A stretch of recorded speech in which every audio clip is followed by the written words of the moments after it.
Go for Nicki Minaj, like kind of anything there, or Gucci flip flops by Bad Baby. She's kind of my idol. I have never heard that phrase ever. Oh yeah. I have some music to listen to later on. Mine's Dolly Parton, 9 to 5. Of course it is. When I hear that, boom, boom, boom, I'm ready. Oh, a good little, almost a good reset on there. That was pretty close. You'll see some athletes actually like get the bar, like almost like quad, like hit the bar in order to get it. I call that kind of like a hang power clean, essentially. But whatever technique gets it from A to B is allowed here. If you were training for this event, how would you go about it? Would you be maxing out every week, or would you be like building up to a max? Now, for me in this event, my clean is a limiting factor. So I would be I wouldn't be too worried about my press. I'd be more worried about getting that clean efficient. So lots of reps on it, lots of explosivity to get the barbell from, or your axle from that belt to that shoulder position. That's where I struggle the most in this lift. You know, once I get to my shoulders, it's going up. It's just getting it to the shoulders. Yeah.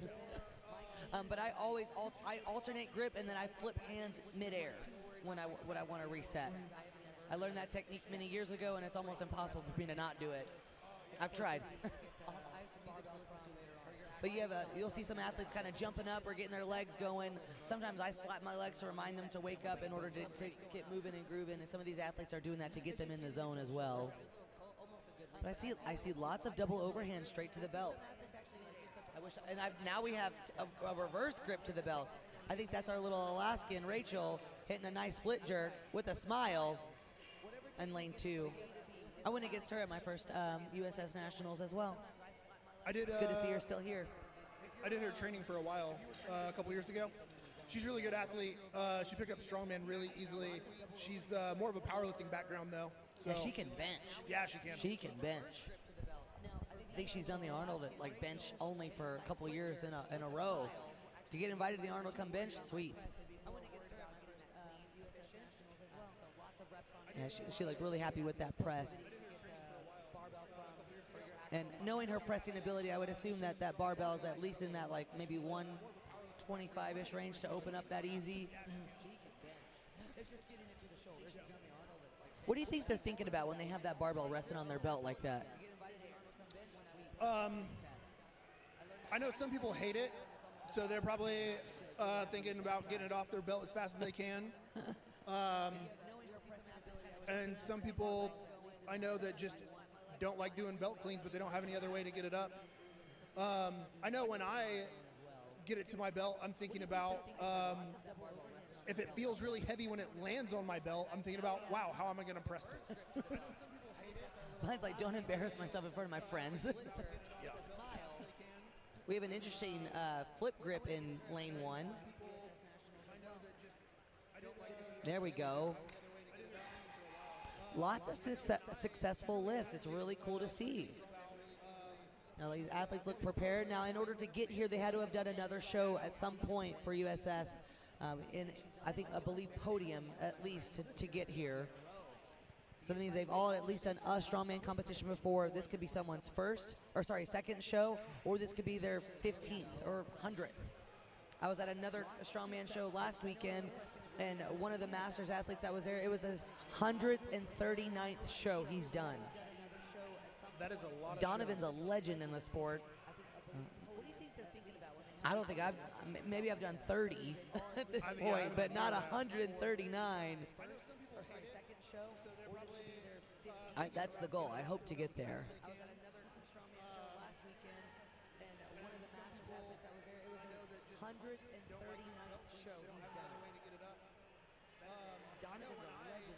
Now we are in the great state of Iowa. This is my first time here. Is this your first time to Iowa as well? I think this is my first time staying in Iowa, not just driving through. Weather's been good. Like that there's no traffic. It's a pretty good spot. Great venue as well. There we go. It is. This is a really nice venue. Lots of successful lifts. It's funny in strongman when you look around, everyone looks like they could possibly be related, just because they all got the beards.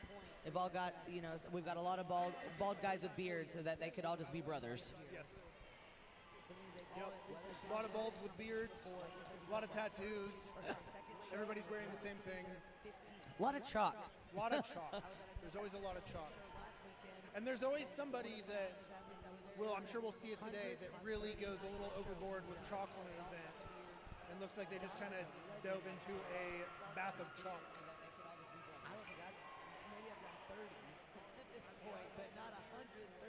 I've never seen an athlete successfully do an overhead press in a competition with headphones still on. I think my arms would hit them, and that would bother me. But once again, that's how they. Sometimes that's just how they train in general. That's what they're used to. We're in the great state of Iowa, and if you're seeing lots of the red elbow sleeves and the red knee sleeves, that's always a sign of Cerberus, and they are here as a sponsor, and also they're huge in the strongman community. You also see the triple dog shirt. That's also their grip shirt. That's going to help the athlete. That barbell's going to stick to it. They'll use it for other events too. In this contest today, they've got some Atlas. They've got an Atlas stone bag that they could use that grip shirt for. You see it a lot when there's a yoke event inside of a contest. But lots of overhead pressing, people really like those grip shirts for that barbell to stick to it. It's not sticky. It's just grippy. Do you like a grip shirt? I do and I don't. I like it for axle, but I don't like it for log, because I want the log to roll naturally and not have any. I've choked myself too many times. Yeah. We see it a lot when there's a yoke event inside of a contest, but lots of overhead pressing. Stick to it. It's not sticky. It's just grippy. I've never seen an athlete. You'll also see some athletes in some like stretchy, thicker shorts. You'll see those often too. Those are kind of like warming shorts where they're not going to add a lot of extra advantage to a lift, but they're going to keep their hips and glutes nice and warm. So if they are sitting around for a while in between events, they stay nice and warm for those instead. Because there is some good air conditioning in here, so it could be a little cold for once.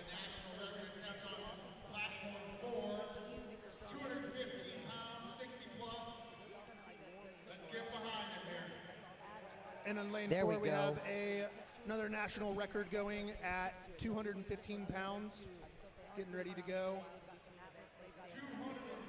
in the Masters class. Looks like everyone's getting behind him.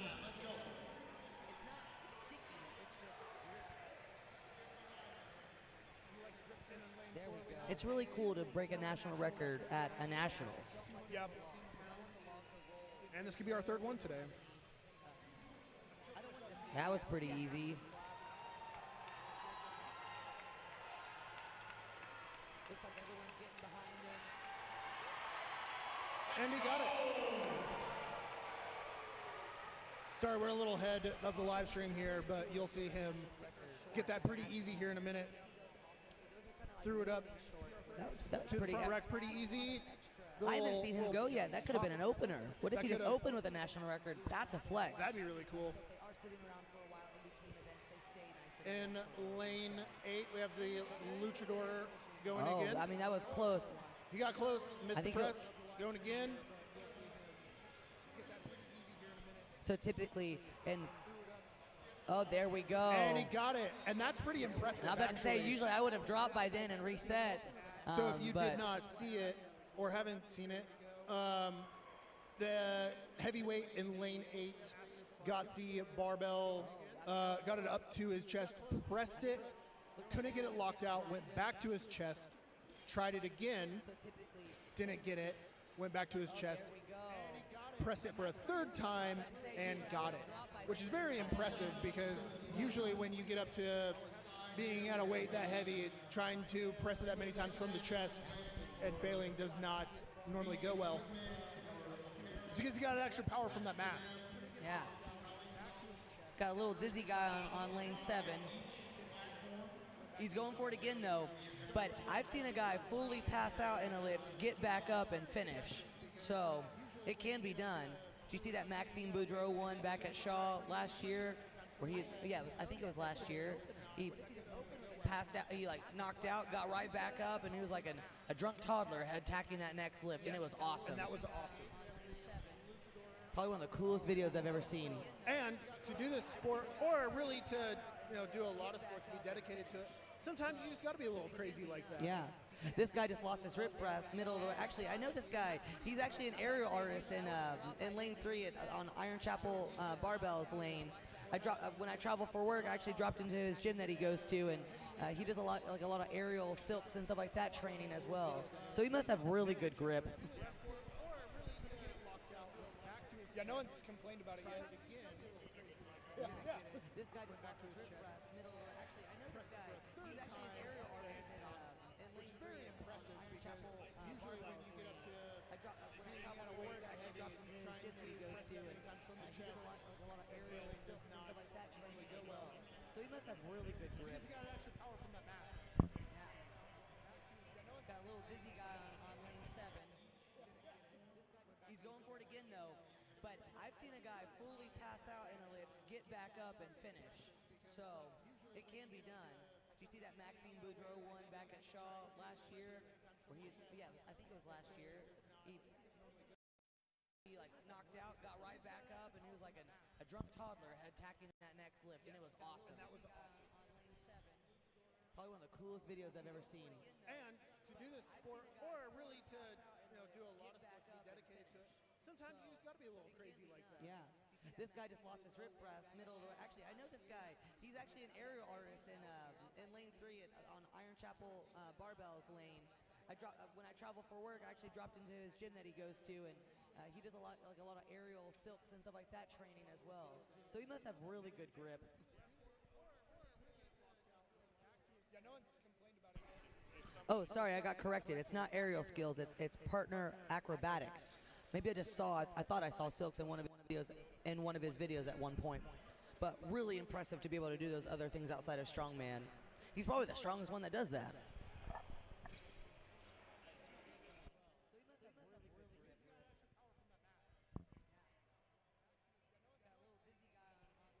Oh, sorry, I got corrected. It's not aerial skills. It's partner acrobatics. Maybe I just saw. I thought I saw silks in one of his videos at one point. But really impressive to be able to do those other things outside of strongman. He's probably the strongest one that does that.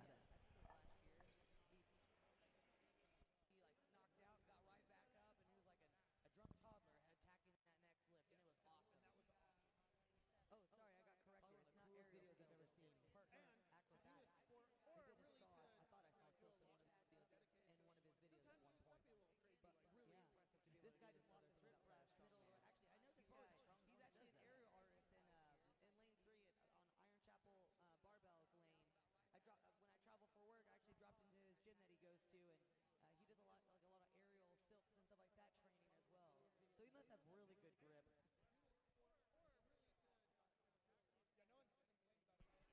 Oh, sorry, I got corrected. It's not aerial skills. It's partner acrobatics. Maybe I just saw. I thought I saw silks in one of his videos at one point. But really impressive to be able to do those other things outside of strongman. He's probably the strongest one that does that. Man, in lanes 5 through 8, Daniel May, you've got some fans. They're all in here rooting you on.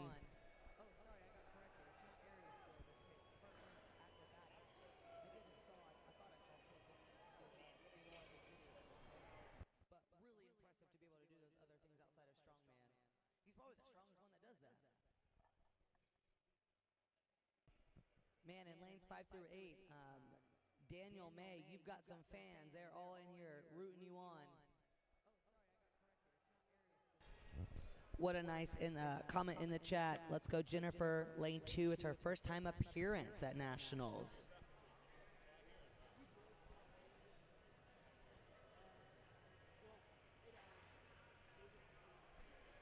And how I approach this kind of lift is, step 1, get it to the belt sternum area. I aim for the sternum, so when it gets heavy, it will hopefully land on the belt. And then I do a quick little pop from the belt to the shoulder and then get reset for the press. It's kind of a 3-step event.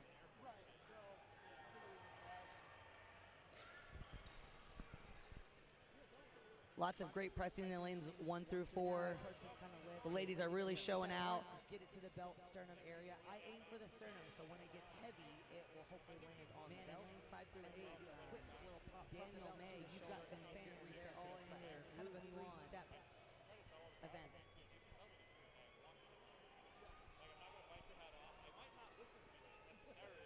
And the cool thing about all these lanes going individually is the athletes get their time. They're not going to be rushed. They all get 30 seconds for their attempts to get as much weight on the board as they possibly can.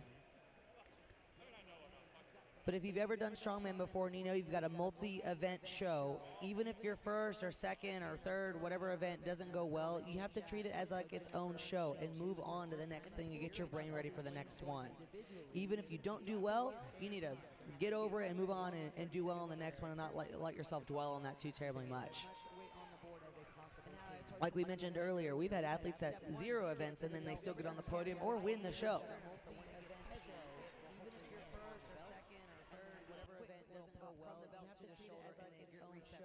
It's kind of a 3-step. Get your brain ready for the next event. Even if you don't do well, you need to get over it and move on and do well on the next one and not let yourself dwell on that too terribly. Another shout out for another first-time nationals for Sean out of Clearwater, Florida. Apparently he's a Clearwater, Florida champ. And he's got some friends that are watching him.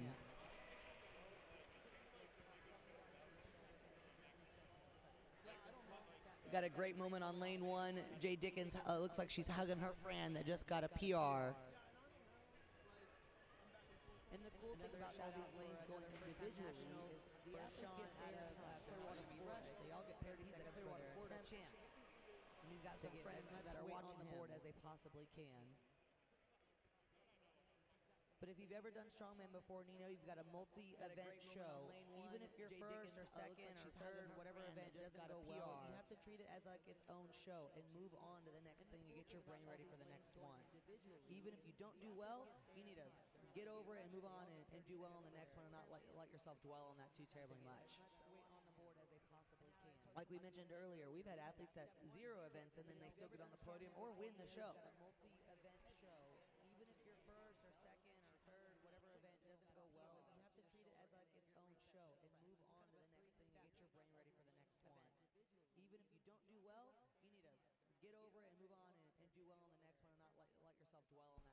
Another shout out for another first-time nationals for Sean out of Clearwater, Florida. Apparently he's a Clearwater, Florida champ. And he's got some friends that are watching him.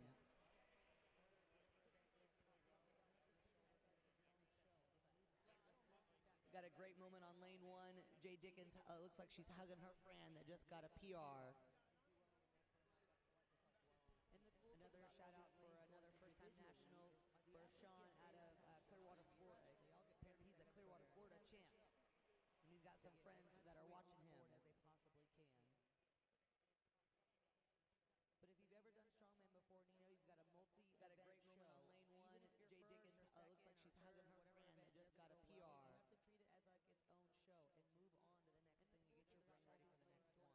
to treat it as like its own show and move on to the next thing. You get your brain ready for the next one. Even if you don't do well, you need to get over it and move on and do well on the next one and not let yourself dwell on that too terribly much. Like we mentioned earlier, we've had athletes at 0 events and then they still get on the podium or win the show. Another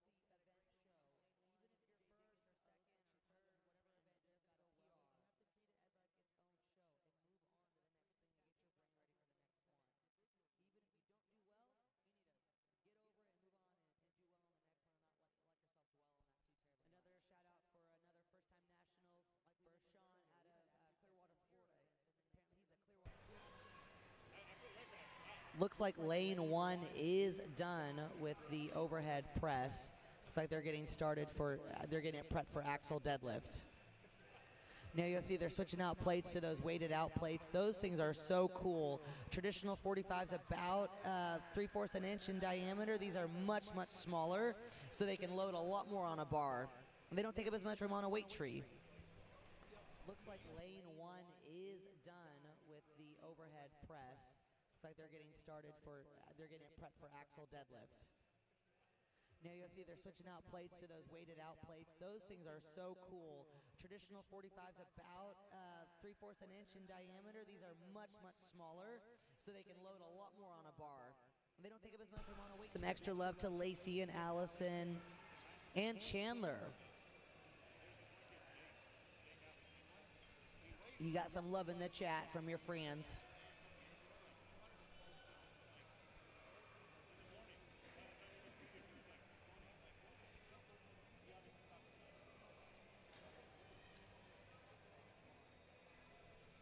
Some extra love to Lacey and Allison and Chandler.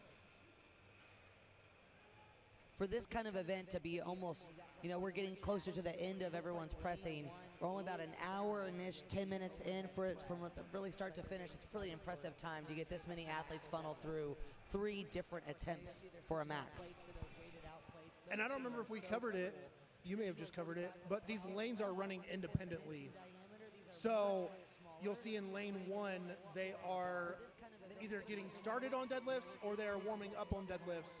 So as these lanes finish up with an event, they will go ahead and get set up and get started on the next event. So not all of the lanes have to be doing the same thing at the time. So we will here shortly be having people deadlift while there's still pressing going on.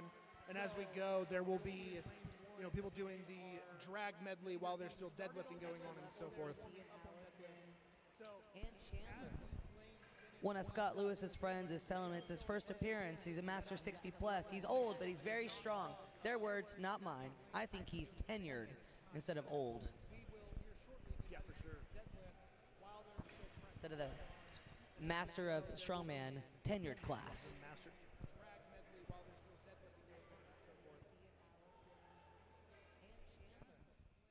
One of Scott Lewis's friends is telling him for this kind of event to be a Master 60 plus, we're getting closer to the end of everyone's pressing. Their words, not mine. About an hour and 10 minutes in from really start to finish. It's a pretty impressive time to get this many athletes. I talked to a lot of the girls about rituals before they compete. Like, what do they do? Some talk about going and getting their nails done to get to feel really pretty and stuff when they compete. What do you do?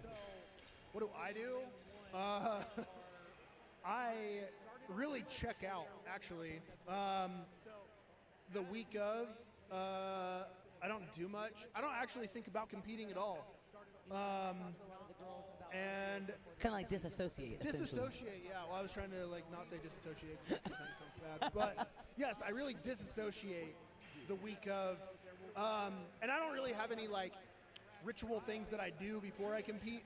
I really just try to simply ignore all my problems and be as stress-free as possible, and so that I can focus on that, and then I'll deal with life afterwards. Right. What about you? I wash all of my supportive gear because I don't want to be the stinky one in the warm-up area. Yeah, that is smart. That's my only ritual. Yeah, and that's a good thing to take. That's a good takeaway here. Wash your supportive gear because there are some people that smell pretty ripe. And when you're in a big crowd like this, you don't want to be that stinky guy. Oh, that was a tough call on lane 3. I get it, though. What the judge was waiting for is that athlete to lock out that one elbow. That's my only ritual. And that's a good thing. That's a good takeaway here. Wash your supportive gear because there are some people. We have lane 6 that just power cleaned 230, probably around 230 pounds. Threw that up super easy. Looks like they're getting up there on lane 8. A lot of strong people are out. It's wild to see power cleans at this weight. And I don't really have any they got 4 plates on there on lane 8. And that crowd looks a little low, so this looks like this could be third attempts. So whoa, that was a deep split on lane 3. That was impressive. Lane 8, it looks like they're up to about 375 pounds, from seeing that correctly. So getting up there. That's my only ritual.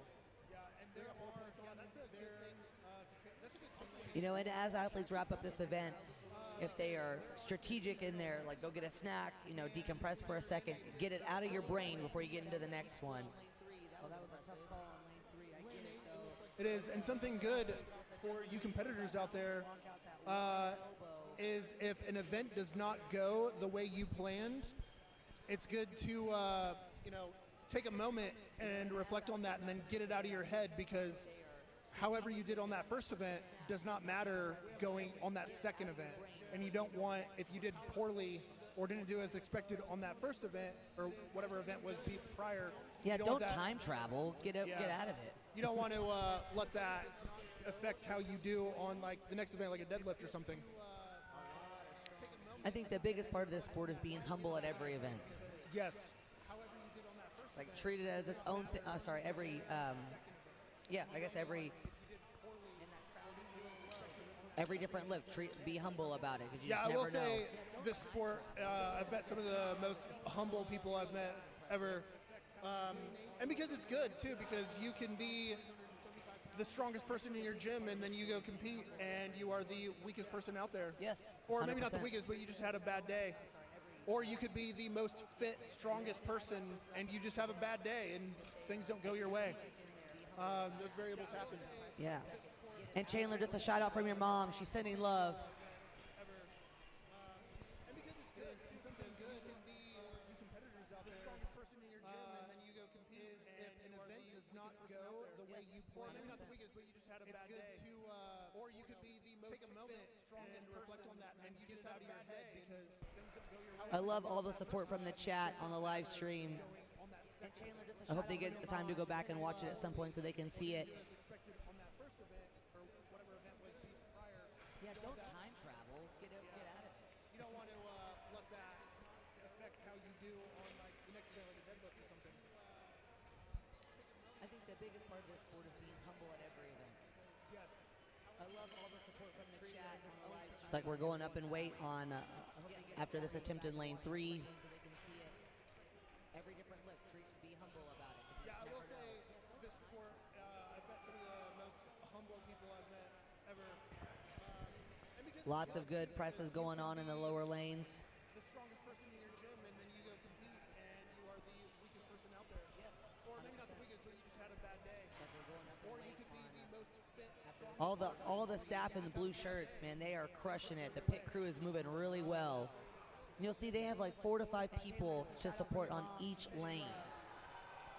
It's an incredible group of volunteers.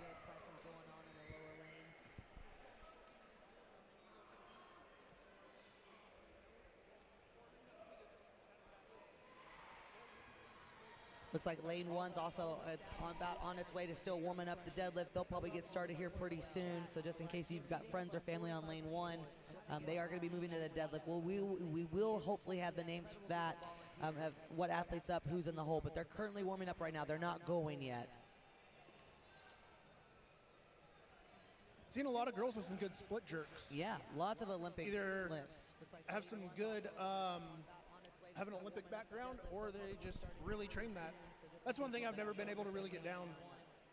I used to have a really good one in my I say really good. I had something that would make an Olympic coach like golf at me, but then I just got my push press and push jerk just got stronger, so I've been rocking and rolling with that. But my husband tells me constantly if my split jerk was better, I'd be a better athlete. And I tell him that's future me problem. Yes. Once again. Future you problem. Yeah, it's something that I train, but then I have that problem when the weights get heavy, I just revert back to a push press. And that's something too, like when here people are going to give you tips and tricks, it's smart to do what you know is best, what you've done all the time, and try not to do a different technique day of show. Remember one time I did that at the Arnold, that was not very good for me. I got some tips from an athlete about how to pick up a stone. Wasn't the way I normally pick up a stone. I ended up picking it up upside down and backwards. Every which wrong way you could do it, I did. Yeah, no, it's good to think about your technique and train your technique. And instead of just, lifting the weight, think about how you're lifting the weight. That way, when you're under pressure, it comes natural, as opposed to going in, again, with no plan and screwing up something that should be really easy. Yeah, but you'll also get tips and tricks while you're here. At least you can use those in your next training cycle just to see how it goes, and you might really end up liking it. But today's not the day to learn how to split jerk, that's for sure. Looks like lane 8 is done. Are the big boys done?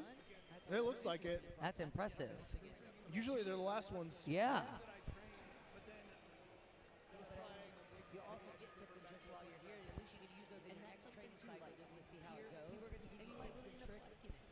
Still warming up on lane 1, guys, just so y'all know. So the next event's deadlift for reps. If you're doing this, are you going to go all out and get as absolute many reps as you can? Or are you going to go until it's really hard and then stop knowing that you have 3 other events?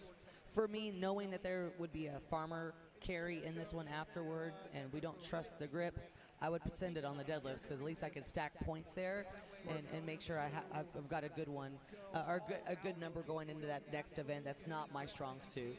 But I don't like to send it in the beginning of the deadlifts. I want to get a couple on the board, settle in, get my groove, and then start pulling from there. You're going to see athletes that run right out the gate and they try to get 5 or 6. This could miss down calls. They could miss reps that way. I want to get those first 2 on the board, get the judges' pace for their down commands, and then keep moving forward, keep moving smoothly through the next 50-plus seconds I'm going to have later on. Yeah, as you're going to see a lot of different deadlift techniques and a lot of strategies for this, where, like Hannah just said, there'll be people that just go in and start banging out reps, and there's going to be other people that are a lot more slow and controlled. And both of those ways work. If you are a really strong, really good deadlifter, I think it's good to try to pace yourself, because that could be the difference of 1 or 2 reps, and that could be the difference of, points that you need later. If you are, maybe not the best at deadlifting, or you can get some reps quick, then just bang them out, get what you can, and be done. And a lot of these athletes are going to have to be strapping into this deadlift. And if you got to unstrap and restrap back, that's a lot of time. I would be practicing how to strap in and out quickly in my training as well. Let's talk about that, because there's always the controversy of straps are cheating because you're not using your grip to deadlift. So first off, if I ain't cheating, I ain't competing. Yeah, exactly. So first off, straps aren't cheating. They're allowed. They're allowed. Yeah, if it's allowed, it's not cheating. But also, that's literally the definition. It was allowed. We think about, so like powerlifting, they do like the switch grip thing. Their rules are a lot more strict and stuff. In strongman, you don't see a lot of strongman doing like switch grip stuff. One, because we have a lot more, like, a different variety to what we do, and there's a lot more risk of popping a bicep tears and stuff like that. And Scary. we're allowed to use straps, so we're definitely going to use straps. Yeah, especially when you've got a grip event later. Right. And with the axle, it doesn't change much other than there is no flex in the bar. So like a deadlift bar, you start to pull and the bar starts to bend and you get the weight gradually. With an axle, you pick it up and you're getting all that weight all at the same time. And for this, you can definitely deadlift more than what you can hang on to. So using straps for this is perfectly fine. Yeah. We're starting to get some scores in on a couple of lightweight women. One of our lightweight 123 women hit a 175 clean and press. That's super impressive. 50 pounds over body weight. Our open 132, someone hit a 185. Great job, Erica Sweet, and then Jenna for your 175 press. And as we get scores, and they're all live on Iron Podium. If you want to go to ironpodium.com, scroll to the USS Nationals event, click on the scoreboard. Scores will be loaded in live so you guys can see them.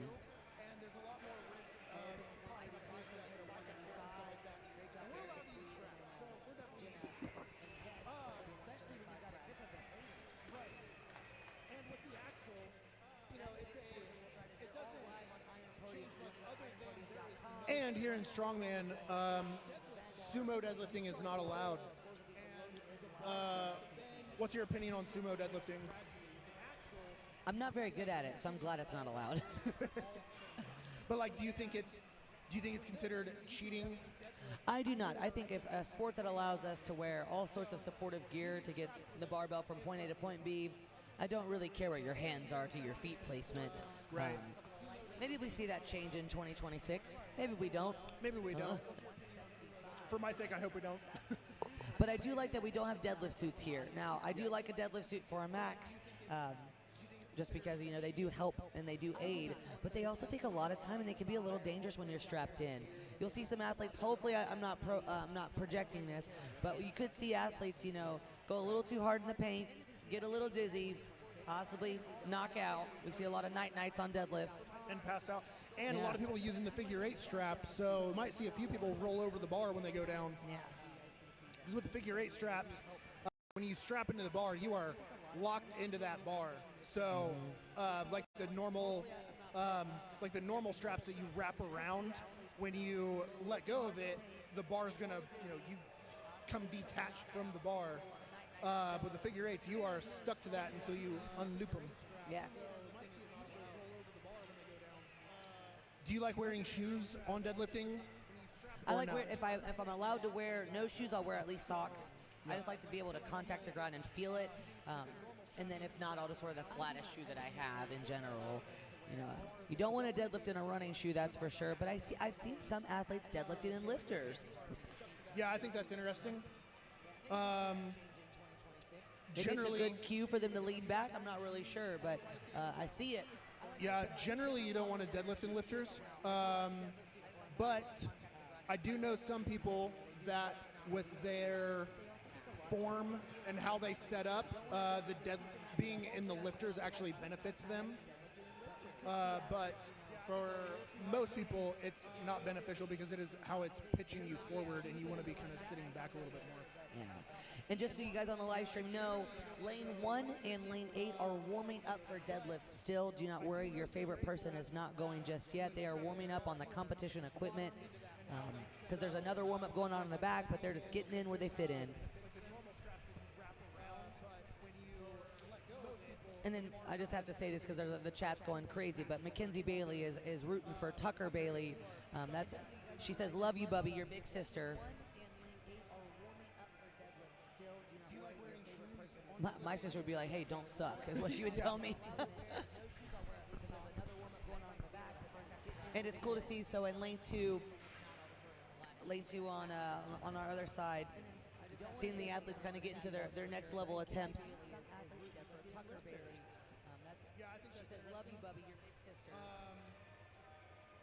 Lots of things are still looking easy for these athletes, so we could still be hitting some openers for some people.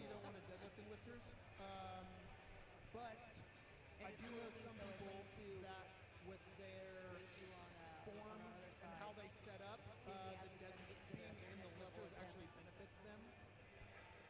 But for most people, it's not beneficial because it is how it's pitching. You'll notice on, I think the judges did a great call on lanes 1 and 8. They pulled their chairs away and they got out of them so you guys wouldn't think that they were starting just yet. So once we get them seated back in there, that's when we'll know what's starting. We'll let you guys know so you can watch your favorite person grip and rip.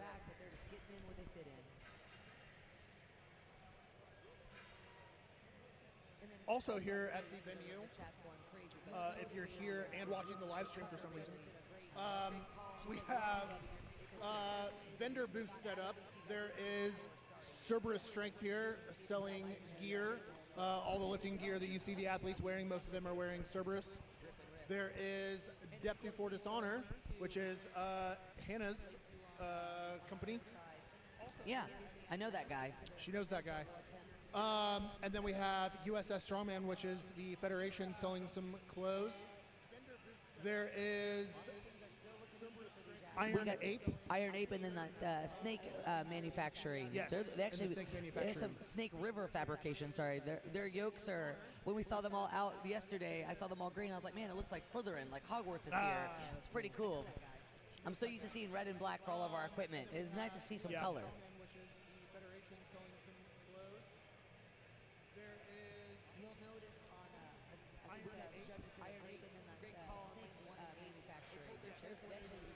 It's really cool to see the lane leads, like the judge in the lanes, kind of getting all the athletes together to go over some rules or, you know, last-minute tips or tricks. You'll also see some athletes kind of change up their attire for deadlift. You're going to see some longer socks, potentially. That's also to help the bar come up. You might see some baby powder on their legs or some white powder. That's not chalk typically, or at least I hope it's not. Usually it's baby powder to help that bar slide up a little bit faster. And walking past, you'll see on the live stream, possibly here in a minute, is OG of the sport, Sean Shoemaker. He's been around for a long time. He is an incredible deadlifter. He typically deadlifts beltless, just because he says a belt makes him uncomfortable. And he's pulled a little over 900 pounds, no belt and hook grip. Impressive athlete. Very impressive. I remember at OSG a few years ago with the deadlift ladder, he blazed through it, no belt, no straps. He would have had the fastest time, but on the last bar, that was when they had the first year they had the mammoth bar. Oh, the real long whippy bar. Yeah. And he got it up, but then just because of the bounce, it yanked it out of his hand, so he had to strap in and pull it again. But it was so fast, and he's what, in his mid-40s? He's at least 80. Yeah, he's got to be. Yeah, I mean, I met him when I first started, and he looked old then. So yeah, he could be 80, 90 by now. Yeah, who knows? He's like a master of all. You also might see some athletes wearing some sunglasses. I know we do on the Snake River Fabrication Lane, which is lane, I believe, 5. At least I hope it's not.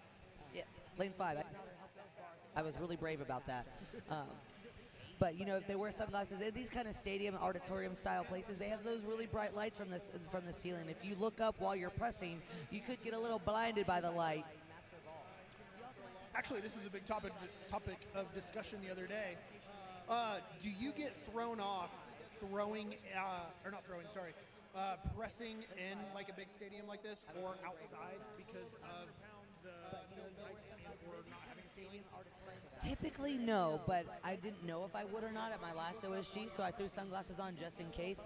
My biggest thing is I can't stand when my glasses touch my lashes. So if I lean my head back and my glasses make contact, that throws me off more than anything else.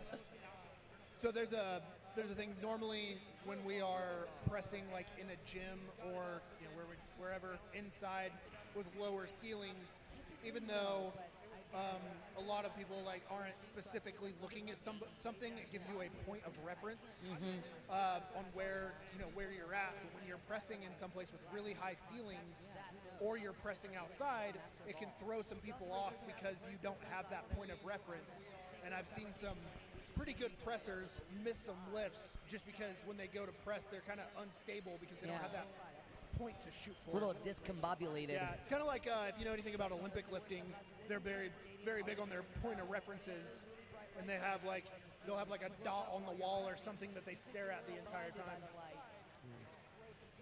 Now, the USS Strongman, when they host their national level competitions, it's everybody. We've got teens, we've got masters, we've got juveniles. That's what we can now call amateurs, is now juveniles at nationals, per my masters friends. But there's a big group of people here, so all sorts of different skill sets too. And congrats to Zach the Viking, who just graduated from high school last week, and now he's doing his nationals here this week. What a start to summer break, I guess. Yeah, that'd be pretty cool. Pretty good start. Man, what would you have done differently if you found strongman in high school? I don't know, because I didn't like lifting in high school. I didn't really get into lifting until college, and then more so when I was in the Army. So I don't know if it would have affected me much. It was any type of lifting was actually like intimidating to me, because I never really lifted, so I wasn't that strong, or like I was strong but like not weightlifting strong. Yeah, I didn't start lifting until I was in my 20s. I mean, I was really good on the elliptical for like 30 minutes while I'd watch a cooking show, but then I, started CrossFit, and the rest is history after that. But yeah, I was like, what if I would have done this a little bit earlier in my day? Oh, a PR in a skirt, love it. No, The girls are showing up. I was kind of skinny and just fast, and I had like the farm boy strength. So that carried over pretty well through sports and everything. I was big hand before I was big hand, so I was real big for a while. Actually, when I started strongman, my static strength was terrible, and I just made up for things on moving events. That's how I started too. Yep. And then my deadlift got okay, and it took forever for my pressing to finally get decent. It's one of those things. If you've got it, you got it, and then if not, you're gonna take a minute to get there. But pressing's really all about consistency and different variations, and and just sticking with it. A lot of our bench press aficionados, it takes them a minute to learn how to overhead press. I program lots of incline benching for my powerlifters transitioning to strongman. Yeah, I think I've definitely put 300 plus overhead more times than I've benched it. Yeah. I said yeah, like I could agree with that. You can do it. You just haven't tried enough. Maybe one day. And I don't know if y'all can see him on the live stream just yet, but if you see a cowboy hat, that's pretty light in color. We got Travis Ordmeyer in the house. He's been around strongman for a long time, the Texas Stone legend. He's got some clients competing today that he's helping out, it looks like. Lane 1 and Lane 8 are still warming up. Don't worry, they have not started yet.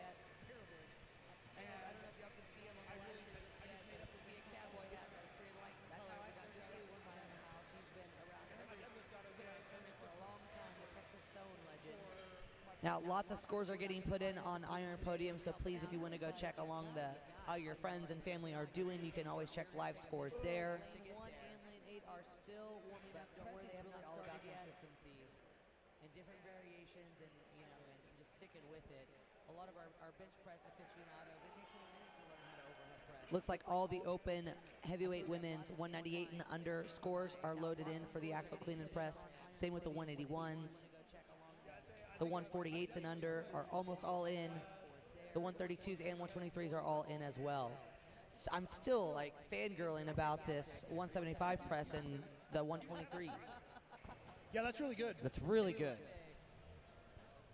Looks like all the open. I don't know if y'all can see them on the women's side, pressing seems to be the weakest of the events for the women, which is I'm not throwing shade whatsoever.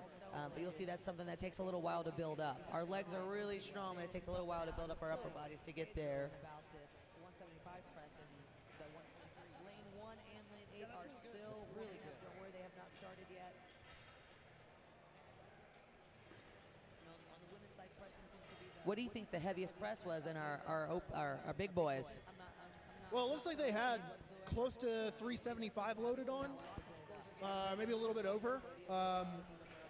But I did not see who did that. And the 308 and under super heavyweight men, there's multiple classes in there, so there's another one too. Looks like the top end press was 335. And a couple athletes got that. And if you look at the points, and you'll see sometimes it says 335 plus 2 or plus 3. What they're trying to tell you or insinuate is what attempt they got that on. So for example, if someone got 335 on their second attempt and someone got 335 on their third attempt, the person who got it on their second would win the event. Even though they got the same weight, they took less attempts to get there. That's really good. And a couple athletes got that. And if you look at the points, you'll see sometimes it says 335. Ooh, we had a 415 press in the open super heavyweight men. 415, that's wild.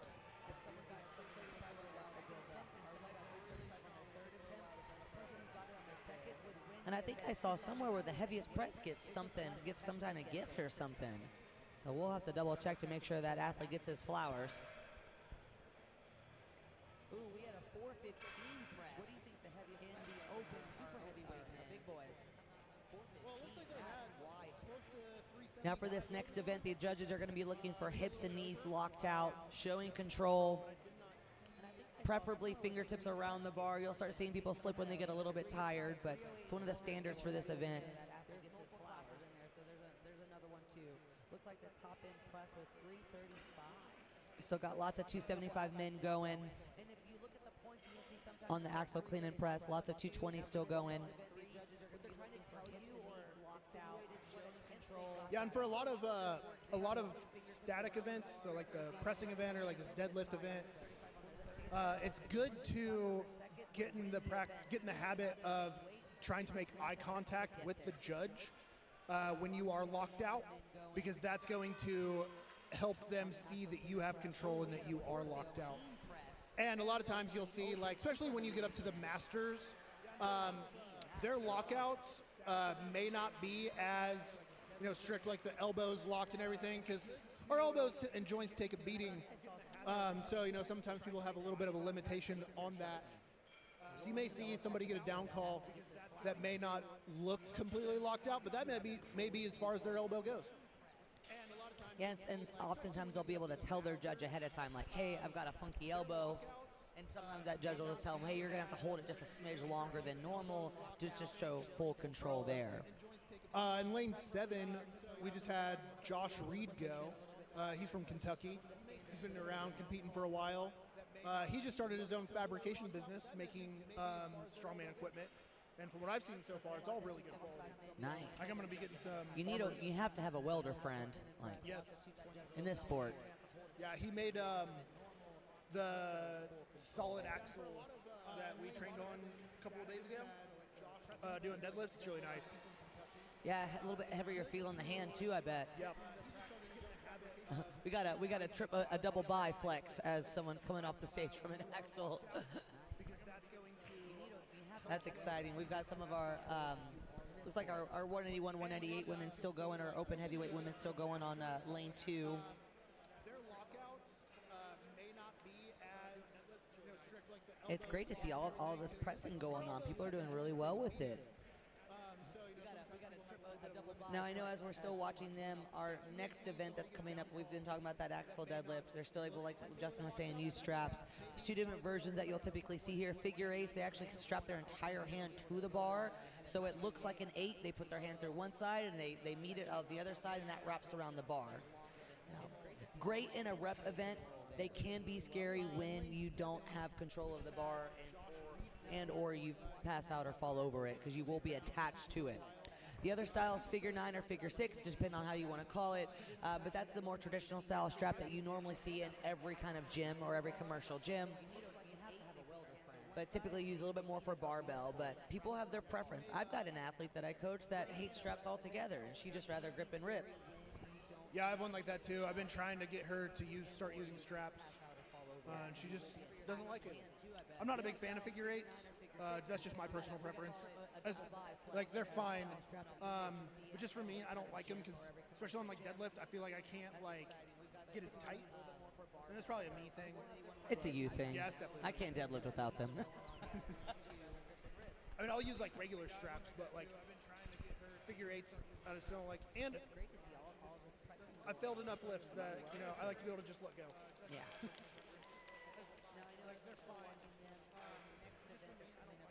Now you'll start seeing the lanes kind of change plates. We've got those weighted out plates going on the barbells. They won't be using the bumpers for deadlift because they want to be able to fit everything on there.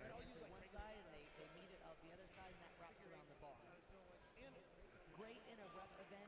They can be scary when you don't have control of the bar and or you pass. There we go. Because you will be attached to it. Now you'll start the other styles figure 9. Lane 6 with a great lift. See if 5 can do the same. Oh, he shook his head no and said no. Sometimes an athlete just knows. People have their preference. I've got an athlete that I coach that hates straps altogether. Oh, also, I was thinking about this earlier.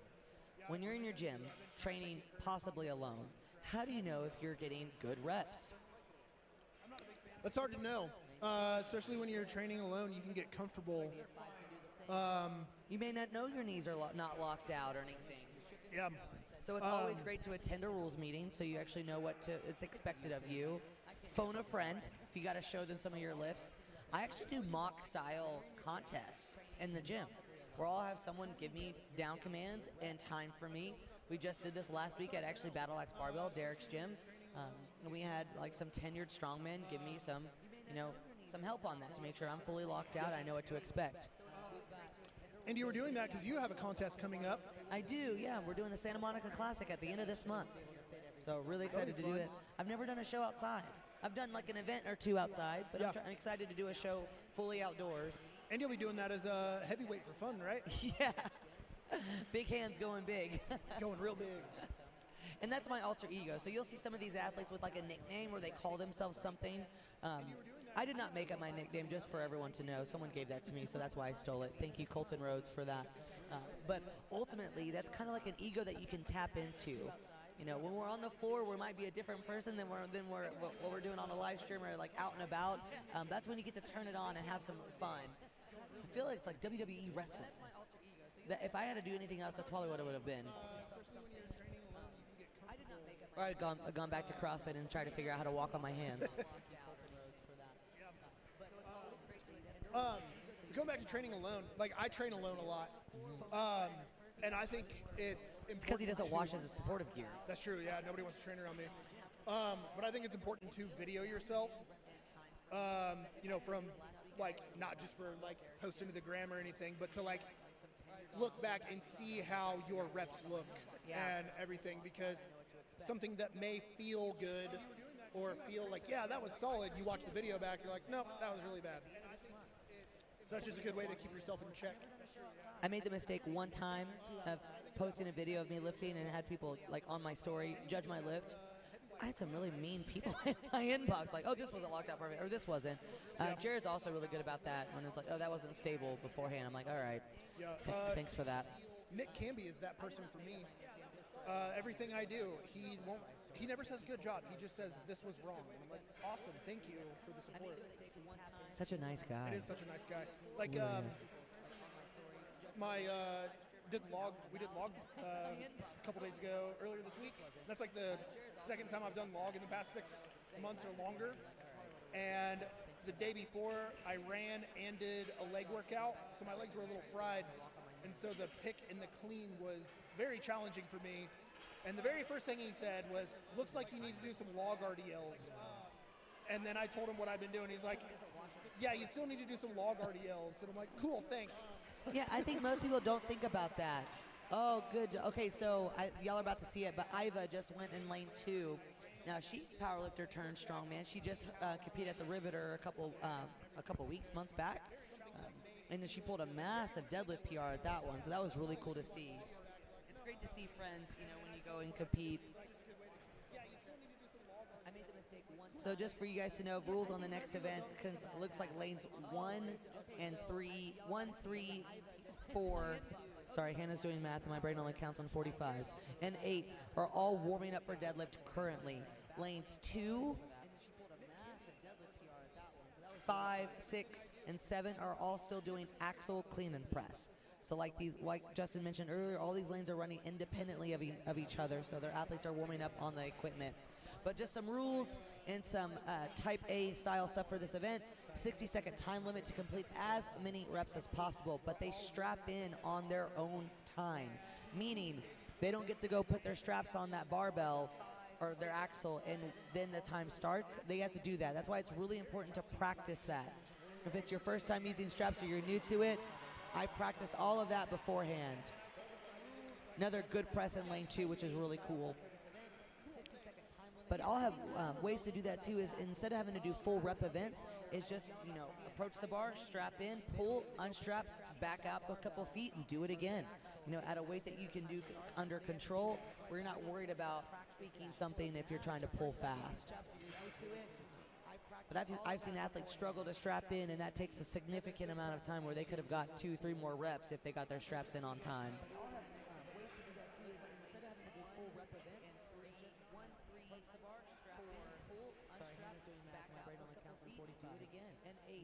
All warming up for under control. We're not worried about something if you're trying to pull fast. 5, 6, and 7 I've seen athletes struggle to strap in, and that takes a significant amount of time where they could have gotten 2-3 all these lanes are running independently of each other, so their athletes are warming up on the equipment. But just some rules and some type A style. And once again, if you are on ironpodium.com, if you go check out the score sheet, you'll be able to figure out where your friends are sitting for the first event once their scores are in. They're trying to get those loaded in as quickly as possible. So it looks like lane 6 just finished up with their pressing. So we've got a Zercher clean. We got a Zercher clean going on. That's something you don't see every day. Another good press in lane 2, which is really cool. And once again, if you and it worked. It worked very well. So for those of you who don't know, a Zercher clean is where you scoop your arms under the bar. You either do it from the floor or pick it up to your lap, and then you scoop your arms under the bar, and you kind of hook it in your elbow pits and stand up with it. And then from there, you can kind of position it on your belt or your lap. and then, or your belt or your chest, stomach, something that you're touching, and then go from there and then pick it up to your front rack position. It's not something you see all the time, but every once in a while. But pressing, we still have lanes 7, 5, and 2. 7, 5, and 2 still pressing. Everybody else is moving on to deadlift warm-ups. It's kind of cool. 7 minus 5 is 2. That's some big brain stuff going on. Yeah, I'm awake now. But it's I just love these plates. They went very USA with this, of course, They with the did. red, white, and blue. Weighted Out just does some really cool I do like stuff. the weighted out plates. Those are really cool. I love that they have handles. Handles It's on great. plates are awesome. It's kind of cool. 7 I have a set of the standard barbell plates, the hundreds. Yes. You know, and no handles, very hard to pick up. Do they stay on the ground most of the time? They do, because if it falls down and lays flat, I'll just leave it there until I absolutely need it. Yeah, those just stay on our leg press at all times. And stand up with it. And then from there, you can kind of. Got a couple athletes still wrapping up some of their final attempts. Once again, for the axle deadlift, it is going to be from 9-inch. That's your typical deadlift height. They are allowed to do conventional stance only. That means no sumo. You might see some people with some wider grips, stuff like that, or wider feet. But as long as their hands are outside of their feet, that counts as a conventional stance. They're allowed figure 8 straps that you'll kind of see some of the athletes strapping in to use. They're allowed regular straps. They are not allowed deadlift suits or briefs. What's really funny about this is if athletes try to use something they're not supposed to use, it's pretty often people just tattle on them. I love that they have handles. It's great. They're allowed figure 8 straps that you'll kind of see some of the athletes strapping in to use. They're allowed regular straps. They are not allowed deadlift suits or briefs. What's really funny about this is if athletes try to use something they're not supposed to use, it's pretty often people just tattle on them. Those just stay on our leg press at all times.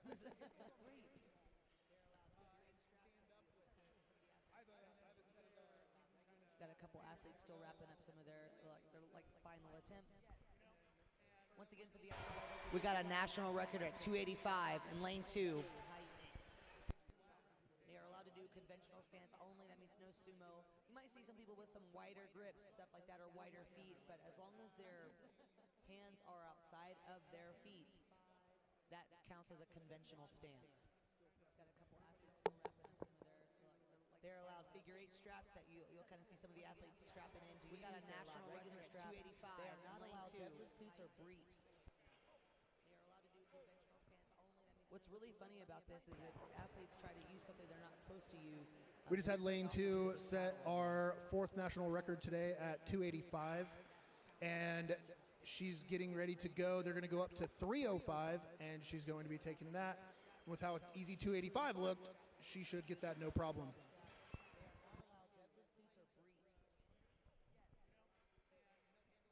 What's really funny about this is if athletes try to use something they're not supposed to use. We just had lane 2 set our 4th national record today at 285, and she's getting ready to go. They're going to go up to 305, and she's going to be taking that. With how easy 285 looked, she should get that no problem.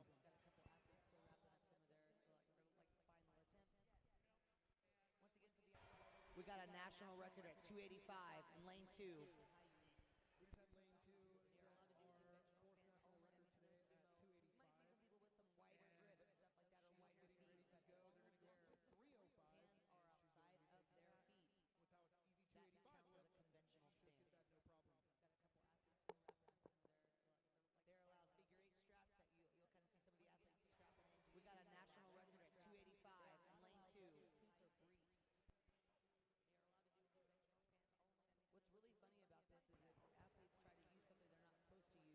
We just had lane 2 set our 4th national record today at 285, and she's getting ready to go. They're going to go up to 305, and she's going to be taking that. With how easy 285 looked, she should get that no problem.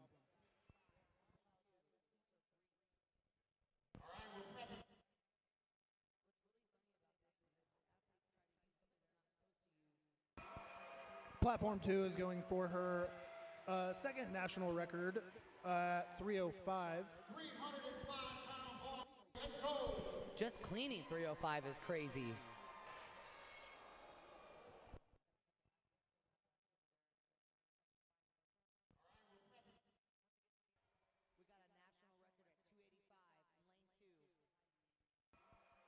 Platform 2 is going for her second national record, 305. Just cleaning 305 is crazy.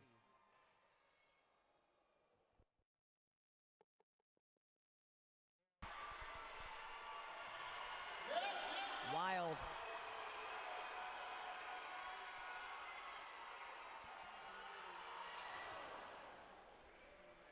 I mean, lots of power out of her.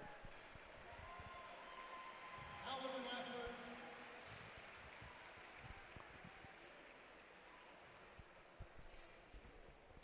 285 is still wild. 285 is still wild, and you know that was a really crazy split jerk. 20-pound jump in 2 minutes. That's, but super impressive. Yes, impressive. Impressive. Yes.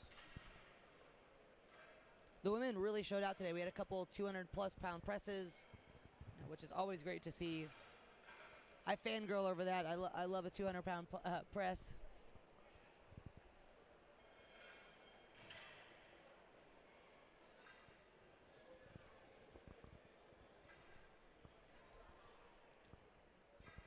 I bet lane 1 deadlifts start here pretty soon. Especially, I think that was the last lift for lane 2 for overhead. And they will start warming up for deadlifts themselves.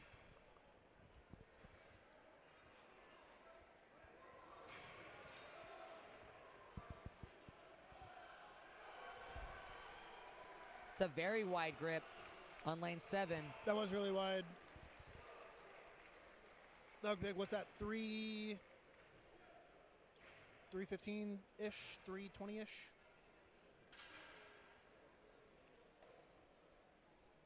I want to say it's 295. 295-ish. If the axle is 25. It is. I couldn't tell if there was plates on the end. Let me zoom in. Yep.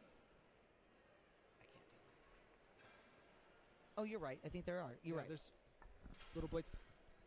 From where we're sitting, looking down on the floor with the bumper plates, it's kind of hard to tell the difference between like the 45s and the 25s and seeing if there's plates on the end or not. So if you hear me throw out a number that is not right, that's why.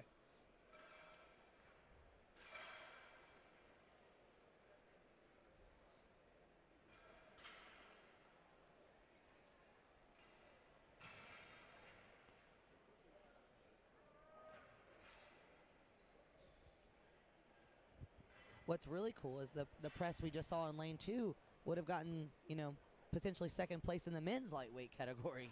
Oh, wow. That's really crazy to see the strength that has come so far in this sport.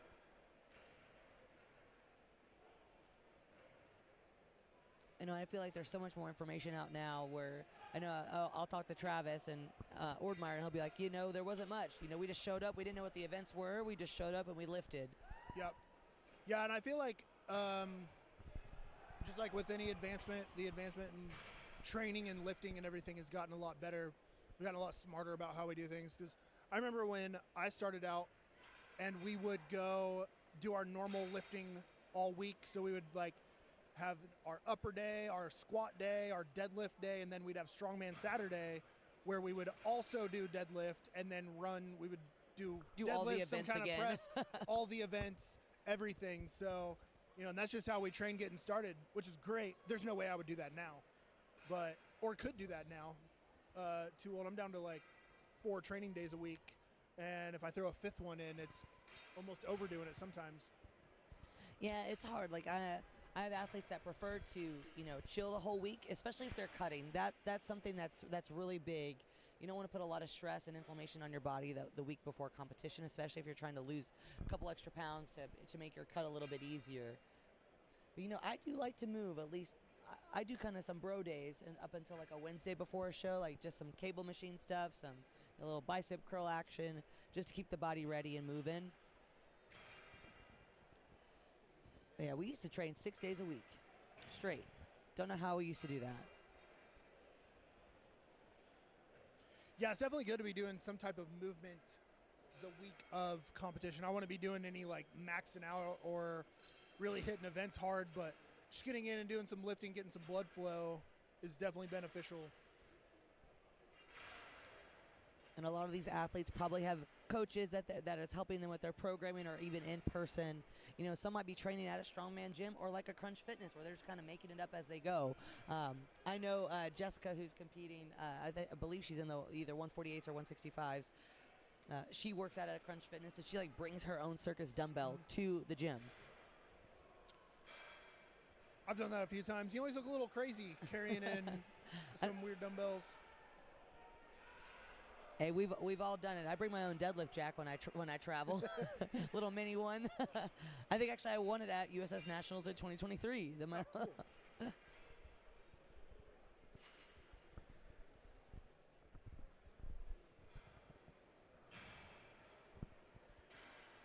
Looks like all of our lanes are warming up deadlift.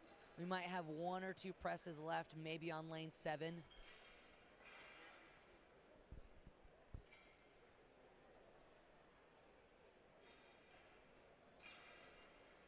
Very impressive, the organization of the event, to get through a 3-attempt max for 400 plus athletes in an hour and a half.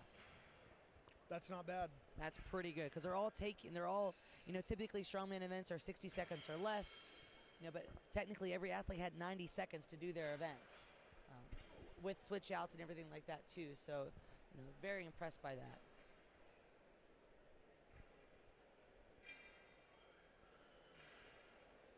Yeah, we're only waiting on one lane to wrap up for pressing, and then everyone's going to go into their deadlift.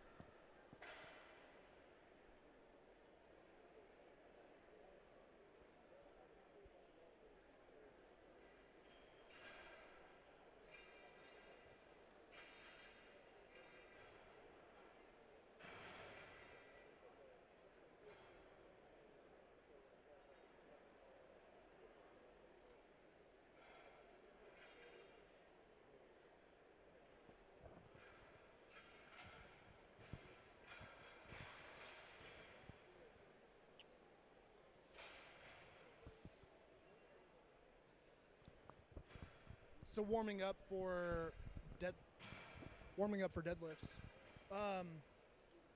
Everybody will be going at a set weight for their weight class.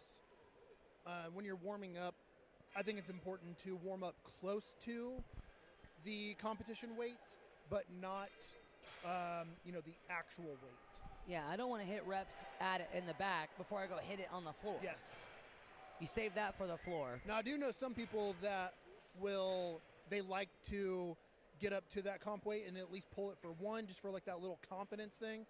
But I think that also comes with experience and, trusting your abilities and knowing that you don't need to do that, because that could be a rep that you don't end up getting in when you're doing the actual event. Yeah, I'm always within 20 pounds or so. Like my last, say if the bar is 400, my last pull will be around 375, 380 or so before. Or also those normal jumps you take in the gym when you're warming up. Kind of, if you can imitate those in the warm-up area, great. Very powerful clean out of lane 7, wild. See, I have the opposite problem. The clean's my hard part.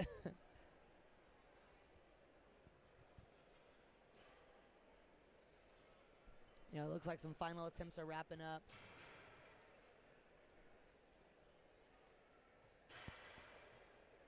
And it's also good when you're warming up for a rep event to not be doing, a ton of warm-up reps.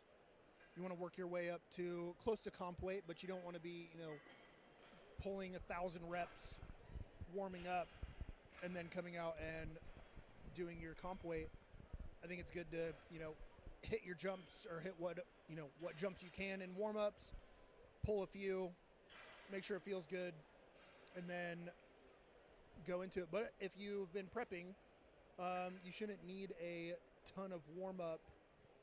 We've all deadlifted before, so you should be able to go out and do it with, not a lot of warm-up reps, right? Right. And in this event, touch and go reps are not allowed. Not allowed. Meaning the athlete's going to the bar has to come down to the ground, have a full stop. They can't bounce or use any momentum, essentially. So they have to reset every rep. That doesn't mean they have to take their straps off or anything like that, but they can't essentially use any extra momentum from the ground. I tend to bounce my deadlift, so I don't like that rule as much, but I get it. Whenever I have people that do a lot of just naturally go to touch and go, I will force them to train just complete dead stops and pausing on the ground. But a good way to a good workaround for that, it's not really cheating, is touch and go. You're going down, you're kind of bouncing, but what you're doing is you're keeping tension on the bar the entire time. So in a rep event where you have to completely dead stop on the ground, a way to, like a kind of a modified way would be to, control it down a little bit more. And once you touch the ground, you don't completely let all the tension go. You just kind of gently touch the ground, keep tight, and then go again. It's not exactly a touch and go, but it does simulate it pretty well. Yeah. And if you're struggling with your deadlift position, dead stop deadlifts are the way to go. Yes. They really, really are. As much as they are not fun for me to do, that is the way to reinforce great positioning and timing. Yes. So everyone thinks the deadlift is a super big back exercise. I mean, obviously it does include that, but man, it's legs. It's legs. It's legs. I always really try to get everybody turned over to turning their deadlift from a pull with the back into a push with the legs. Yes. And you'll also start seeing, as they're warming up, I don't know how clear you can see it from where you're sitting at, but you'll see the athletes kind of use their legs as like a little bit of a ramp in order to get the barbell about the axle up. That is completely allowed here. That's called a hitch or ramping, either which way. Something that's not allowed in powerlifting, but is allowed in strongman. Because this isn't powerlifting.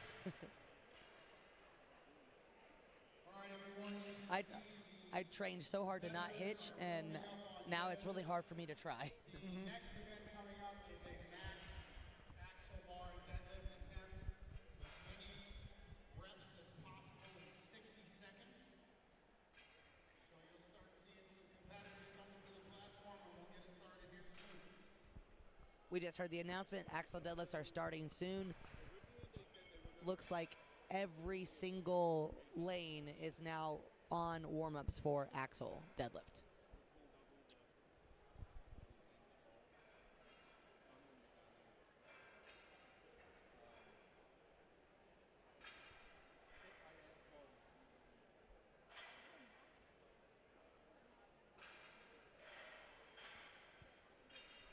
I think it's really cool. We had a 415 clean and press out of the men. We had a 285 clean and press out of the women. Yep. And multiple national records. Multiple national records. It's a good Saturday. It is.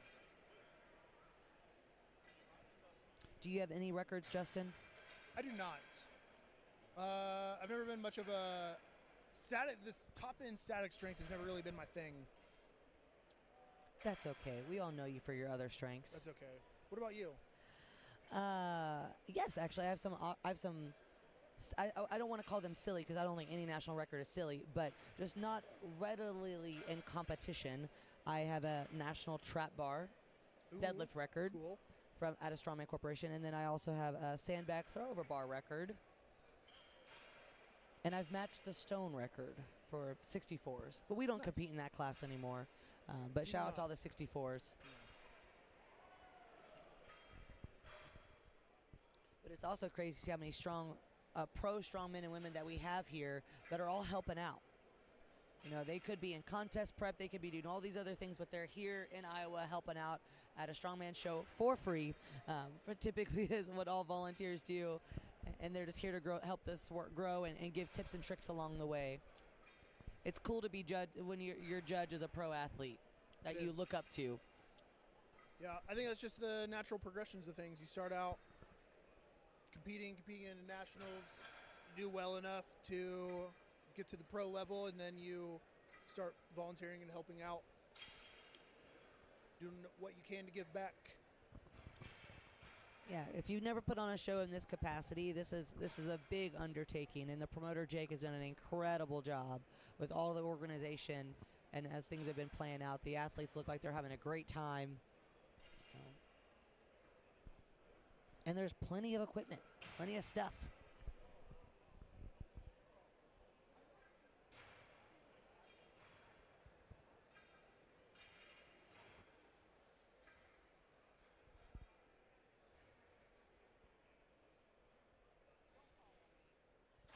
I've seen some of the athletes have changed clothes a little bit or changed their outfits for deadlifts. What I like to do personally for deadlifts is wear leggings of some sort so the bar will slip a little bit easier above on my legs versus like shorts where they could get stuck on my skin or something like that. So that's a little pro tip there. Leggings are always good for that. Or high socks. You'll see a lot of high socks to the knee.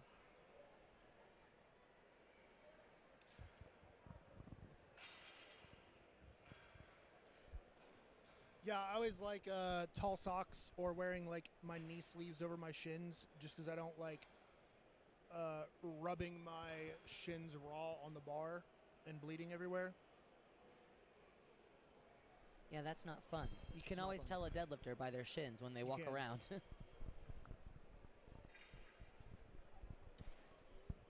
We might see a few people bleed from the nose today. That's always cool. That's usually when they're trying really hard and pushing really hard and end up bleeding out of the nose. I've never been a face bleeder, but I've always thought it was cool.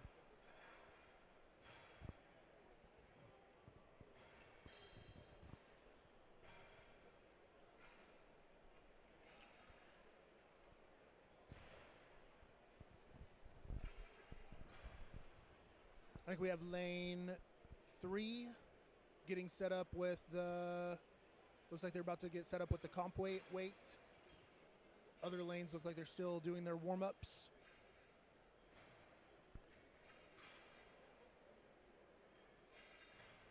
I love the red, white, and blue plates, though. That looks good. They are really cool.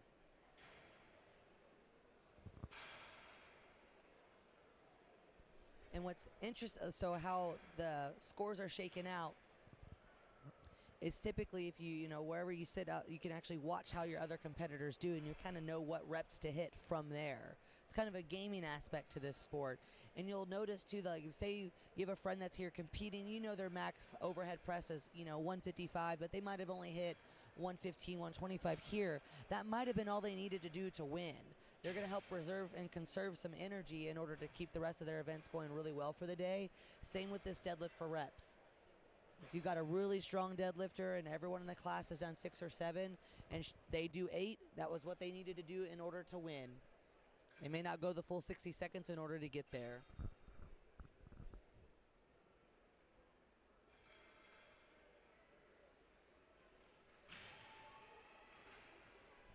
Looks like lane 1 is starting with the deadlift.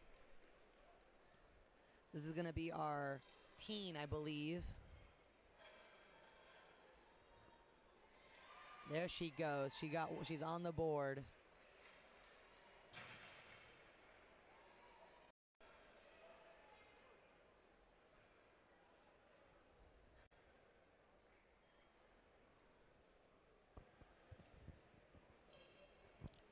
There'll be a quick weight switch to the next weight class on lane 1.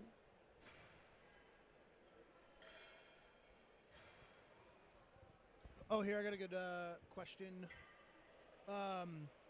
For nationals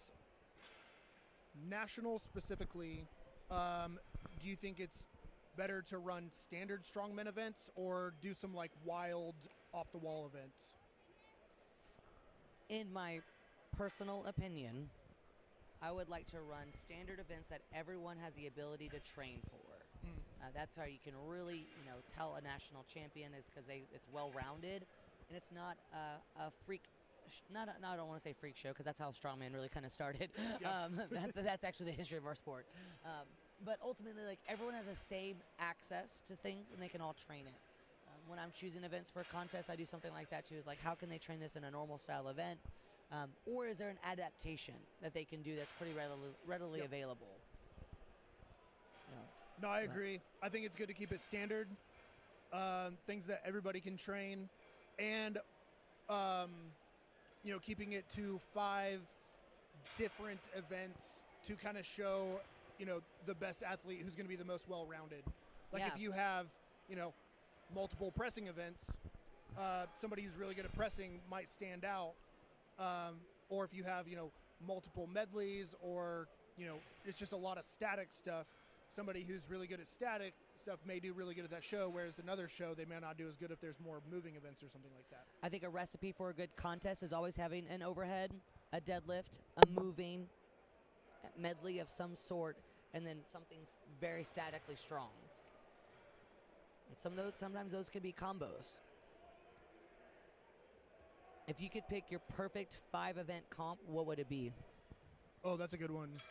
My perfect 5 events would be probably log for reps, a max deadlift, yoke, a medley of,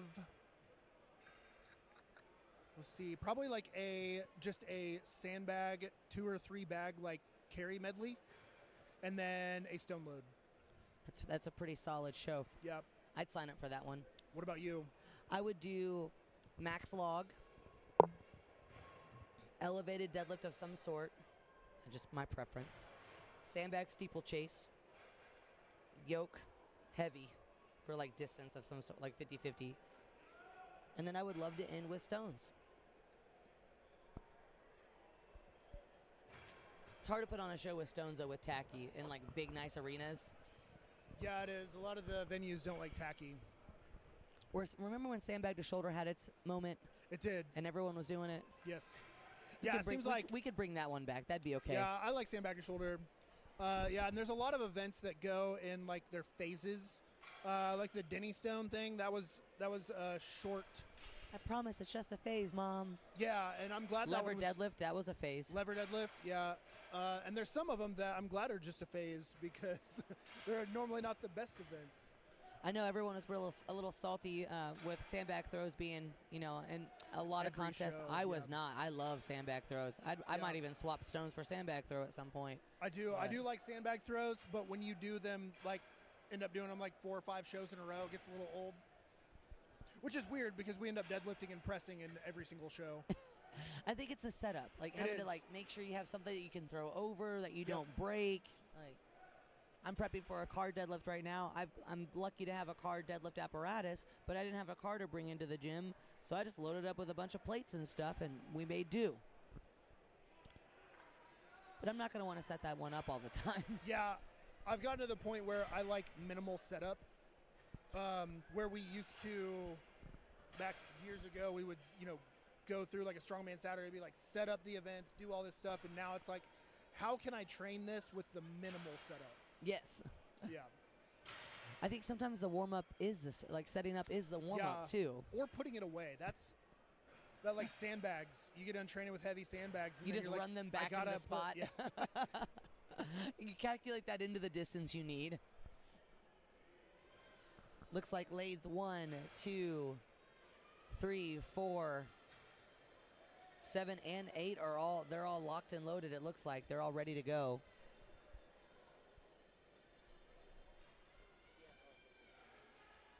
What? Yeah, I don't remember his.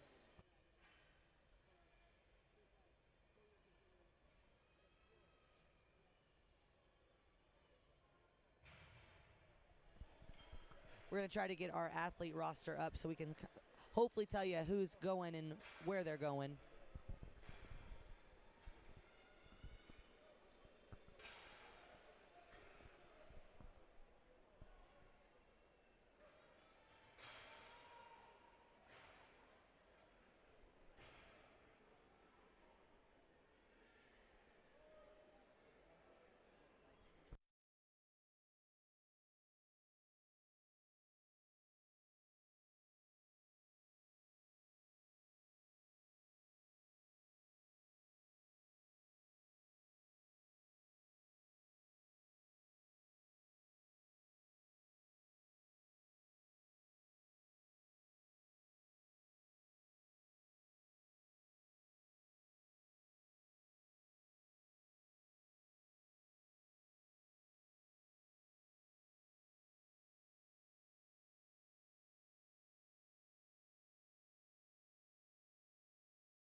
Looks like we're getting a little reset on lane 2.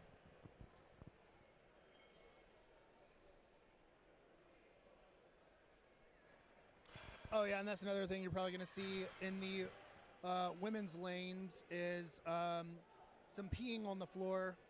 A lot of women will, when they're deadlifting, that's something that happens a lot, where they'll just be pushing really hard and end up peeing a little bit. That's leaving it all out there. It is literally leaving it all out there. We've had a couple of our 198 women go. Leading the pack right now is Miss Harris with 11 reps. That's pretty good. What do you think the top number is going to be? I think we're going to see some 15s and 20s. Yeah, there'll definitely be some double digits. It looks like everybody's getting started. Yeah, lane 2's back on. But like I said, they strap in on their own time, so their 60 seconds counts down the moment they touch that bar.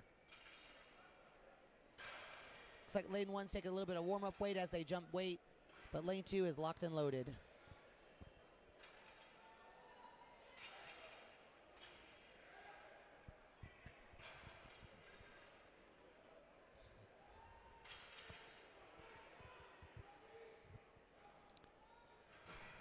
Looks like they're staying in their order from the previous. They're staying in their sign-up order from the previous event.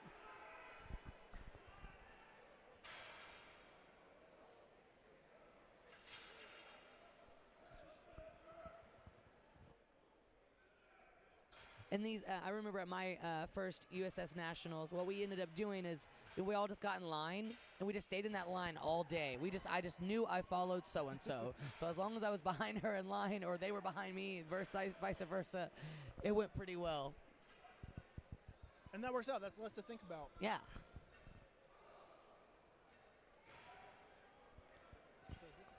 Especially with some of these lanes that have multiple people.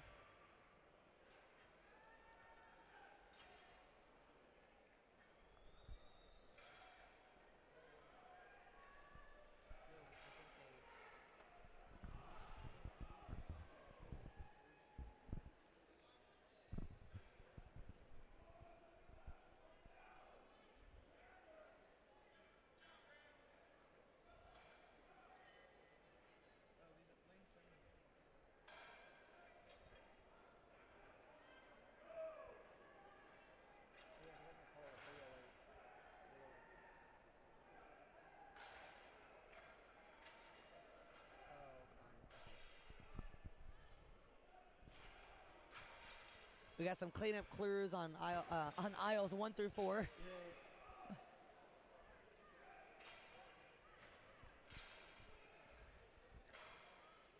Now they're all going to take that 1 second. They're going to get a down command from their judge. That means they can put the barbell down, reset, and go. Once again, no touch and goes can happen or bouncing. Once again, always great to make great eye contact with your judge. Sometimes I feel like the more I stare them down, the faster and maybe the easier my down command might be.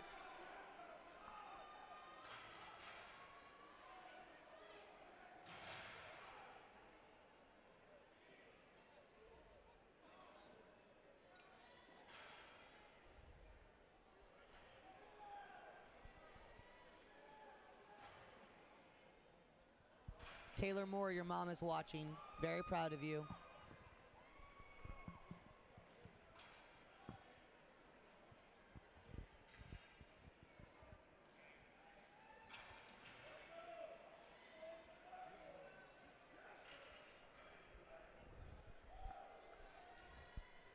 We got Jessica Pacelli going in lane 2. One of my really good friends. Competed with her a few times. Also been around in the sport for a really long time.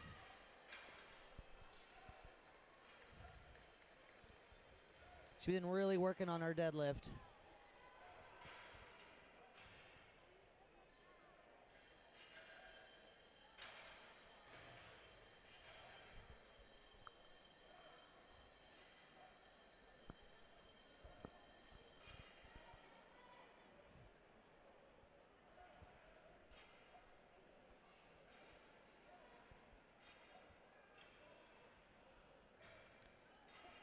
And that's the sometimes the disadvantage in figure eight. You might see it in lane 6, and as like, you know, once he straps in, if he gets a little stumbly or loses some balance, that barbell and him are going to go together because he is connected to it at that point.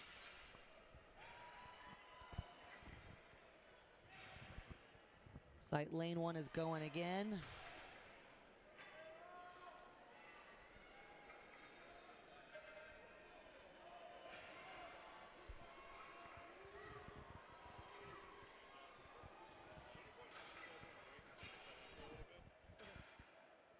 We're good right now, I think. Okay, you said okay. I was like, that was a yes or no question. Oh, no, I'm sorry. I thought you said at any time. Yeah, I was waiting for the call. Yeah. But no, we're good. I got you. Because Jake has at least All right, one, guys, we maybe got two. Tristan LaGrange If on you platform sit here all day, you're going to obviously be 540 pounds. Yeah, for sure. Max effort. Oh, he's probably trying to find the live stream.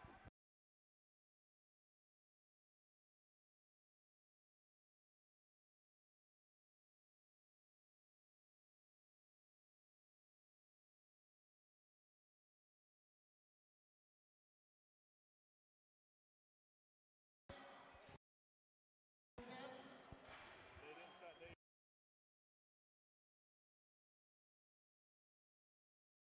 should have been fine.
I wonder how many comps Chris V has done. Vaccio? In lane 6. I don't know.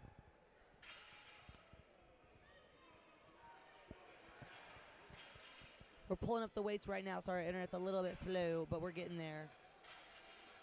Yeah, we're working on getting the weights pulled up so we can tell you what weights But they're moving and grooving. Lane 1 and 2. 1's taking kind of a little breather here in a second, but lane 2 is moving and grooving with that hitch. That's another thing. In normal everyday life, 60 seconds is not that long, but when you are lifting for 60 seconds, that can feel like forever.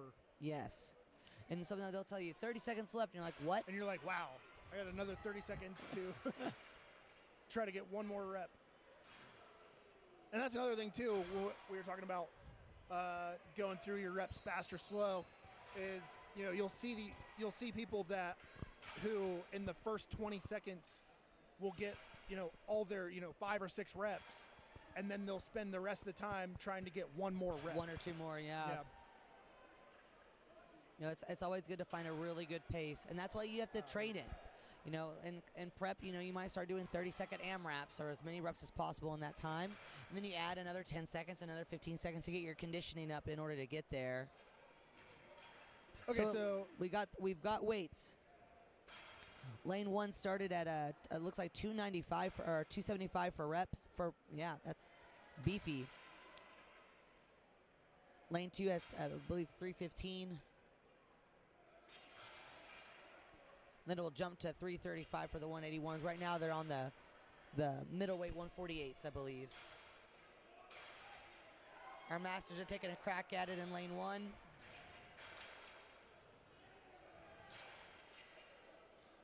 And going up to the heavyweights, which are in lane 8, they will be deadlifting 625 pounds for reps.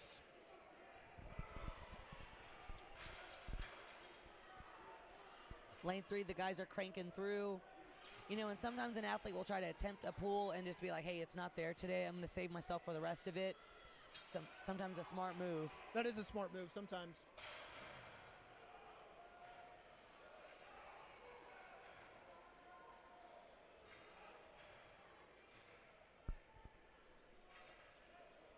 Lots of smooth, clean reps in lane 3. Doing exactly what Justin was talking about earlier, keeping tension on that bar with a little slower descent, so right when he touches, he can reset and go really quickly. Lane 4's knocking out a lot of good reps. Real good and easy. And then in lane 5, next to him you'll see on the last rep, and maybe this rep, yeah, he'll try to, he's pulling up to just over his knees so that he can kind of sit and rest the bar on his thighs and then pull it up and hitch it up the rest of the way. That's the Kearney way. That is the Kearney way.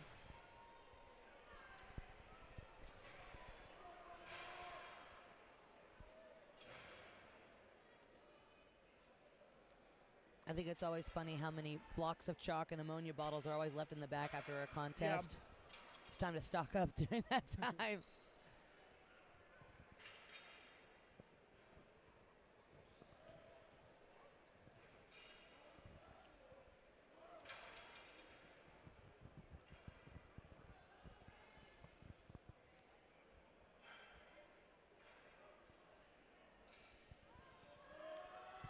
And a lot of these athletes, I did talk to a couple of them, this would be a PR if they get one. So to see them get 1 or 2 on contest day, once again, they trusted the process. You know, they trusted their ability to do so. And this is the day to PR and have fun. Yeah, hitting PRs in training is always fun, especially when you're in comp prep. Coming up on platform 7, 585-pound max effort. There we go. But when you're in competition prep, the only time it really matters is when you're competing. So if you're pushing really hard, hitting a bunch of PRs, doing stuff in training, and then you don't do as good as expected on competition day, you know, it kind of defeats the purpose. Yeah. And also, if you've gone through a weight cut, you know, you may not be able to hit the same weights that you hit in the gym because you were a bigger weight then. And if you didn't refeed and hydrate correctly, you know, that can suffer your performance. Even if you're not cutting, you know, contest eating is really important. A lot of people, I think, miss that part. I was at another strongman show last weekend, and one of the athletes didn't eat all day because they were nervous about eating. Yeah. It's like, eat stuff that you know your body can handle, quick carbs. I know Rice Krispie Treats, I think, is the GOAT in strongman right now for the food to eat in between. But I like having something like kind of sugary and kind of salty at the same time in order to have in the back. Because you're going to get fatigued with the sugar stuff after a while, and then you won't eat. And glucose tabs. Yeah. Glucose tabs are great. Justin actually passes those around at contests if you're nice to him. But yes, on competition day, there's a lot of people that just, you know, don't eat because they're not hungry. And you're not eating because of your hunger. You're eating for the energy. Specifically carbs, you know, like we've been talking about, carbs, sugars, get your hydration in. So you got to think about your, you know, in a normal day, you're eating, you know, throughout the day. And obviously when you're competing, you're not going to be eating all day or eating what you would in a normal day. But you're doing, you know, here you're doing 5 events and you're doing pretty much, on most of those, you are giving 110% effort. So the amount of energy that you burn on that one event could be pretty great compared to, you know, a normal day. So you gotta, after events, I always like to have people go eat something sugary, carby, something like that, just to help, you know, kind of spike that blood sugar back up and get some more glycogen in, getting ready to go for that next event. So strongman fans, you at home, I think you should also do the same thing. After your friend or someone finishes an event, you should also get a snack too. You got to keep your energy levels up for sure, for your people. Looks like Jade is going in lane 1 or getting ready to go. I love Jade. She's been competing for a long time. She keeps the Texas strongman community really tight knit. They even brought like a Texas flag to take a picture of all the Texas people here, which is really cool. She's a contest promoter herself, incredible deadlifter. And she is just banging them out in lane 1. Kayla Bensley on platform 3 with 5:05.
All lanes are deadlifting now, looking really good.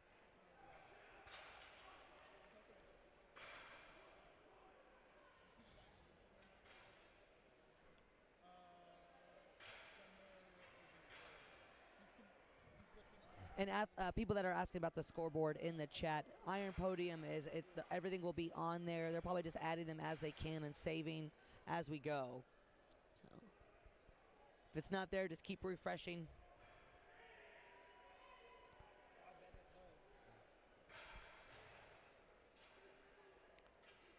Yeah, y'all are seeing on the live stream right now, Jade going.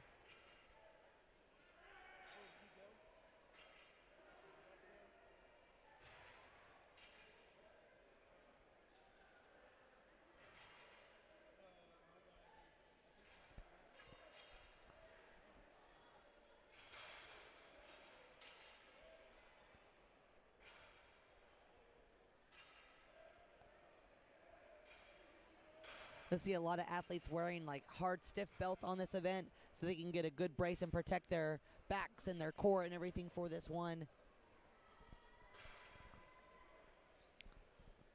Lots of hitching and ramping towards the end just so they can get every single rep they can.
We got another very important question of who's my favorite 105 and why is it the fridge? All my other 105 friends are going to get mad at me for saying that. So far, Justin and I have only had 2 coffees, and I've had 2 coffees. He's had maybe part of one, and then some Red Bull, if anyone wanted to know our energy levels right now. Someone asked, will we ever see stones at amateur competitions again? You know, we were just talking about that. Stones are hard to do in a contest setting because of all the tacky and stuff like that goes with it. These venues have pretty crazy, I wouldn't say crazy actually, they just don't want sticky stuff on their floor, and they charge appropriately when that stuff gets left behind. And having unique having the same weight of stone in the same mold, those are also hard to do too, unless you can find someone that can, is a stone master when they make them, that they're exactly the right weight for everyone, just so there's not a disadvantage to an athlete. I think the last time I saw stones at a nationals was Strongman Core Nationals in 2019, and that was the stone to shoulder. And Yeah. there was so many pop biceps. We did tacula stones at nationals at Strongman Corp Nationals in 2023, but yeah, no tacky, and a stone Oh, broke. that's right. Like one of the stones broke, and they had to replace it with another stone. But it was tough for those athletes to kind of keep moving forward during that, because once the equipment fails, the rest of the people in the class, what do they use after that? So I had someone ask, why is Hannah so perfect? And that's got to be someone else, some other Hannah, right? it has to be another Hannah. It's not me. Probably like Hannah Ross or Hannah Lindsay. Those two are pretty perfect. And then we also, at these different contests, what they're also trying to do is make sure all the equipment that they have can be used for the entirety of the contest too, and reused later on. If we break a stone or if we break something and we can't replace it with something else, thankfully we have 8 lanes here of equipment, fully equipped, that if something were to, we could always go down to a lane or take a lane out if we had to. But thankfully everything here is in a great working order. Snake River Fabrication must be doing an incredible job, because everything looks like it's still rocking and rolling pretty darn good. Yes, and some people complain about using, having similar events. Like we had the axle clean and press, and now we have an axle deadlift for reps. But you have to think that all this equipment and weights and everything has to come from somewhere and then go somewhere. And all the coordination and setup that goes into this, you can still have a great show and have, replicating events or similar events, or reusing equipment, I should say. And so, it's just all the coordination that goes outside of that, which is why I'm in favor of big shows, not having super complicated events where you have a ton of setup or reset, all that stuff, because you think we have, over 400 athletes here. So quick reset, quick setup, easy to do. It makes for a good show. I've made that mistake myself as a promoter before. My first Circus of Strength show, I did 5 very intricate events.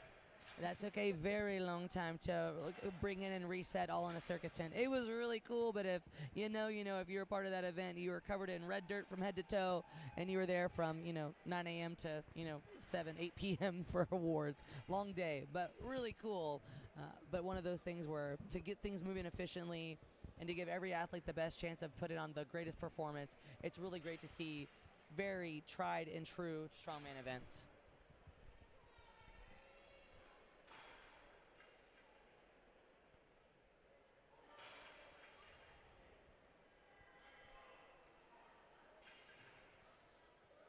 I'm still waiting to see like a 15, 16 rep plus event for someone. I've seen some 14s.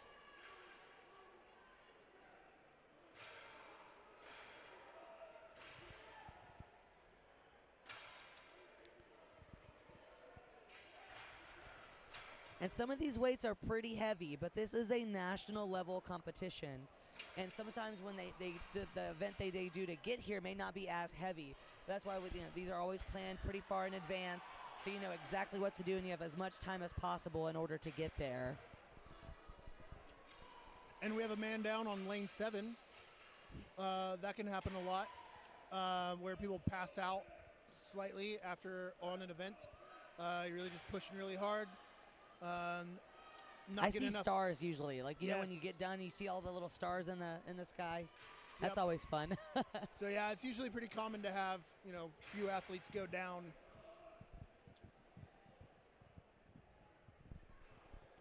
Yeah, but this is the event that does it. It's always. Do you ever get dizzy on your log press? Sometimes. Yeah. I usually only get that though if I don't eat enough beforehand, or if I'm in a cut or something. Yeah. Not getting a lot of carbs. When in doubt, just add some beetroot. Little pro tip from your 2 favorite pro strong man and woman. It tastes gross, but it does wonders.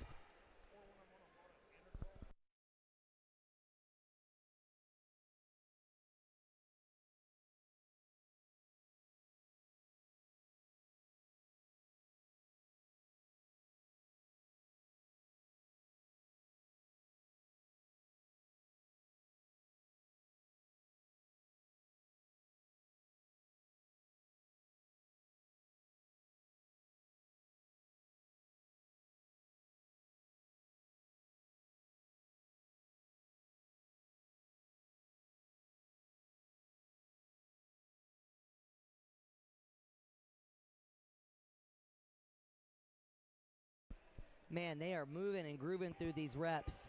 Now, they get 60 seconds. If they want to use the whole time, they can. But if they don't, they get what they want to get, they can, bow out and be done and move on to the next athlete right after that.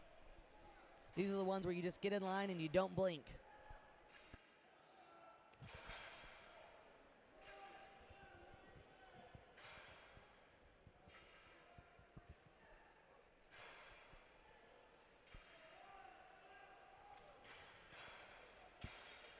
See lots of shaky legs getting to the last ones. I know what it's for, but in your opinion, when you see that, what do you think when you see someone's legs start to shake when they're doing their deadlift? Usually when I see people's legs shake on their deadlift, I think that they are more quad dominant and not don't have as developed glutes or hamstrings. So they're putting a lot more into their glutes or into their quads and not getting a lot of glute activation. I actually have a girl that I just had change this because she would have shaky legs, and we got her to start using her pulling with her hips a little more instead of being such, sitting farther forward and being in the quads so much, and that really fixed it. I've also experienced that if I just took too big of jumps and my legs weren't ready for it, they'll shake a little bit too. Just that's also a fatigue thing. There's usually nothing wrong with the athlete. It's just one of those things where their body's turning on to be like, okay, fight or flight time.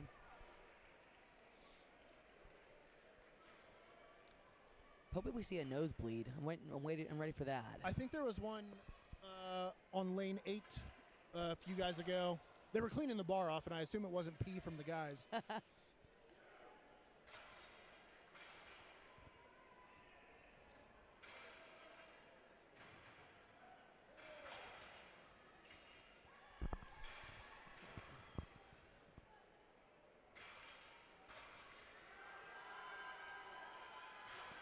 Okay, just so y'all know, in lane 1, we have the teens, Masters Women 60, Masters Women 50, lightweight, Masters Women lightweight 132, Masters Women lightweight 123, Open Women lightweight 123, Open Women lightweight 132, Masters Women heavyweight 50 plus, Masters Women heavy middleweight 148, and then Masters Women 165, all in lane 1.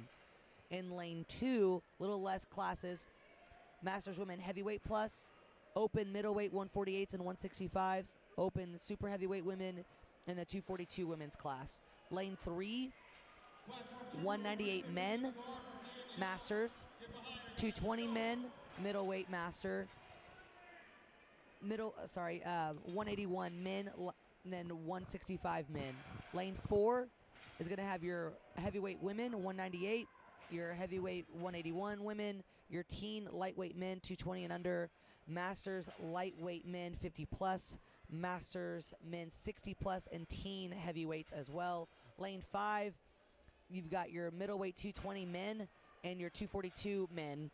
Lane 6, you've got your Masters heavyweight 50 plus, Masters heavyweight in general, and then you've got your your Open middleweight 198s.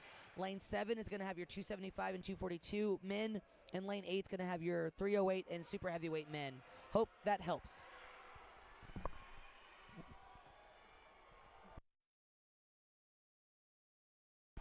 They will stay in their lane assignments all day.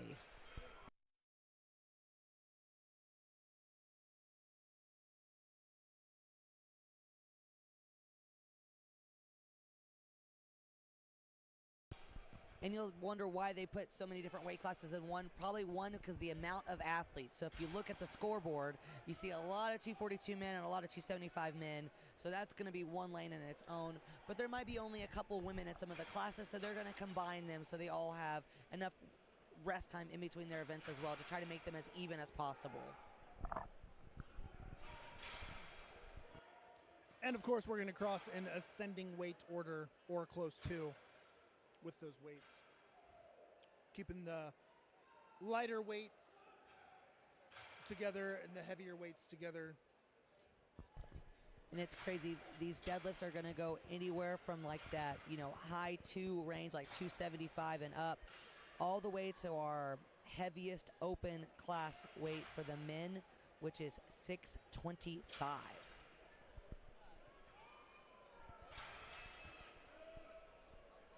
Someone might say, oh, that doesn't sound that heavy. I mean, 625 is heavy to me, but also It's heavy to me. 625 on an axle bar is significantly heavier than 625 on any other style bar that's smaller in diameter. Center of gravity is a little bit different. It's a little further out in front of you. And like Justin was saying earlier, there's no give. You're picking all that 625 up at once. There's no bend in the bar or break off the floor. It goes all together. And I could be wrong, but I think that having the skinnier plates, like calibrated plates or like these weighted out plates, where all the weight's in closer, makes it even harder, even on an axle. But that could just be in my head, but it makes it feel heavier than when like the weights are spread out with like bumpers or just like standard plates. Yeah, I think there is something to that. The closer the weights are to you, the heavier it's going to feel. Yep. It's like using like a rogue log compared to like a pit bull or something. Yeah. Or Bartos, when all of the weight's right on your chest. Yes. Seeing lots of different stances, lots of narrow, some wide, some medium. And a deadlift's not a one-size-fit-all kind of style of lift. I mean, everyone's going to have their own variables to their own body type.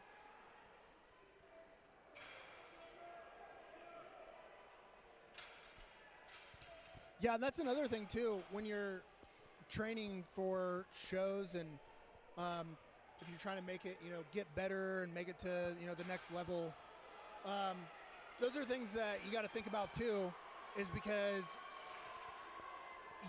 what works for one person may not work the best for you, where some people have a narrower stance, some people have a wider stance, and you may be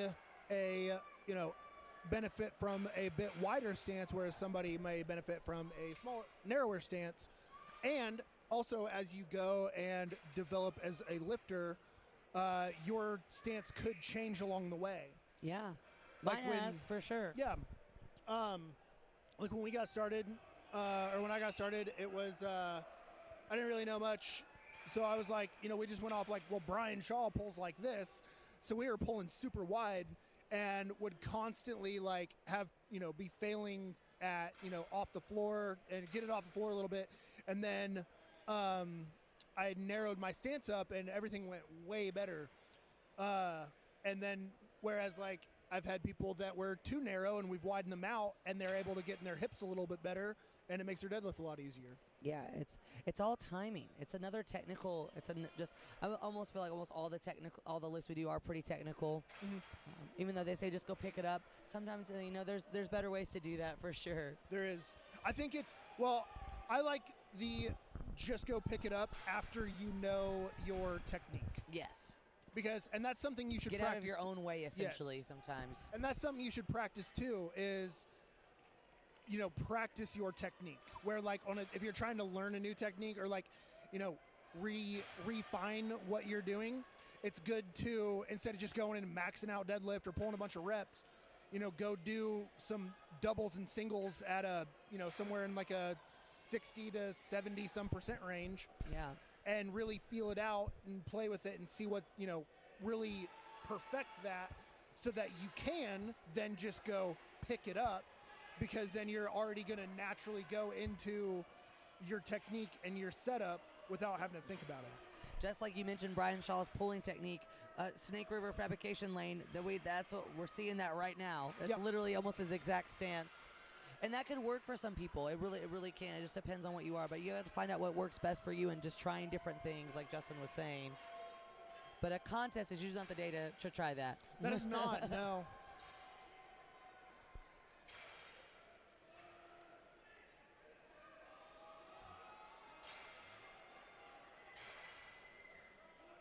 Like I've had people at contests ask me, like what shoes should I wear for this? And I'll be like, well, what shoes do you normally wear when you're doing this event? And then they'll tell me, I'm like, okay, go with those shoes. Yeah, the ones you've been wearing. Yep. Before I got a pretty knowledgeable coach. I think our live stream might be up. Sorry, our Iron Podium Announcer page might actually be back up again where we can see it. I think Gina is on lane 1 right now. She's about to do her deadlifts.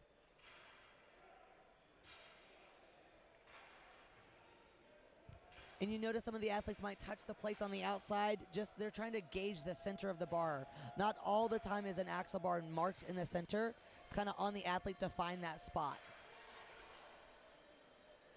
And if you're off center, you'll know it. You'll feel that immediately.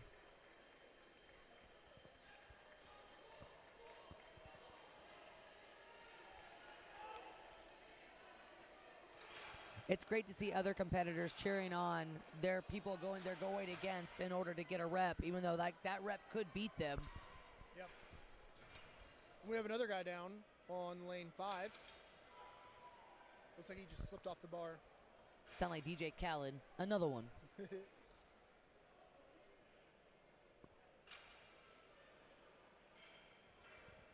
See lots of fist bumps going on. People are pretty stoked.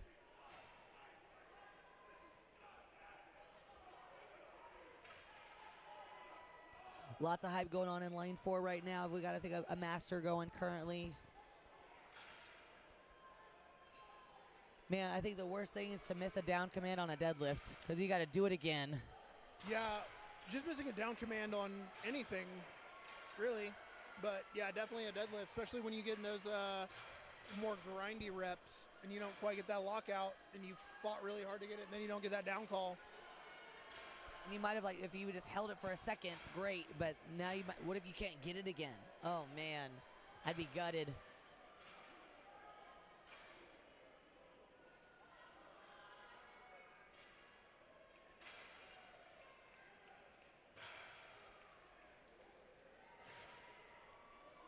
Looks like another fast event running to the races. And I bet we'll be done with deadlifts in the next 20 minutes or so. So you haven't tuned in yet, make sure you're tuning in to watch your friends compete. Yeah, usually max events tend to take the longest. I say the rest of these events, pending no issues, will flow pretty quickly. Yeah.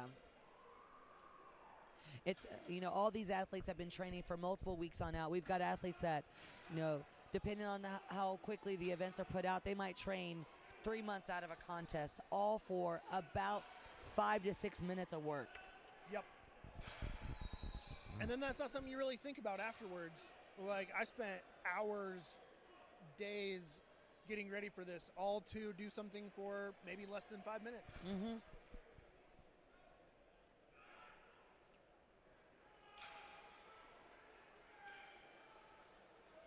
What's your favorite cues for deadlift? I know we hear hips a lot, legs. What's your favorite word just to blurt out at someone while they're deadlifting? At least with all my athletes, I'm big on like push the floor away. To really help them think about pushing their feet into the floor, because I'm trying to get everybody converted to lifting with their legs and not pulling with their back. So that's a big one I go That will to. keep their longevity in the sport. That's also going to keep you getting paid. So that's pretty smart. Yep. Pretty smart guy over What here. about you? I jokingly like just to yell hips every time someone's deadlifting. That's fair. You do hear a lot of hips. A lot of hips. And I hear... Or drive. I hear a lot. I say a lot of drive. Yeah. You hear a lot of cues that you I feel think like when that you people just yell them push to on yell the gas pedal, you know? Yeah.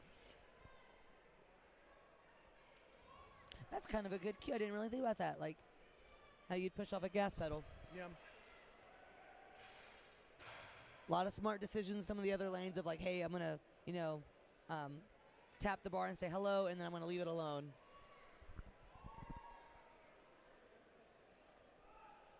Just had a guy that said, nope, I don't need a belt. I'm going to take that one off on the Cerberus lane. I have noticed if you wear your belt too tight on a deadlift, it can actually hinder you versus because you can't get enough air and brace in.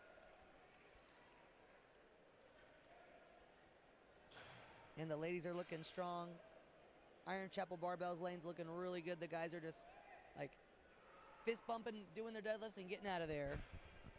Like checking in another day at the office.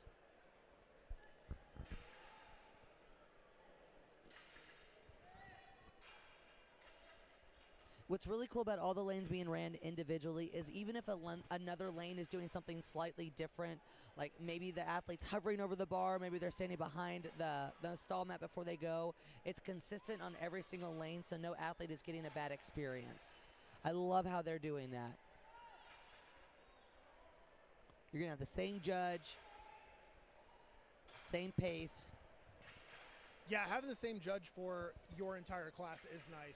Very nice. And that just brings the consistency throughout, where it can get a little iffy if you have different judges for that same class.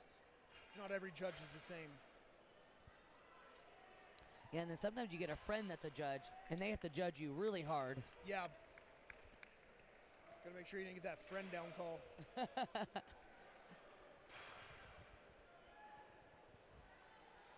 We were talking about that on the way up, and it's like, you know, if I have to judge an athlete or a friend or something like that of mine, I know I've got to judge them even harder than I normally would, or a normal person would, just to make sure that they're, you know, no one thinks I'm trying to give away points. You can ask my athletes. I'm a mean judge to them.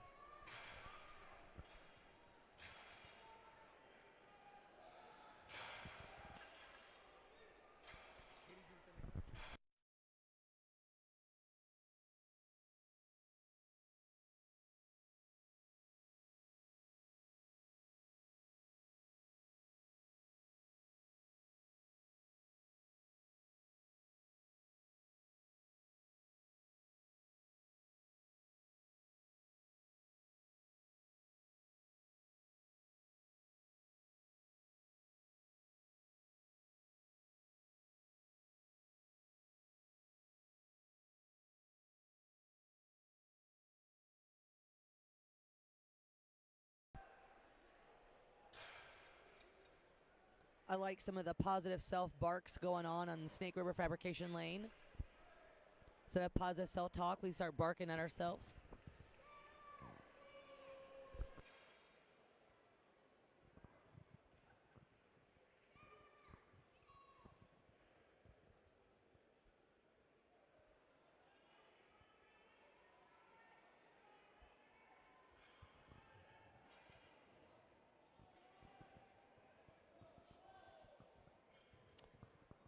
That makes sense.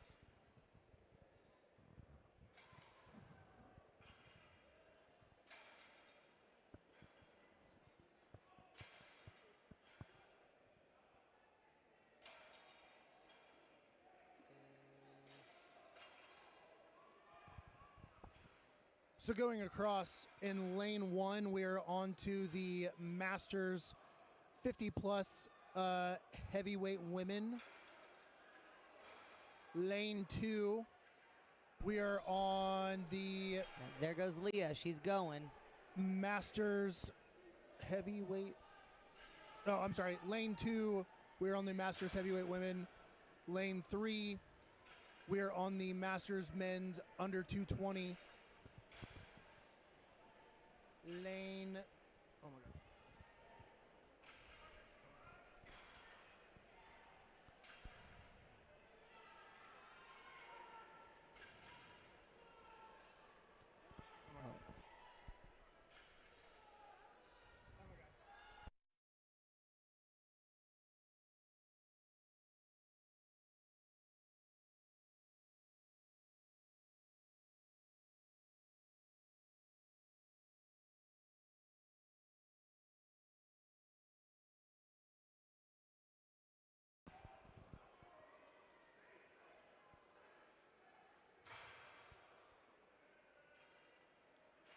It's also interesting to see how people prepare for like big lifts like this, like with back slaps or, you know, I saw some men hitting their heads on things in order to get in the zone. That is interesting. That might be their salt smell instead. Yes. I've never been into getting hit.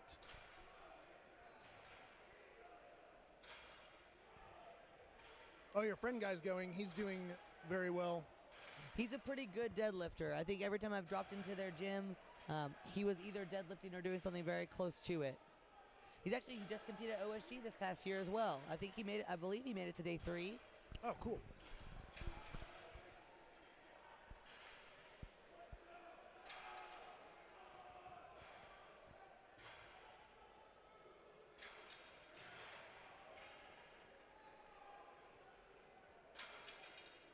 Yeah, they're moving right along.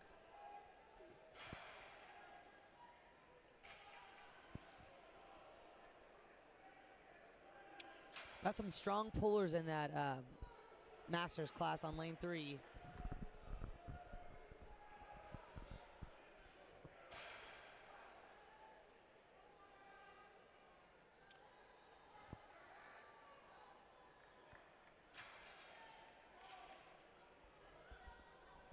I love you might see some little almost like GoPros or cameras set up on the floor. Athletes getting up close and personal content of their lifts for the day or filming for each other.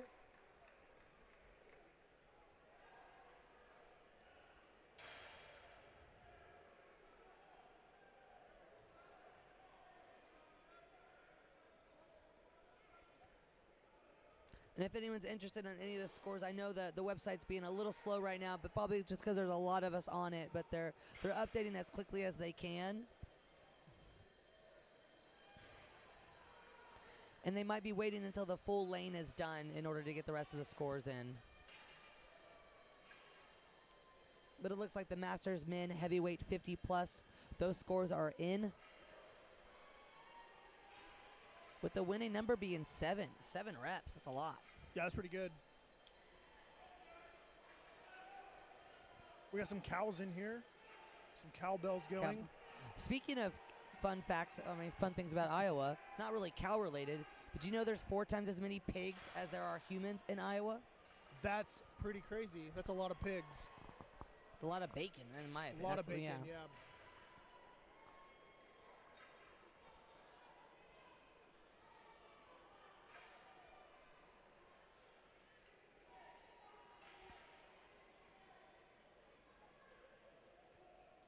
But you also did something fun in Iowa, the world's largest truck stop. You did that. Oh, yeah, we did. On our way up, we stopped at the world's largest truck stop. It's like a older Buc-ee's type of thing. It's got a lot of stuff going on. They have a museum, big truck shop for any of you truckers out there. So it's pretty cool. They have a restaurant and stuff inside.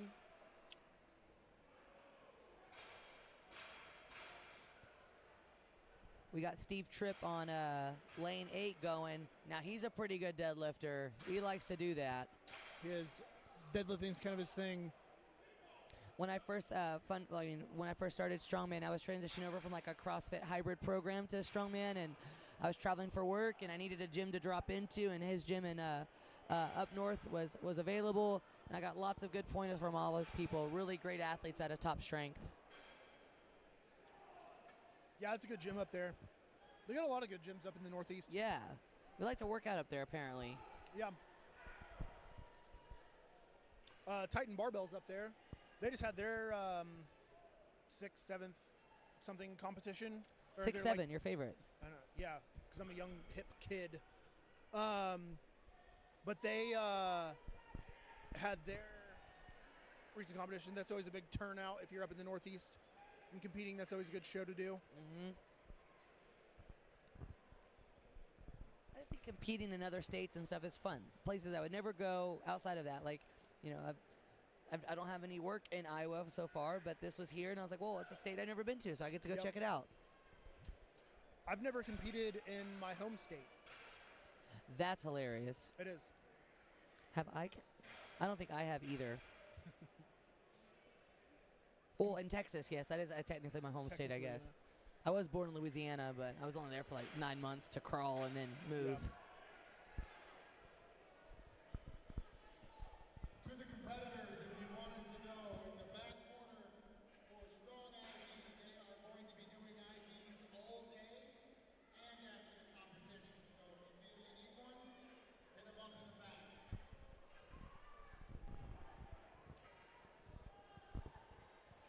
Yes, we have Strong IV here, doing IVs for the athletes. Very supportive in the community, and they go to all the strongman shows, all the big strongman shows, doing IVs and everything, which is great for after weigh-ins, or especially if you did a big cut, getting IVs good. They have just standard bags, and then they have vitamin bags. everything. I think it's very beneficial to get a IV after or the day before competing. And if it's a multi-day show, getting an IV between day 1 and day 2 is also really good. Yeah, I've been going along with that. Even if I don't cut, I still get one. It's just Yep. like one part of the ritual, probably just what I've always done.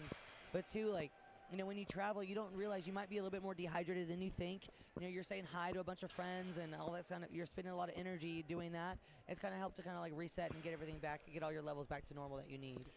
And dehydrated or not, it's a good way to get a good amount of fluid in and If not you- fill your stomach up so you can handle more carbs and more food on your refeed.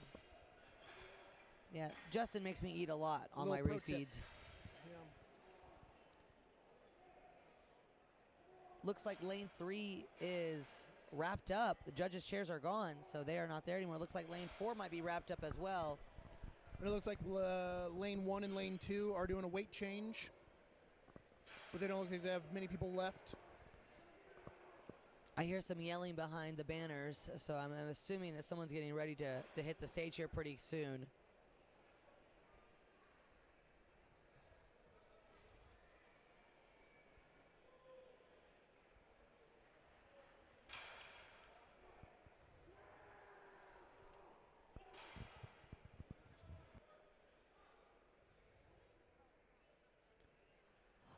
I've seen lots of Kearney hitches today. He'd be proud. For those of you who don't know, Kearney hitches are what we're referring to. Rob Kearney, who is retired now, competing at World's Strongest Man. He was known for his hitching. He had a super, what he pulled, did you ever pull in the nine? He pulled in the 9s. Did you ever hit 1,000? I don't think he hit, maybe from elevated. Maybe, but from the ground, he was never, I would say, without the hitch, probably not the best deadlifter, but he had his hitch where he would pull up over his knees, sit all the way down, take a second, and then ramp it up his legs, and that really helped him to deadlift with the best. And want to be in one of the smaller World's Strongest Men One of the competitors. smaller guys. He Yeah. started out as a 105, 200-pound guy, 200, yeah. and then went up to 105s, and then went up to heavyweights and was competing at World's Strongest Man. So that's your next thing then. You got to go up. Oh, I'm not doing that.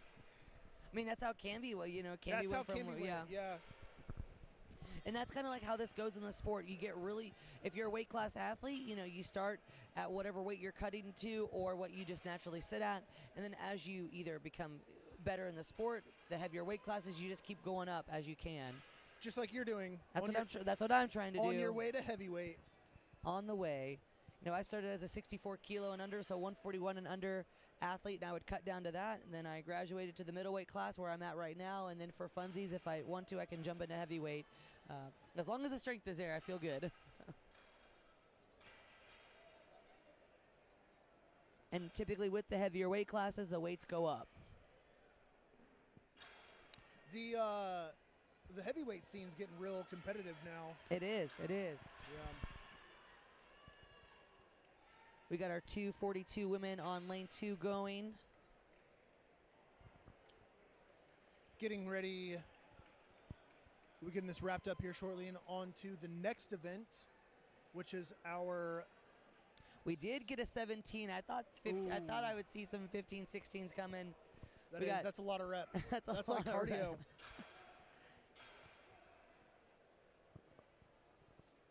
But our next event will be the arm over arm sled drag into, then turn around and drag the sled back. Now, this is a pretty straightforward event, but I've never seen it put together this way, where you Right. actually pull the sled to you, and then you got to drag it back the other way. I think it's also incredible on the volunteers. They don't have to reset it as much. That is as nice. well. It's It's- very smart. Yes, Yeah. very smart. Because these volunteers, these athletes are doing these events once through their contest. These volunteers are doing it for every single athlete that's on that platform. Like resetting, reloading, they're working really stinking hard.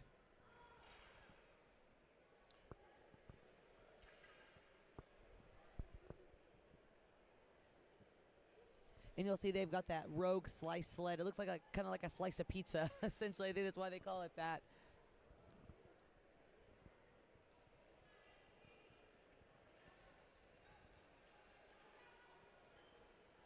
Now, this event could be really good for some people and really bad for some people, just depending on how heavy it is. Yeah, this is where things will start to change a lot. If you're a very static person, or you're not a very good at static person, but you're good at moving events, this is where the points will start to shake up a lot with people who are really fast and can move well. And then some of those guys and girls that are not the best at moving events, this is where those points will start to shift a bit. And that's why I always say it's going to be well-rounded. And it doesn't, the strong, like we said at the beginning, you don't have to win every event. You can even zero an event and still win.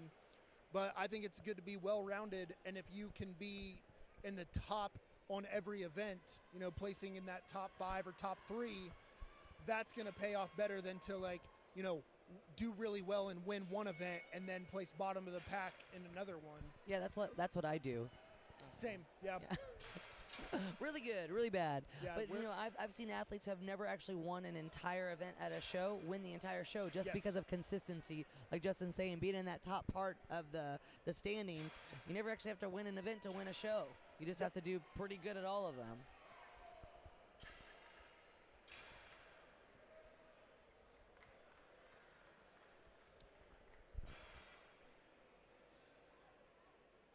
Looks like Burley's trying to give some pointers in lane 2. It's nice having a pro judge there to help you out. And with being well-rounded, that's why in strongman, it's also good to train conditioning. Yes. Which a lot of people hate doing conditioning work. They hate doing cardio. We're moving a lot in this sport now. There are, versus, yeah. like, There's a lot more moving. It's getting a lot more athletic than it used to be. And it is very beneficial to do your cardio, train your medleys. You can even do it like, strongman style conditioning where you and a buddy or your little training crew, you just do sandbag carries, for time, racing each other, stuff like that, something to make it fun. But it does pay off, and due to contrary belief, it does not sacrifice strength. You're not going to get, doing some cardio or going out and doing some sprints, you're not going to get weaker from doing that. Yeah, because you can even do heavy sprints, have someone hold a band, and take off. That was always pretty fun. It's also a good trust exercise. Yep.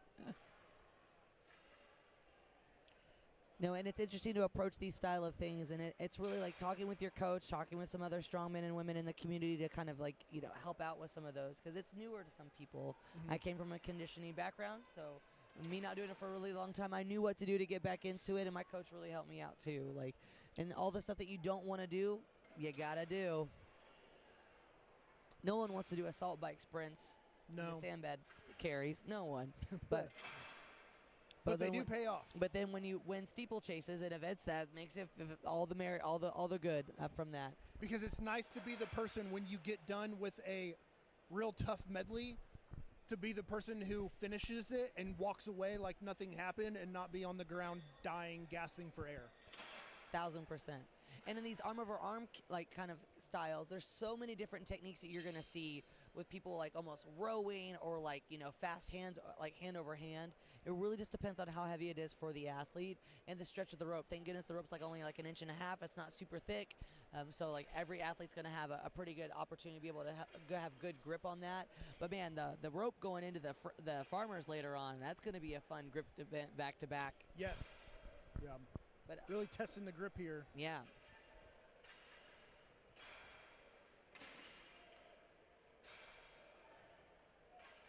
Lanes 1 and 2 almost, they're going rep for rep. And it's cool to see when an athlete turns that hitch on when they need it. Maybe they don't start out with it, but the reps start to get a little bit harder, so they pull that little technique out of their back pocket. Because a straight rep will usually be faster than a hitch. So to get your straight reps in, and then you start hitching as things get a little bit more difficult. But I've also seen where if you hitch too aggressively, you can knock yourself out of position and actually fall or stumble because of how much weight is being bounced around the front of your body. Yep. I've never been able to hitch. I don't know if it's a thing, but I've never been able to do the whole sit back. You have to warm it up. Yeah. You know, people laugh at me for going on one leg for like overhead events and stuff like that. you gotta- I have to warm that You up. got to warm it up. I do it in warm-ups. You got to warm it up to put on a show. You know? And then we've been asked so nicely to do a shout out for Clint in lane 7. Your little sis and Paul are watching and they're cheering you on. You are one tough cookie. Cookies. If you want to get to the back, you have to go around the outside. Please do not go through the middle. Again, clear the lane when your lane is finished.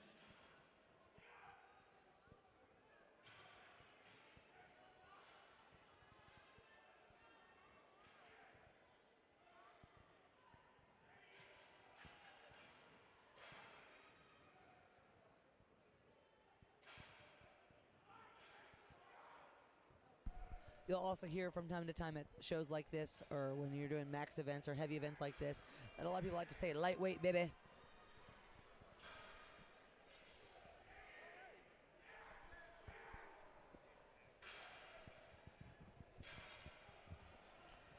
They're going to start resetting the floor for the next event as the athletes wrap up. How would you go about training for this event? So I don't know if I'm a psychopath or smart in this one. I train sled pulls on rubber mat. Yeah. Cause like I don't know what sometimes you get a polished concrete floor. Sometimes you get hit a groove with the sled. You need to be able to be strong enough to pull it. Yeah, I train it as hard as possible typically. Doesn't necessarily benefit me if it's light because I'm not the fastest when I'm hand over hand. I got some short arms. Yeah. But I do try to train this event as hard as possible. Yeah, and I think it's important on events with like any type of drag or pull or whatever where you're dragging a sled or arm over arming something. I think it's important to train it light and heavy. Yeah. Because if you're used to training it on like rubber and then you go, and you're having to put extra effort into that pull and then you come here on this concrete floor, it's going to move a lot differently. And so if you don't have the option to train on different, on concrete or rubber or whatever, you just train on the same thing all the time. I think it's important to train, if they say your sled weight's 300 pounds, don't just do 300 pounds. Try to do 500 pounds and then do 150 pounds where you're doing something where you really are having to force, really having to pull hard, and then where it's light and you're working on that transition of, the turnover with your hands, trying to pull it fast. Yeah, because getting rope jumbled up in your hands is very annoying. It is. But they'll probably have someone that's assisting with their rope that's going to help pull it off of them so it's not going to just bundle up in their legs as they're pulling. And I don't know if y'all can see it on your end just yet. They might adjust the cameras or we can just at least tell you what it looks like and you can imagine. They've got those really cool Snake River fabricated yokes that are green and black. And they've got a footboard that's just a big, thick piece of wood board that they're going to be able to plant their feet on so they can really use that to gain some momentum and use their legs for that pull, and it's not just upper back and arms. But if that's a technique in itself to learn how to use your legs on a pull like that. I think of being like Spider-Man every single time I do it, like where I'm having to kind of like sit back into it and really drive out with the legs.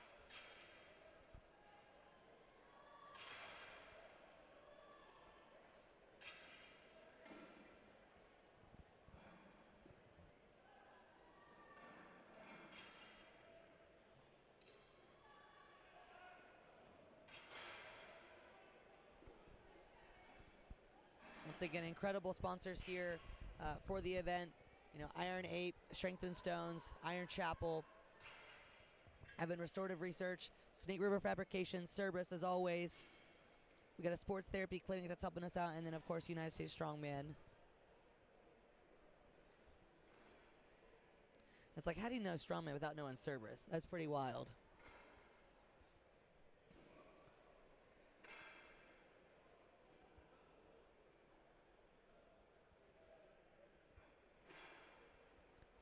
Coming down to the final ladies on lane 2. Then that one will get reset. Once again, incredible volunteers that are helping out.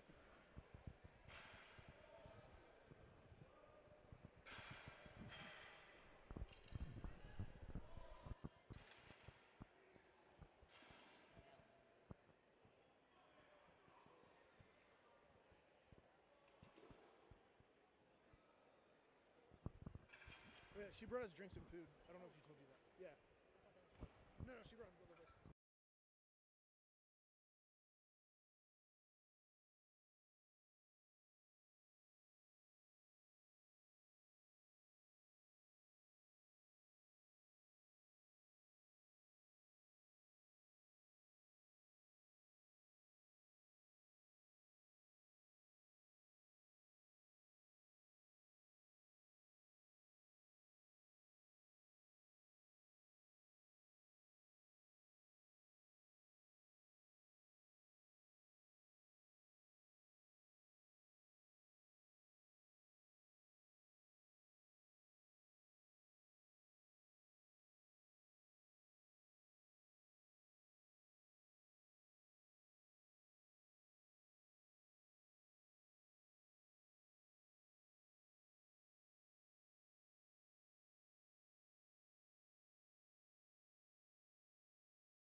And we're back. We're getting set up for the next event, which is the arm over arm sled drag into the pull back. And we have a set in right now. Would you want to introduce yourself? Yes, hello, USS Nationals family and friends. This is Steve Coyne here, stepping in for a few minutes to relieve our awesome commentators. So good to be here with you guys. And tell us about yourself. What do you do? I am the USS State Chair for Florida, coach, strongman competitor. Just like to be involved in any way I can. So just good to be here, support all the athletes, support the stream. So that's me in a nutshell. That's awesome. When did you compete last? I competed 2 weeks ago. I did America's Strongest Man in Pittsburgh over with Strongman Corp. Got third place. So still buzzing about that a little bit. So pumped. That's pretty awesome. I'm getting the Jones out here. I mean, I just competed 2 weeks ago, but watching this, I'm like ready to get back out there right now. So for you, what do you do going into a show, like a big show? Do you have any like rituals that you do, or like do you go into prep differently than you would say for like an amateur show? I try to be very, very routine. I think about, decision fatigue. You don't want to be questioning too many things going into an event like, oh, did I do this right? Did I do that right? I think that's a poor approach. So, the way I do my water cut is always the same. The foods I eat is the exact same. I try to keep the same sleep habits, like step habits, as close as I can. So I don't really, change too much or deviate. And that's really been my approach the last couple years. If I get up in the morning, I have my routine. If I'm traveling at home, whatever, it's all the same. No, that's really smart. And that's something I talk to my athletes about, is having a routine of what you do, especially when you get into comp prep. You look at, especially like if you're you're not just doing it for fun, like you're trying to get better, trying to do more. And, you're in prep and all you're thinking about is training and what you need to be doing, cutting out external factors, right? And really trying to keep everything like kind of mundane, kind of boring, right? Correct. Yeah. Yep. Very normal. You don't want to be going out and doing making huge changes to your diet unless you need to. You don't want to be making huge changes to your training unless you need to. You want everything to just kind of flow. Correct. And I tell my people this. The line I use is, the night before competition is not the time to try the new spicy Thai joint down the street. And that is from a real live example. A lot of people 1 year for a competition, none of them were my coached athletes. I would have told them no, but they all went to it was a new ramen place that was right down the block. And I mean, that's just, a loaded salt bomb after they were all cutting water, and they all had indigestion and, some rough trips to the bathroom, like all competition day. And that's, it's just not the time for that. Maybe after the competition, go nuts, but. Yeah, save that for afterwards. Yeah. Yeah, so it's just important. You want to, everybody has competition jitters and anxiety. It doesn't matter what level you are, because if you care about this, you're going to have a lot of energy around it, no matter how prepared you are. So one good way to rein that in is to fall back on these routines that you have. And that could be, again, like your morning routine or your warm-ups or, other things like the caffeine and stimulants that you do. Some people overdo stimulant usage on a day like this, which I completely understand why, but again, just think about what's the most successful tools and methods that you have in your day-to-day life and in training, and you want to try to apply them here as best as you can. All right, we're getting some updates here from Iron Podium to help us out. Hang tight.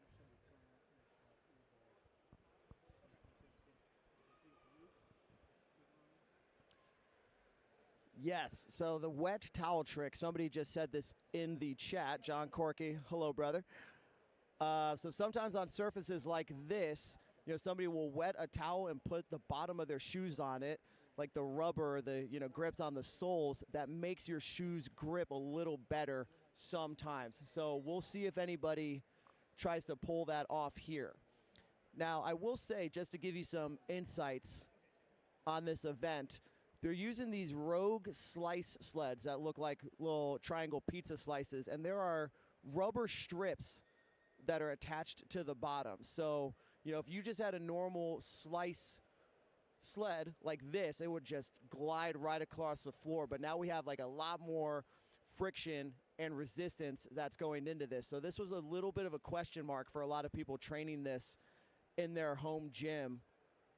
But now there is some pull, there is some resistance. So really kind of interested to see how this goes down. Do you have any insights on, when you guys were training this or how this might run today, Justin? I think one of the big problems is going to be people slipping on the concrete floor, which I think I overheard you talking about, getting a wet towel and stepping on it before you go out. Definitely smart. I always have a couple pairs of shoes with me, different ones. Like I'll normally have like a pair of Nobles and a pair of Tiers, or normally what I stick to. And I'll kind of, if it's something like this where it's going to be on a slick concrete, I'll kind of try them, like when I'm warming up, I'll kind of go out and in both shoes and kind of rub them on the floor and see which ones grip the best. But really, like we were talking about earlier, I think it's important to train, train really heavy on the sled pulls to, really work that pulling, really hard, and then train it really light so that you work on that, like transitioning that arm over arm, getting that fast transitions. And then with the backward sled drag portion, it really depends on like how your surface is and how slick it is you're going to be. Because if it's lighter, you're not going to be able to lay back as much. You're going to have to be able to stand upright. But if it's pretty heavy, a lot of times you can kind of lay back and use your body weight into it and really lean into that pull. I'm really keen to see how this one plays out. I think it's going to be fun to watch. Now, just to provide some context for this event, which a lot of people have been talking about up to this, at a previous competition, the Arnold Pro-Am this year, they had a arm-over-arm sled drag that was very, very, let's just call it fast. Maybe not light, but it went by a lot quicker than expected. So we're not going to see, we will see some speedier times, but we're not going to see this event over in like 10 to 12 seconds, especially with the transition into the backward sled drag. So it could be, I think this one will be pretty exciting. What's your favorite event today? My favorite event, if I were competing, I'd probably froth over the last one, the sandstone over bar. It's a very good classic strongman style event. And I personally promote shows, so I like what I call gut check events. That's a good one where people can really, really redline, leave it all out, put in some big efforts, like really fight hard for it. So, as an athlete, that's fun. As a spectator, it's really exciting because, there's so many people here. You're going to see some people win a national title off one hard-fought rep at the very end. So that's going to be my answer. What about yours? Yeah, I think I would have liked the axle clean and press. Just because my pressing's been going well lately, so that could change show to show. If my pressing's going bad, then I'm not excited about something like that. But no, I do like the sandstone load over bar for a last event. I like events like that for the last event because it can really, if you're down a few points, and that could change a thing between you winning or placing fifth. And it's a good one. It's to really just leave it all out there and have just go for broke. Really, because you're just loaded until you pass out. Absolutely. And an important thing to pay attention to if you guys are watching on the score sheet, as Justin said, there's a few things that could take you from first to fifth on any one of these events, right? That could be one rep at the end on the sandstone. This event, this could be 5 seconds that cost some people a whole national title. And I, 2 years ago in Denver, got fourth place in the 181s after winning 3 events because I had a bobble on a sandbag that cost me dearly. So I understand that very very deeply. Yep, I have 2 third-place trophies from being in first place going into the last event from OSG and ASM, where I just wasn't as fast on the last event, and that dropped me down to third place. All the cool kids get third at ASM anyways, bro. Yeah. It's all good. All the good ones. Yeah, but this is where, like we were talking earlier, those first 2 events were pretty static.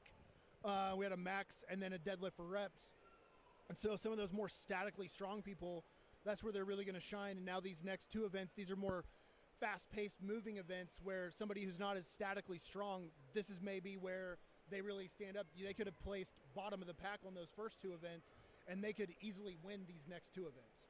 So that's really going to change things a lot. we'll see some big shakeups. Absolutely, man. This is going to be great. And for those of you that are watching, I just want to take a moment to say these events are so much fun. All these people, all this energy here. So appreciate everybody that's tuning into the live stream. But I also want to tell you, you got to get out to one of these, even if you're just here to spectate.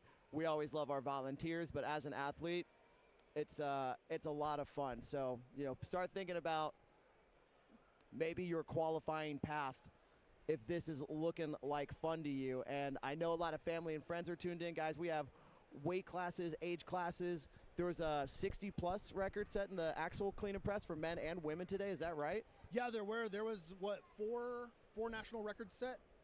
So- The Masters, 3 Masters, I believe. Okay. And then the total, the overall open men.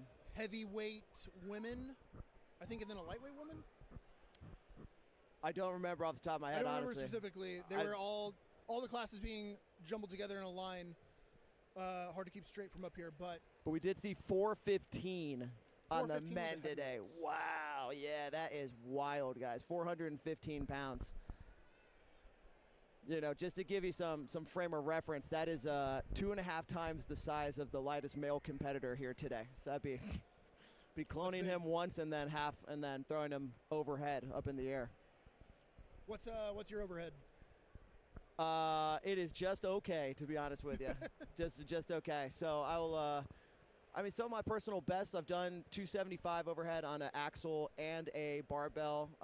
My best log is only 265, but I want to shout out to my coach. I work with Dan Flash Ashcroft and Shane German. They've been doing some like postural correction stuff with me, so things are moving in a really good direction with that. So, you know, my overhead's okay. I'm more of a deadlift, posterior chain type individual personally, but, you know, it's okay. And we were talking about that earlier, where you're unless you're like really honed in, well-rounded, you got a lot of people that are really good at pressing or really good at deadlifting. And it's rare that you have both. yes. And yeah, it's, you know, one of those where you got to work on one. If you're really good at deadlifting, you need to put extra time into your pressing and vice versa. And it's, yeah.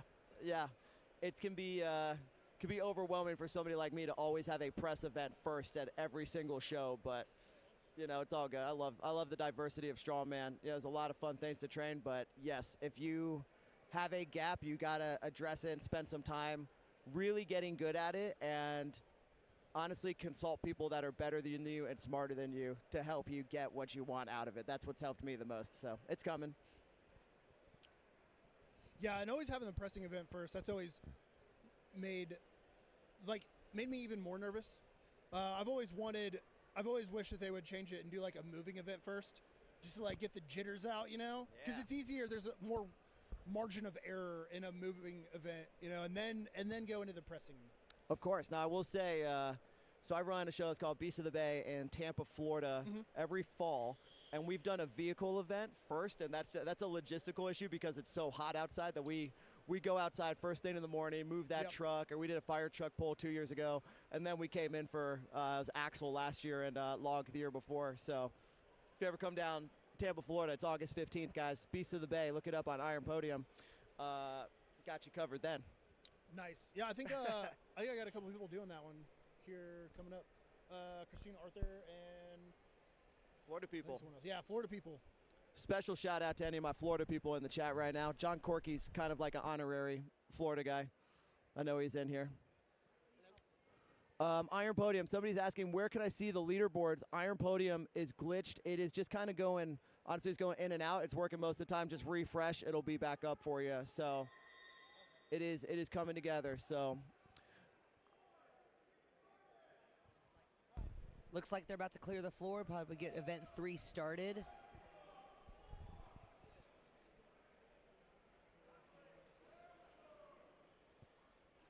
All athletes off the floor. oh, one big slip there.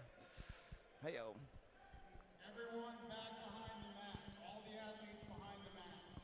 Take a second here while we're getting ready. A shout out to Iron Ape, title sponsor. Got lots of awesome gear, straps, wraps. We have Strength and Stones, Iron Chapel Barbell, Restorative Research, Snake River Fabrication, who made these yokes that are providing the supports that the athletes are up against while they're moving the sled for the arm over arm pull.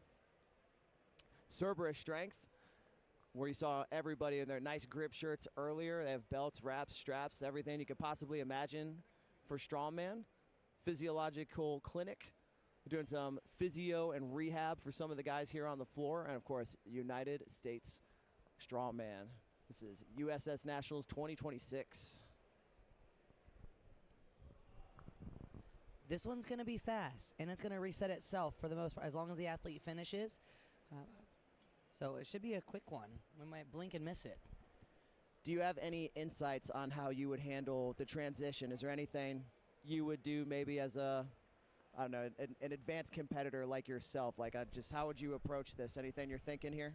I would make sure the straps on the sled are set where I'd want them. I'd walk over there first, even if they tell me I'm not going to. I'm going to at least check them, make sure they're straight.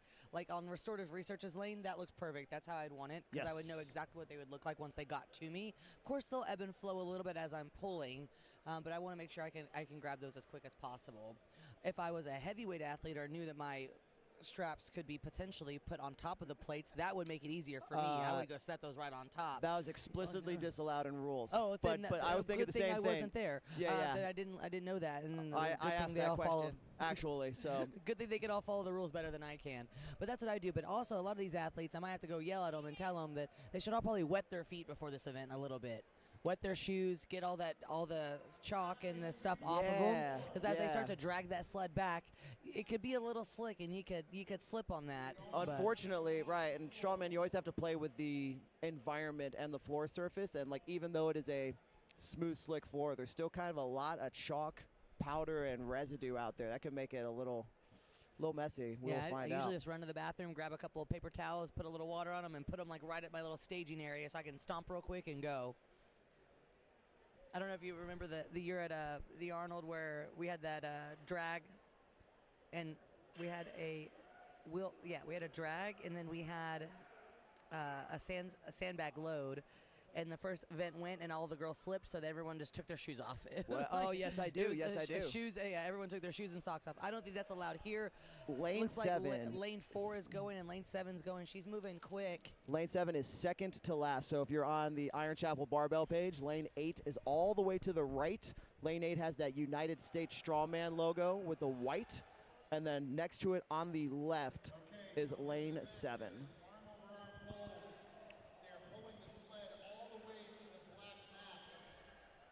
Once that sled touches the mat, then they can go. Oh, I'm glad they're making them stop at a certain point so no one runs into the banners. That's nice. And you'll also see too, a lot of the athletes are now like they're all corralled behind the yoke, so they're probably looking at everyone's technique before they go and making sure, all right, I'm going to do that, or I'm going to do this, or I'm going to avoid that, or so we've got a guy on the clinic lane that literally pulled in the straps in the middle, you know, probably to keep a little bit closer so he doesn't slip and fall. The further away you are, the riskier it is to slip. You know, I also saw some people playing around with grabbing higher on the straps and trying to elevate the back end of the sled so you don't have as much friction. I don't know how that's going to work out entirely, but could be all right.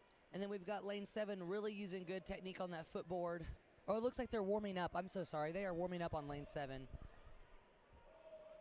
Still warming up, but who is going right now? Looks like lane 4 is going. 2, 3, 4 is actively going. And 3 is actively going. We got some fast hands on 3. And that we just got a little wrap around the wrist on that one. That's good. You won't let it go. I do know this is Kirsten Cox going in lane 4. I know her. We'll give you names the best we can. Lane 3 hustling, good short steps.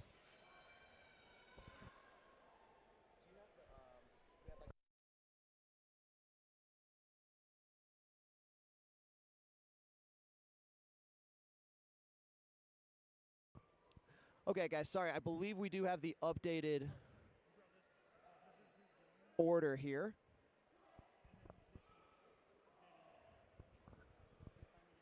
So I believe this would be Jennifer Flores is currently going in lane 4 right now.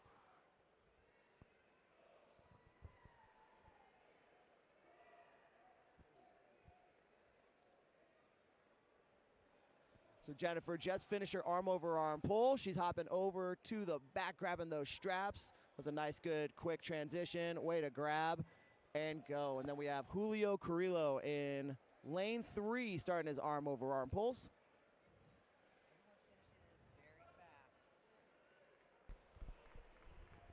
Now, just to let you know if you're watching from home, so there are marked lines at the end of the run. So the judges and the scorekeepers are watching for when that sled entirely crosses the line on the floor at the end. If you watch lane 3, the judge is standing right there, hit the button as Julio Carrillo just finished.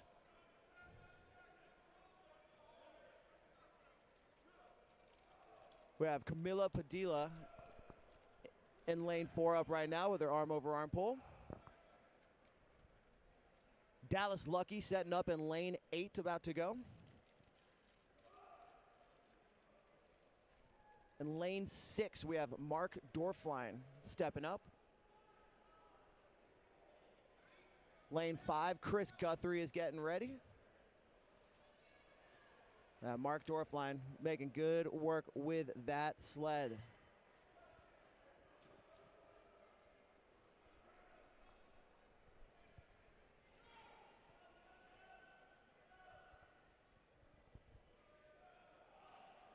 Now, in this event, too, if you overpull that sled and get it on the rubber mats, you could easily make that a little bit harder on yourself than you need to. Just a little tap, and then you can, jump up and go. Good thing that you have the volunteers are helping out so much and letting them know when they're good, when they can move. And that's important at all competitions, but especially big ones where you might have 40 to 50 sometimes in your class. Sometimes events are won on small details and inches and Looks like Rachel's here. moving so fast in lane 2. A little stumble, but she recovered. Burley's right alongside her. She flew all the way from Alaska for this competition. Let's well, go. she flies all the way from Alaska for all of her competitions, but she really likes to do pull-ups.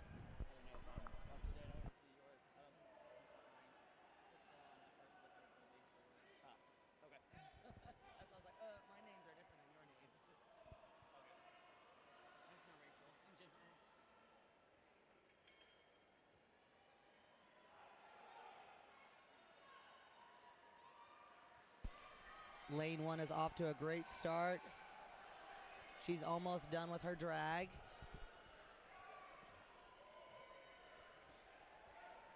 It's a nice job that the sled's cleaning up the floor as it goes, too.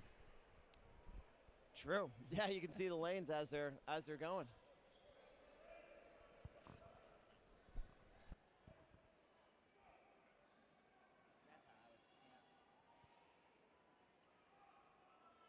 To the lifters and spectators, when you see the volunteers around today, please thank them. This event does not run well like it does without a lot of really good people. So to the judges, to the Got it. spectators, to the All right, so again, we'll keep you up to date the best we can with the names. So Ed Wellborn just wrapped up his run, or that is Ed Wellborn stepping up right now in lane number 6.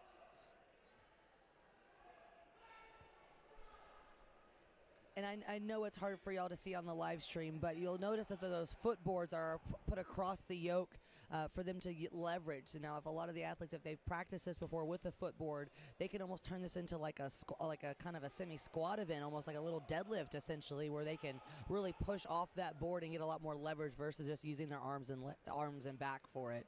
So you're gonna need a lot more arms and back for that drag back versus the one seated there.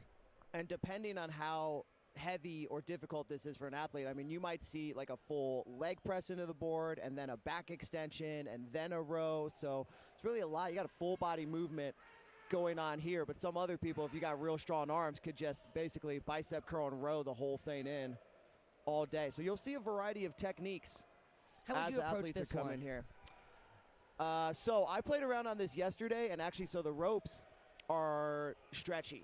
Yeah. Right, so that's a pretty big factor in itself. I would opt to do like a 2/3 of a full like squat, leg press, back extension move and just try and choke up on the full rope really quick, because when I tried to do just arms and like a row only without really pressing my It's starting to legs, sway a lot when you do it that way too. Yeah. well, it sways a lot, but I just my biceps cooked really quick versus instead, every time I got like a full deep pull, full body momentum into it. I got a huge pull, and I stayed pretty tight on the rope, so the recovery was really quick. Now, that also changes with being on rubber mats, because you can't, there's different boards and surfaces that people use sometimes on like a truck pull or something where you can slide your butt back as you pull. You can't really do that on a rubber mat. It won't feel good, at least. Yeah, I guess you could do it, but it's going to give you a nice little burn at the end. But now we got Jessica up on lane 2. She's about to get started. She just set her straps the way she wanted them. So as an athlete, do whatever you can, even if they might mention like, oh, you're not going to have time. Just try. The worst thing they can tell you is no. Chris Vaccio is the state rep of Ohio. He runs America's Strongest Adaptive Athlete. He's going in lane 6 right now. Moving really well. Jess is moving well, too. Chris told me yesterday this is his 128th competition as an athlete. That's what, we were mentioning earlier. We were talking about Donovan. He's another Masters athlete competitor who just competed as 139th last weekend. And I was like, I wonder how many Chris has done. I bet it's close to that number. Now, what do you think about would you use gloves on this event for the rope? I am not a glove girly, so Me neither. I like to be able to feel, even if it hurts, I'd rather feel, like even when I did in my CrossFit days, I rarely would use like aids and grips and stuff because I need to feel the bar. And also I don't want something that I don't use all the time to mess me up because I can just blame the gloves and get mad. Sure. But have I bought gloves at every single contest to try to use? Yes. Did I use them? No. The first time I used gloves ever in a competition was this America Shield, basically a Husafell shield. We had a real big heavy carry. I could see that. Yeah, that would be good. I had receiver gloves on it. That was phenomenal. Because what if your hands get sweaty? True. My luck, the glove would like unstrap and then it would come off and I would lose it. And my hand would be super sweaty anyway. Oh, Speedy, hey, that's what we're saying. Sometimes you're going to get a slip here. But man, I believe there's still that's Alexa Patterson in lane 2 finishing it out. She did have a slip, but still really fast on that. Great job. Yes, very fast. And Justin, I was mentioning earlier about like all the lanes having the same judge the whole time. Everyone's getting the same treatment, the same time, like the same ability to stop the stopwatch at the same time, and like what they're doing or what they're using their leverage point at. And I think that's a pretty fair, way to do a contest like this. Absolutely. Most important thing is being fair. People can talk about strongman competitions if one judge is potentially lax or potentially strict. The most important thing is that it is fair and even across the board. Because let me tell you, shout out to Chad Corey. That is one strict judge over there in lane 7. He's been strict but fair and even all day. Yep. And even I think those tougher judges actually teach you to be a better athlete. That's really what a good call looks like. That's what it should be. There's a lot of times I think we gift ourselves some reps in the gym that we think would get downs that we really wouldn't get, or of course, nobody's there to tell us, oh hey, well that was a B+ at best, when you don't really know. Man, lane 1 is just swimming on through. That looked like she got a little slippery at the end, but man, she moved really well through that one.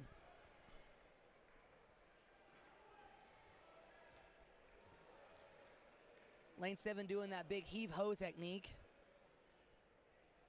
That's not the technical term, but that's what I use. The good old, just give it the good old heave-ho. Nice. So like my husband's really good at like arm over arm. He's got these really long arms that he can like reach out and grab, and he can pull an entire foot longer than me in one pull like every single time. So athletes with those longer limbs are going to have wouldn't say an advantage here, but an advantage in a sense. They have an advantage in it. Yeah, no, that's okay. You can say it. Where as us on the vertically challenged side have a little bit more advantage in a deadlift. They have a little bit more advantage here, so that's also pretty fair, I would say. Absolutely. Well, you start the day with that max axle clean and press. It's a pretty clear advantage for us shorter limbed people over here. It all evens out at the end of the day.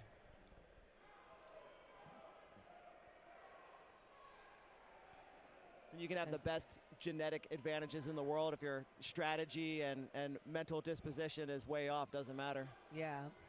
It's great to see Lance here as a judge on lane 5. He was actually my judge at USS Nationals 2023. Lance Starr, is he Illinois? I believe so. State Yeah. rep? Yeah. I know he's a state rep. But he's at all these things, and he is moving and grooving throughout the entire day. As we mentioned earlier, these athletes all do this event once. These judges and volunteers, they do it for every single athlete on their lane.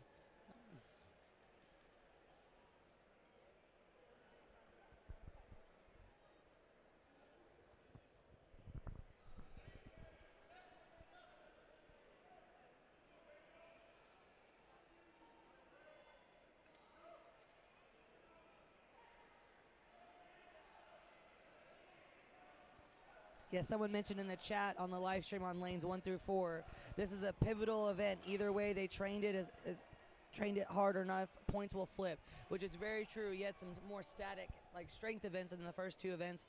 This is really anyone's ball game. There's been plenty of times where, actually even at this past Arnold, where, Few seconds. tied on the Changed deadlift. the whole game. Yeah. Where you can win first place in the first 2 events and then be in bottom of the barrel in this kind of event just because of strategy and did you execute well enough when it mattered. Because these are all going to be seconds away from each other or milliseconds away from each other. I've had, one year in Denver Nationals 2024, I won the yoke by 0.3 maybe. Yeah, or even at ASM. By shout a out. landslide, you mean, right? No. Victory is won by inches and seconds, guys. That's why all the details are very important. Right. Anything you can do to set yourself up for success in order to, make it fast. This is a transition event for sure. If you don't have a good transition, you're not going to do well. You can have the best rope pull of your life and the best sled pull of your life, but if you can't transition from one to the other quickly, you're not going to do too hot. One little transition pro tip that I think helps. If athletes are listening, you can still use this one. So you're getting the rope slack pulled to one side or the other. If you're going to run around to get those straps on the sled, make sure you're not running to the side that the rope slack is getting pulled to. Just little things you think about once you actually try it out. And also just knowing what side you prefer your rope to be. Yeah, because I didn't know. I did Shaw last year, and I didn't even recall that. I was like, oh, I train by myself. No one's been pulling my rope, so I don't know which way it goes. I call that the lawnmower technique. Yeah, just get a good grip and rip. So footwear It's also makes with the a shoes. difference, yeah. Yeah. I can't tell from here, but I think he might be wearing lifters potentially, which have less of a grip than some of your typical like tier trainers or Metcons. Yeah. Always kind of go for those gummier soles or those even like wrestling shoes are great for this kind of style stuff. They're really grippy.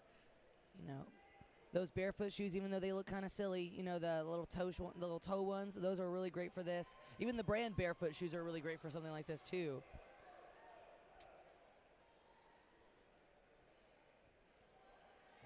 But I always use the paper towel water trick right before I go for something like this. At least, I don't know if it's a placebo effect. At least it makes me think that my shoes are going to stick to the ground, so I just don't think about it as much. Oh, we did a turn and pull on that one. Interesting. That's one of those things I wouldn't ask in a rules meeting. I would just let it go. Absolutely. Yeah, so Jade Dickens going right now. She's one of the Texas State reps here. She was choked way up on that, so the back end of her sled closest to her feet was off the ground a little bit, Almost but like she doing a was wheelie. really moving that very well, so good job, Jade. Jade's been competing a lot lately. I just saw her at Southwest Regionals last weekend. Yeah. Which she won, right? Yeah. Yeah, good for her.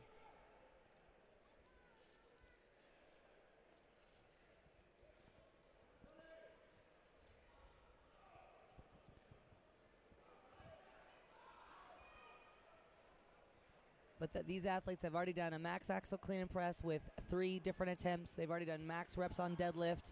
Now we hopefully get kind of a little moving and grooving event that they're all kind of flying through right now. They still have 2 more events for today after this one. Still have the farmer carry, and then we have the stone farmer carry into stone, and then we have the actual sandstone over bar afterward. Farmers is going to be a good one. I'm really excited about that. I would not be, but if you know, you know.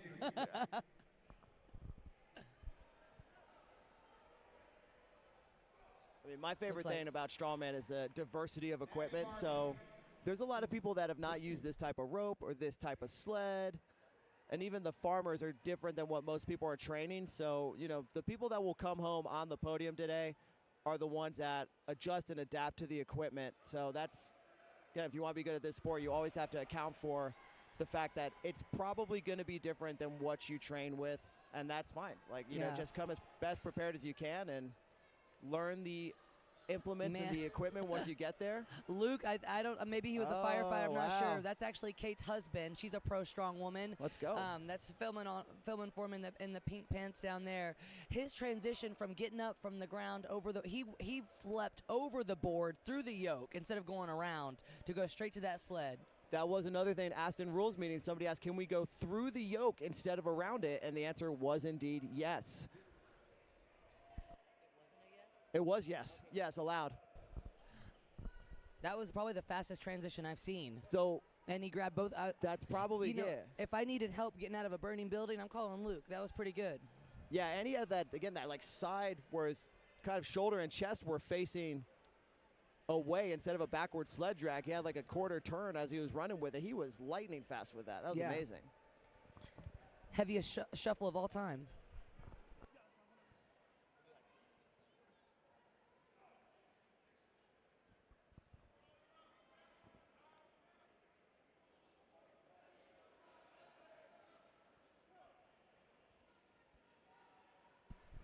So you'll see like in lane 4 with those long pulls, that rope gets a little wobbly.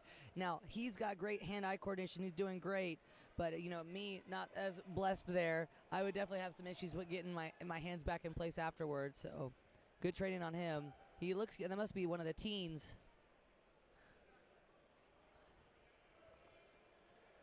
Nice, good job. Pretty great job.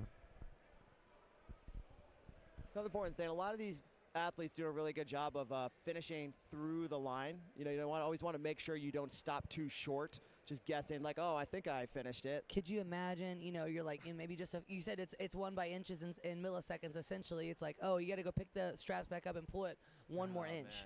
man. I had 2 weeks ago power stairs where the implement on the last step had to be all the way on, and it was probably a quarter inch not on, and I was down at the bottom of the stairs by the time it registered. I got to go back and fix it. It fortunately did not cost me, but I mean, it really could have. So. Yeah, for sure. And these kind of events, they're so fast. Like we were mentioning, we could even potentially have athletes finish at the exact same time, even on the same millisecond. I've seen that happen before, you know. And then they just have to like arm wrestle each other. Whoever wins there, that would be kind of cool. But Oh, man. no, but.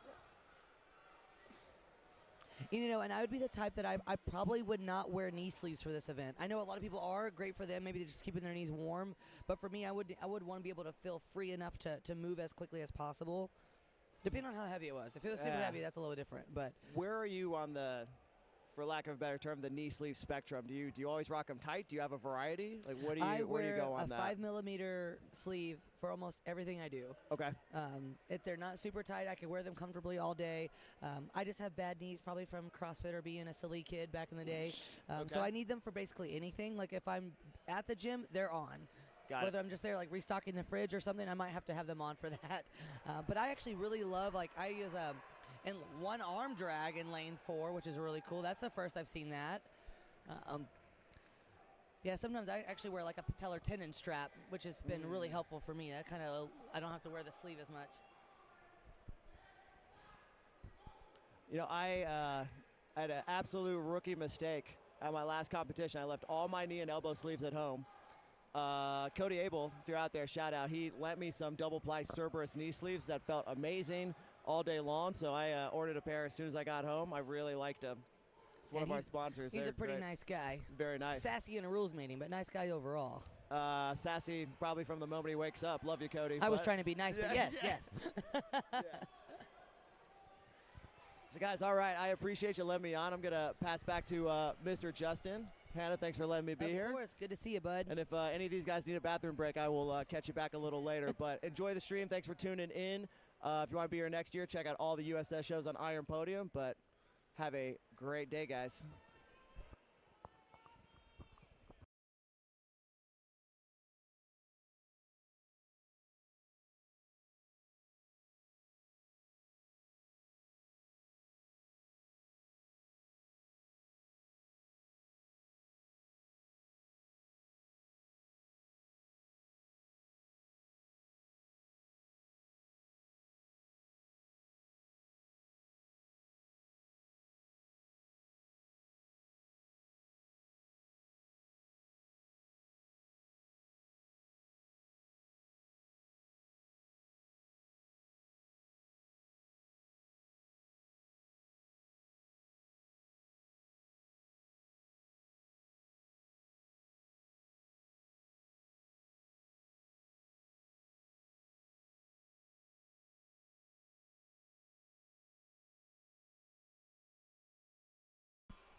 Athletes are still moving really well through this event. I have yet to actually see an athlete not finish this one. So this has gone very, very well, and I bet the volunteers are very stoked about that as well, too. Yeah, this would be a nice event to be the volunteers on, not having to do much reset. Yeah, it's smart. Yeah. We've seen a lot. We've seen some one-arm drags. We've seen some sideways drags. We've seen some. I'm surprised I haven't seen someone pull them and drag it with their arms behind their back. You know, I haven't seen that one just yet. Maybe we will. But yeah, this is definitely a transition event, and you can definitely tell who definitely trained their transitions. Yeah, so I'm usually on the arm over arm portion. I'm usually a fan of like a big leg drive and laying back and pulling through with the arms. But it's looking like with how easy this sled's moving on the concrete, the people that are just going at it and pulling with their arms really fast, maybe getting it done just a little bit faster. Yeah, and I don't know, and then when you overthink something like this, where it's like, hey, just keep pulling, you know. Yeah. Even if you get down, they're all popping right back up. This is a slick 4. It's great for the sled, but not as great for the footwear like we've been talking about. Yeah, what kind of I don't know if you guys talked about it, what kind of shoes would you wear on this? Yeah, I would wear the flattest, grippiest shoes that I have. I actually test mine at the gym sometimes. I'll like run and try to slide in them. Yeah. Looks really funny. 10 out of 10 recommend. But then also having like those, like we were mentioning earlier, some paper towels and some water down on the ground so you can dry, so you can wet your shoes, clear all the debris off them, and they can dry well. So you have some traction on this. Slick concrete is unforgiving sometimes. Yep. I've also seen people take they'll like stand on like a paper towel or a Cloth, or a cloth or something, a wet one to get it off, and then take a tacky towel to their shoes. I don't know if that's allowed or not, but seems pretty smart. Yeah, seen it. Yeah, it's just making sure you set up your handles to be the right way that you want.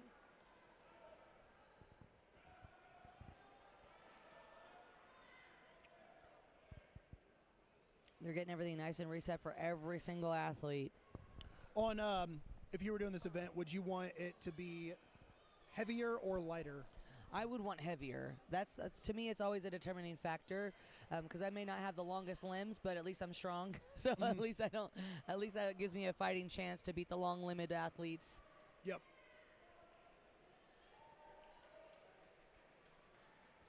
But I feel like this contest is pretty evenly yoked, not to, no pun intended, but, you've got an overhead press event, you got a static event that favored kind of the shorter athletes. This favors the longer-limbed athletes. So does the next event with farmers and Atlas stones, and then depending on height-wise and how tall you are, then you've got your 5th event for the load over bar.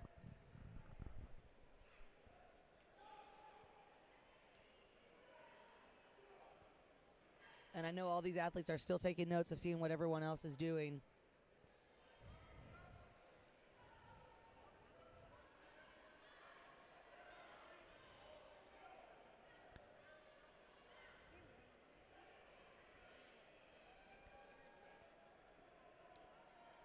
Yeah, but they've got these great footboards, and I think we could just tell some athletes don't train with the footboard. If the contest says you're going to be seated, more than likely you'll have something to press off of. Yep. And if you can set up anything in the gym that can replicate that, you're going to be in a much better advantage than anyone else. I think we were using the craziest stuff. You know the GHD from Rogue, like the one on the floor. I use that for all of my. Really like pressing, so I didn't have to set anything up. I just press against it. Yeah. We used bodies. That works too. We had people. You have to be a lot nicer to them, though. We had 2 people, 2 big heavyweight boys, lay on the ground and hug each other and use them to push against. At least that's balance. That's positivity. That's teamwork. It's team building. And if, I know that the floor is going to be slick, so some athletes aren't going to probably do exactly what they did in training, but like on lane 4, we see him leaning back pretty far. The more of your body weight you get behind that sled, the faster that sled can go as long as your legs can keep up. If you stay right up on top of it, you're going to be pulling taking a lot more steps and pulling Yep. a lot longer. You'll even see some get close and they just do that big aggressive pull at the very end because they know they're done and they just want to clear the rest of the sled across the line. Yeah, whenever I'm training any type of moving event, my thought process is always, how do I get from point A to point B the fastest? Which sounds simple, but sometimes it's a little more complicated. But that's the fun of it. It isn't is the fun of it, And a lot, yes. like we were mentioning earlier, a lot of these athletes have been training multiple weeks out. So this has been multiple attempts that they can do to find out what works the best for them. Like lane 2, that heads up, I'd be scared to not know what was behind me, but Yeah, man, I she's did that. trusting the process and knows that there's nothing that Brandon's going to keep her safe and tell her when to stop. That happened to me at OSG 2024, the one where we had the sled drag back. I almost went into the crowd because I didn't know where to stop, and I said, just tell me when, and I fell into something.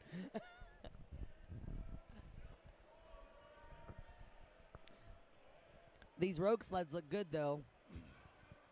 They look very aerodynamic. Yeah.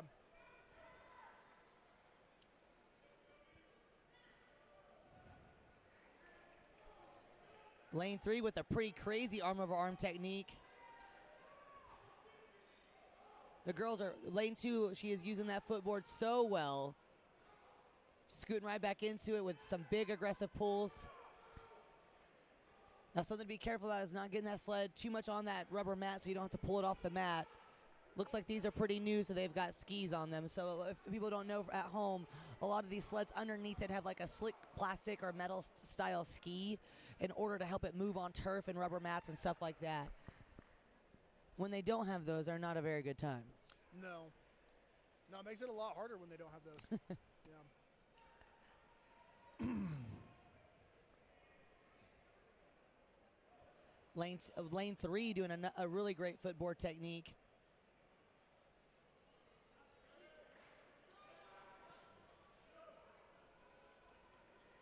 All lanes moving and grooving really well. This event's going to go by fast, Justin. Yeah, it's going by pretty quick.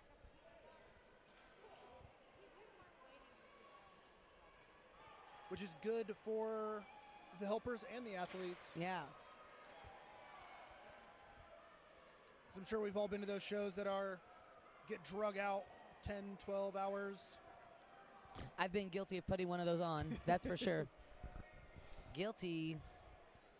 I got lucky. The first strongman show I ran, we had like 70 some competitors, and we were done in 4.5 hours. That's pretty And good. I was really nervous that it was going to go like 10 hours or so. My second one went that long. Yep. I was like, hey, let me do multiple medleys, multiple crazy, ridiculous, intricate events That is with yeah, 120 people. But it's cool. Yeah. But we did the warm-ups on the side. So I had them. It was as soon as you were done with the event, you had, because we had all this stuff to warm up on the side. Mm-hmm. So as soon as you were done, you had from that time until the event was done and we were set up for the next event to do your warm-ups. Wow, nice. Yeah, and that worked out really well. People Then had- everyone knows where to go and what to do. Yep. It's the hardest part. A lot of athletes just don't know how to warm up or when to warm up. Some, warm up really early, then cool down, have to warm up again. But once you get that timing part right, man, your actual contest day just goes so much smoother. Yep. And you actually feel like not terrible at the end of the day because you didn't work out for 6 hours straight. Yeah, the faster pace shows, like Get it, lane 4. was that the 22 OSG, the hurricane year? The hurricane Year, Yep. where we had that day where I think it was like 5 or 6 hours between doing an event, and that was rough. And you feel worse after those, rather than just like running through events, Yeah, 100%. Because you have enough time to cool down. It's like, I think of it, if you've never been tattooed before, this may not relate to you because you just don't know. But when you get tattooed and they they align something, they have to go back a little while later. That does not feel very good. It feels like they're tattooing on a sunburn and not just like on your skin like it was beforehand. So I can only imagine like re-warming back up and re-going, just feeling a little bit more like you're going to, your back's going to hurt a little bit more or be a little bit Yep. more fried afterward.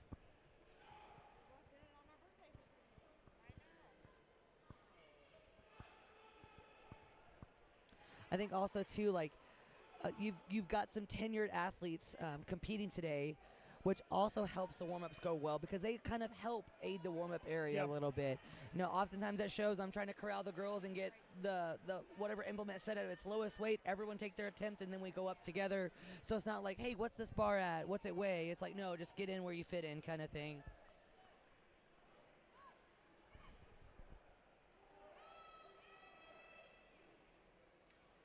I have yet to still see anyone not finish this event. Everyone's going to get a There's a girl that time. was close, but she got it done. I don't know if she was close on time, but she went down and then had a hard time getting started again. But The wide pivot step on lane 7, smart, especially if you don't trust your shoes. yeah, So like on lane 4, see this big pull without slack on the rope with that stretchy rope, it's going to sway a lot. But he is moving.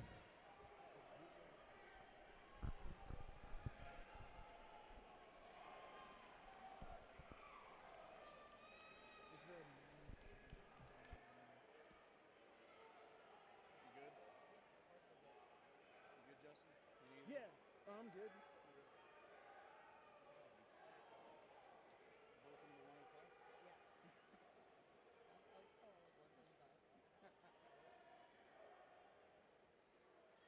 Oh, those are 240s.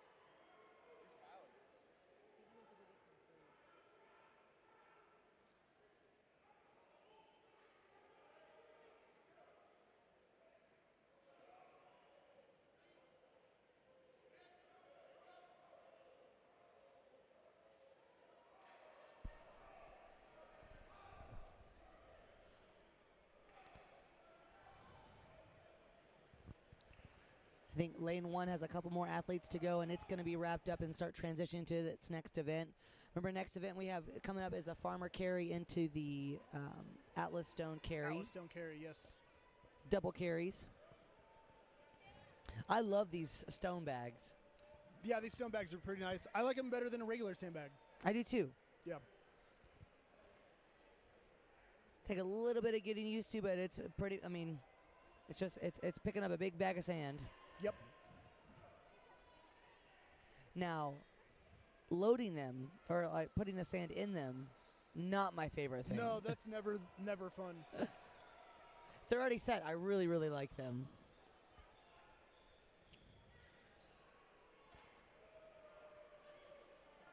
And these guys are just flying with these sleds now. I promise the gravity's still on in Iowa. And that brings me to my next fun fact about Iowa. Are you ready? Ready. Justin's probably over my fun facts by now. No, I'm so excited. But it's the egg capital. Iowa typically leads the nation in egg production. You know, there's not a lot in Iowa, so it's great for farm animals. Yeah, because 90% Yep. of the state's land is devoted to farms and agriculture. Thanks, Google. Yeah, and Google AI would never steer you wrong. I don't think it has at this point, which is great. Once again, anyone that's in the chat, if y'all have questions about what's going on here, let us know. We'll do our best to answer them too.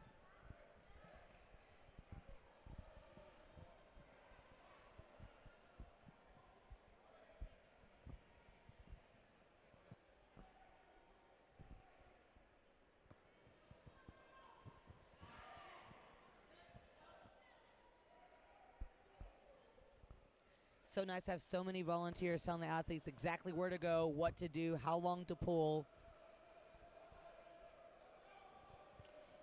Yeah, having enough volunteers at a show really makes a big difference on Yeah, it looks how like the show's going to flow. There's 4 to 5 volunteers on every single lane here. Even more, like sometimes 6 on some.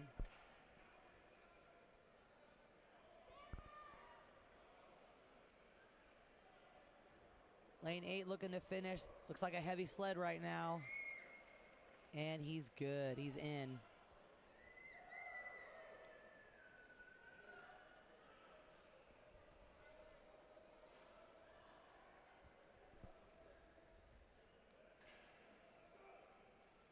Lane 3 going blistering fast. If that's That not was quick. if that's not the winning time, I don't know what is. That was That was super very fast. fast. I didn't see his initial pull. Maybe because I blinked. I'm not really sure. Yeah, but that was quick. I would also trust him to get me out of a burning building.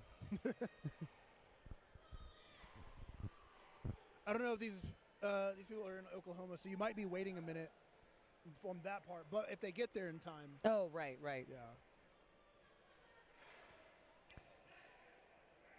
I love the people transitioning, going through the yoke, like jumping over the sled. That's one of practice in itself, and you got to trust your athletic ability. You That's do. what- yeah, like I'd be scared if I had knee sleeves on for too long and my legs felt a little heavy that I wouldn't be able to make it over that. I'm not the most agile person in the sport. Yeah, there are people that will go around specifically because they're afraid of tripping over the board, which I would say that's something that you just train or just trust that you're not going to fall. Honestly, you just can't think about it, because if You you just think can't about think it, about you're it, going to yep. hesitate. And events like this require no hesitation. Like hesitation is between 9th and 20th Yep. place on this.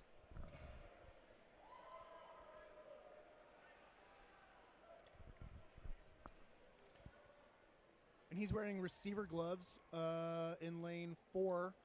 That's always a good technique if it works out, wearing gloves because they're kind of grippy. Yeah. So it's going to help out with the rope drag and having a little bit more security there. I've never been a fan of wearing gloves. I just don't like them moving on my fingers. I get overstimulated. Yeah, same. And I was telling Steven earlier, even when in my CrossFit days, I rarely wore grips or anything like that because I needed to be able to feel the bar. Yep. No, I tried gloves one time, and it didn't screw me up at all. It just, the whole time, that's all I was thinking about was the gloves moving around on my fingers. I kept readjusting. I kept like pushing them in between my fingers more and more.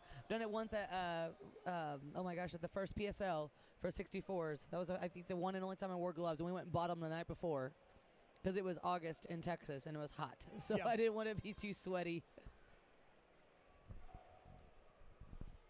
It's also too is leaning into those elements. Like, we're at a nice air-conditioned facility. You know, like, you might actually have to wear stuff that keeps you warm versus like stuff that's gonna make you not sweat. We got a slight slip up in lane 2, but she's up and moving really fast.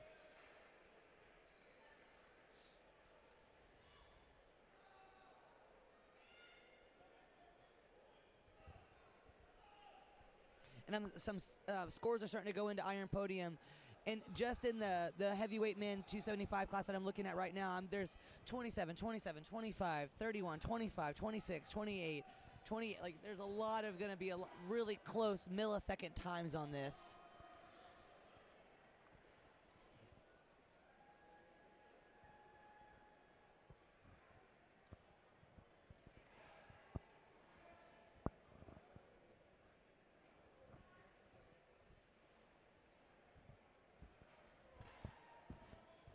In the open men 242 class, between last place and first place is literally 13 seconds difference. Yeah, that's pretty quick.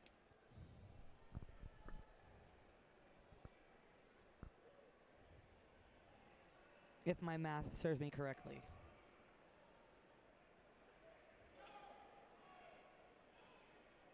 Okay, about 14 seconds. Sorry, I was 14 1 seconds. second off. But still,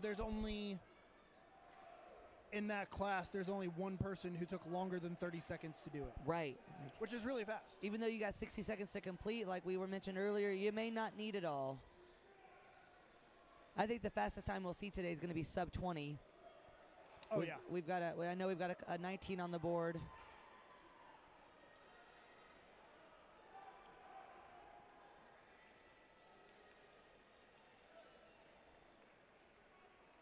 He would have had a fast run if he didn't fall. That's another thing. Don't fall down. That will hinder your time quite a bit. Just don't do that. Just don't do that. It's not a fall down for time. I'm just kidding to this athlete. He did a great job. It's when you're doing that maximal effort stuff and you'll take a little topple afterward. Sometimes you just need a quick little nap. You got to get back up and get to it.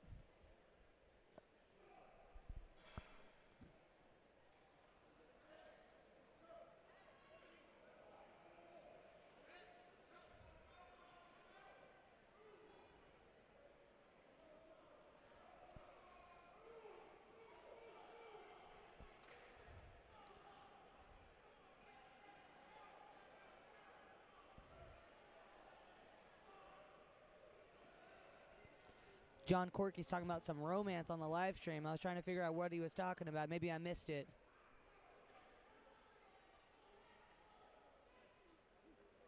Oh, interesting. On lane 3, the guy had his arms straight down.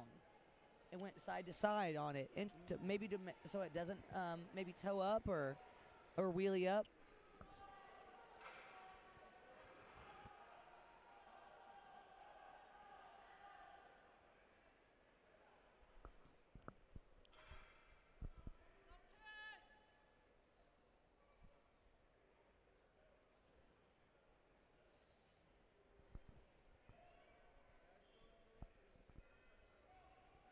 It's great to see all these athletes from like different state groups too. We got a big Florida crew here, a big Texas crew.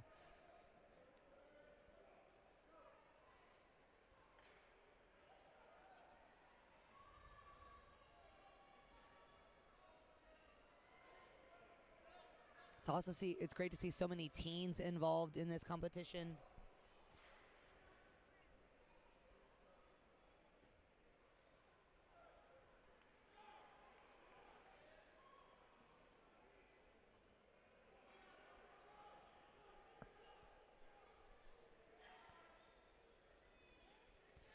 And just for people at home to know, if you didn't know, they're using that Rogue Slice sled.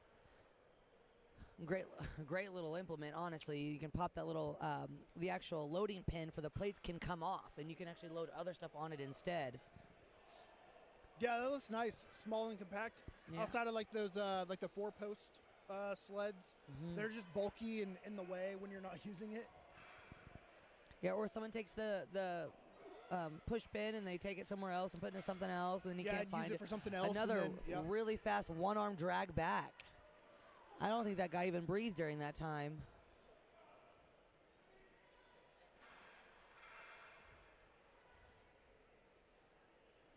I'm recognizing some of the ladies in lane 2. They just did the Rosie the Riveter comp, another great show that happens every year. Frank does a great job with that comp. An all-women show, ran by a guy, and ran pretty darn efficiently. It was a fun time. Jared and I went down for that one.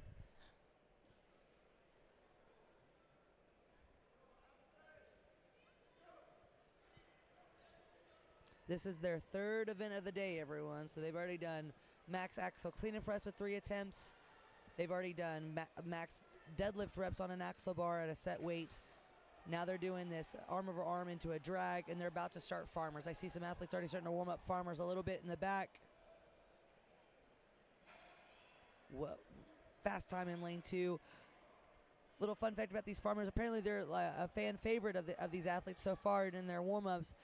Handles a little bit smaller, so a little bit easier for them to pick and hold on to, and a little bit taller, so the pick height is going to help at an advantage, so you're not having to deadlift it off the ground too terribly much when you go. That's great for an athlete like me that has really terrible grip, and I've got to repick it a million times. Yeah, and the pick height makes a big difference too, because if you're not a strong deadlifter, that lower pick height on the farmers could maybe mean that you're not going to get it or take a long time to pick it up. Right. Whereas if it's a little bit higher, you're in a little bit different position, so it's going to be easier to pick up. You might get going a little faster. Right, 100%. There's been times I've done farmers and I keep picking and it's not going. I'm like, I promise I'm stronger than this. I'm just embarrassing myself in front of all my friends.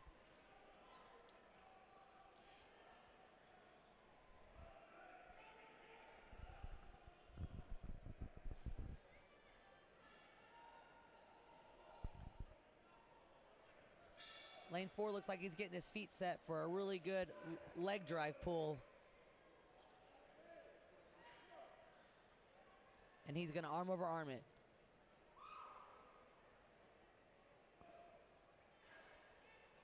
It's like lane 3 is done. Looks like they're going to get reset for the farmers and this Atlas stone bag. This is the year for the stone bag, that's for sure. I think everyone's been using it lately. It started at OSG for the steeplechase there at least, and I've seen it in a lot of competitions lately. And coming up, I've got it in mine as well.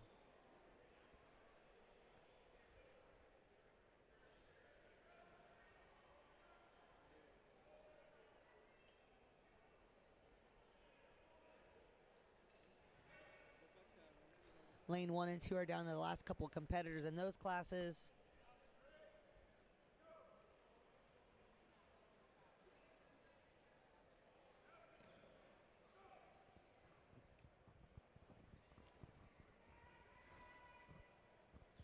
If you want to see the live scores, it looks like they're all getting uploaded into Iron Podium right now.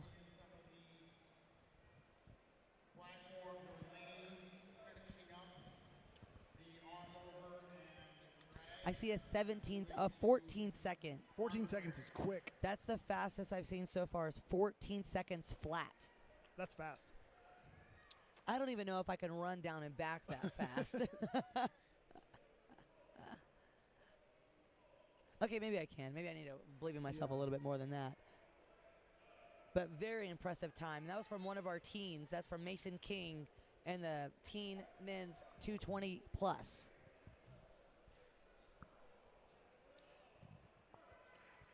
And lane 3 is all finished up, getting cleaned up. And looks like another couple lanes are on their last competitor or last couple. So it should be finishing up real soon. Yeah, we should be starting farmers probably in about next, I would say, 15 minutes or so. So if your athlete's already gone, you can, go get a snack. Remember, rehydrate, get your glycogen levels back up to cheer on your friends the rest of the day.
I was just looking through good old Iron Podium where the scores are at.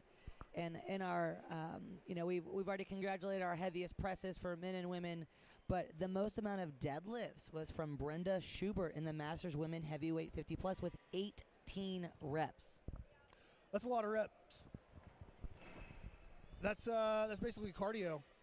That's a lot. It And is. then, That's just like going. You might as well just go run a mile. and then second place to her was 16 reps in the same category. And then 15 reps in that same category. We had a couple 17s and stuff like that here, but 18 that's a lot. I don't think I've ever done 18 reps in a set. No. I would screw up the counting and wouldn't do that anyway. You're like, I can't even count that high. But still, so far for the arm over arm into the sled drag, that 14 seconds seems to be the best time I've seen so far. I think that would be that's pretty crazy to beat.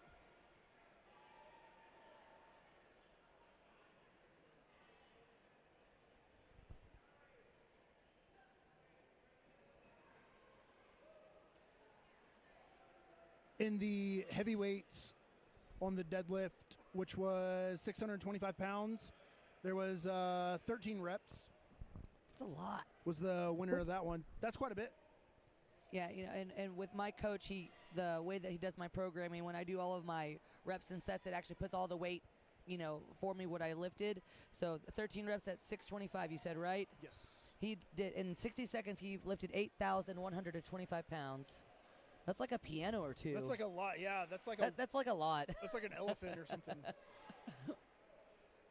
It's funny in strongman, when things are weighted a certain like an apparatus is weighted a certain thing. It's funny to go Google what weighs that. It's like, okay, cool. I could pick up a small polar bear whenever I wanted to. That's great.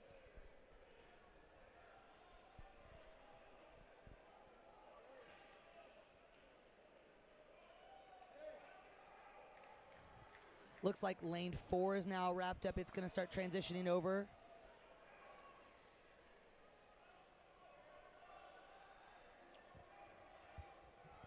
Oh, those farmer's handles are cool. Those are adjustable ones where you can change the pick heights. Yeah. Oh, are they just like the yoke bottoms? Yes. Oh. So you might have just saw that the yokes are actually, they're transformers. So they're able to transform into different implements. Great for Transformable storage. yokes. That's pretty smart. Now they've got, I think, a 20-inch pick height. They're pretty tall. A 20-inch pick height's awesome, Yes, 100%. which means you don't have to bend over as far. And the handles look pretty small. It looks like it's about an inch diameter around, so like a bar, maybe a barbell or smaller width. So it should be relatively easy for everyone to keep a good grip on, whether you're a teen with smaller hands or you're a super heavyweight with bigger hands. You know that you'll be able to grip just as well. Maybe even hook grip. Yeah, and that's another thing with grip events. You know, normally people with bigger hands tend to fare better than people with smaller hands. Hannah, unfortunately, has some little hands, Tiny. tiny hands. They do not match my big hand personality. But someone else with, really big hands, grips a lot easier because you get a lot more wrap, a lot more surface area coverage. I've compared my hand to DJ Doggett's. It's half the size. Yeah, So I told him I have half the grip strength he has, which is pretty accurate, I think. pretty accurate, yeah. So it's really his fault. That's if I'm going to blame anyone, it's his fault. It's his fault. You have.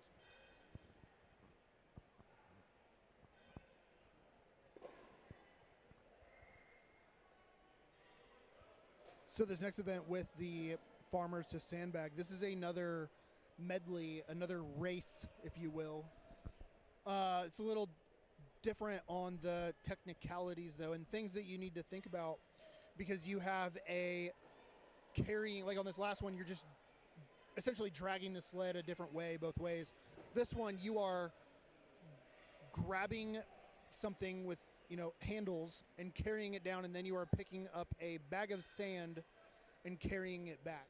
So two different things happening, and this could be one where, you may be the best sandbag carrier in the world, but if your grip is not great or you're really bad at farmers, and you don't make it to the sandbag, then, that could be a big problem for you. Or you could be the best farmer carrier in the world, but if you are not that great at picking up a sandbag or carrying a sandbag, that could be a big change. Especially if you pick it up and you don't have the pick right and you drop it. You could have the fastest standalone farmer's time, but if you struggle with the sandbag, then somebody who was slower than you on the farmers could end up beating you.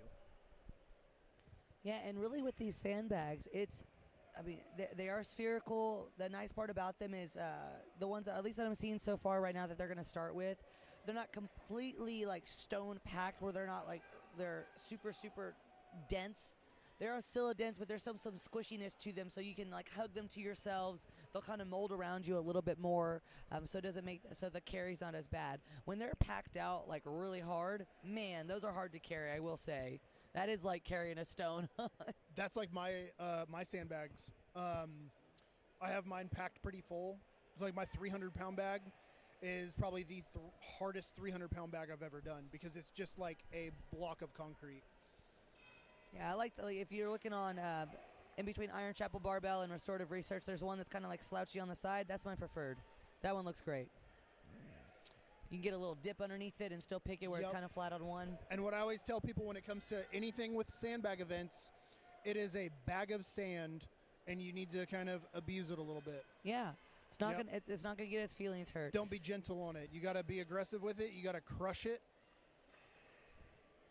And something to think about when you're picking up a sandbag or anything like that is these bags, even though they're spherical, they don't roll like a stone would. So you actually have to more attempt a row to yourself versus like trying to lap it, because it's going to maneuver and move a little bit more than a traditional sandbag because it is spherical. And the center of mass it's smaller, so it's going to, cause a little bit more challenge there.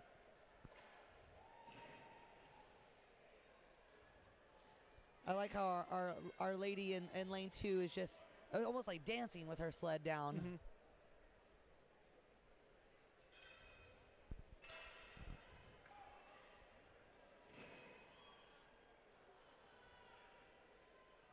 Steven had mentioned earlier that Chris has probably done 120 something shows. Yep. That's a lot of shows. That's tenure right there.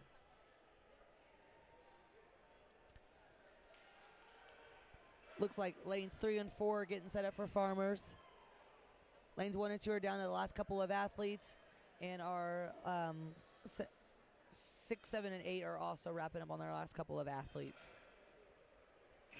But at all times, you can definitely go through Iron Podium's live scoring. Refresh the page if it hasn't updated just yet, but a lot of the scores are already in there for this event.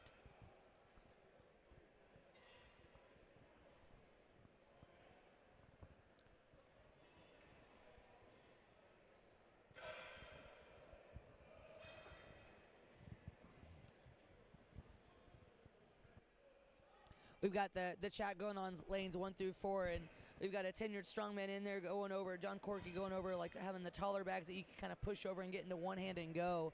That's another technique to, like, when you have to learn how to pick these bad boys up. I mean, do you go hot dog or hamburger style? Oh, yeah. What? For carries or for load? The hot dog way, the vertical? Yep. Yeah, I can't do that one. Because I always look at that as like how you're built, and I have long legs and a shorter torso, so the weight's fine, but I can never clear my knees with like a longer bag, so I can't get it up. So I always go the hamburger way. What about you? We should make some knee sleeves that have like little rollers on them. So like, man, you can just roll it up there. It's probably super illegal in a contest, but that'd be really cool. It just depends on the size of the bag, honestly. I've been training both because, like, you know, as a lightweight, we did a lot shorter, stockier bags that were more hamburger style. So I would Coke can those and pick them up that way. But now that they're getting a little bit bigger, I'm now trying to throw into one side and pick up and go. But I'm trying in all of my sandbag style of training, I'm a big row. Like I throw and row. Like I row it to myself and throw it to my body, so I can then pick from there. So I can be explosive and move fast and not just have to think about lapping and having to stand up with a sandbag. Yep. Because that's a lot of extra energy that if I don't have to, I won't. Yeah, I like having, for shouldering, I like having the bag vertical, just because it makes that getting it up on your shoulder a lot easier. But having to do it the other way with the longer bags makes the shoulder a little bit more challenging, but still not. I've always thought maybe we should, like, train it where we get it vertical on our legs, get as small as possible, and try to, like, shoulder it from the lap position and just, like, stick with it. I've always wanted to try that. Or you could do like the what were they calling that? Like the shotgun way where you just bend over and pick it up and then flip it up. Yeah. I know DJ's been playing with that a lot. We've been talking about DJ a lot on this stream. Yeah. I did just get to see him and his wife this past week, and it was always good to see them. And I'll be competing with them at the end of this month at Santa Monica, so.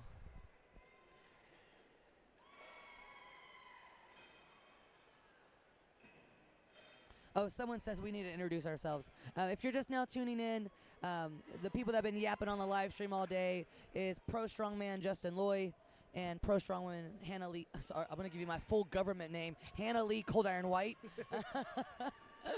Yeah, we.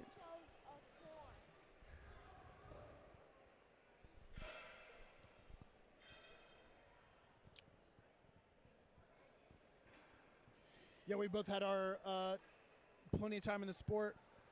Both have done some nationals, done some America's Strongest Man's, America's Strongest Woman's, done some official strongman games.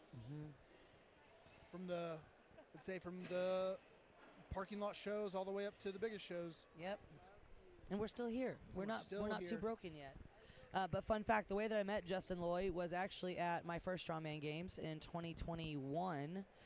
His shirt was left on a table, and I picked it up saying, maybe I should give this to him. And I said, hey, here's your shirt. And he goes, thanks. And he walked away. And then now we're friends.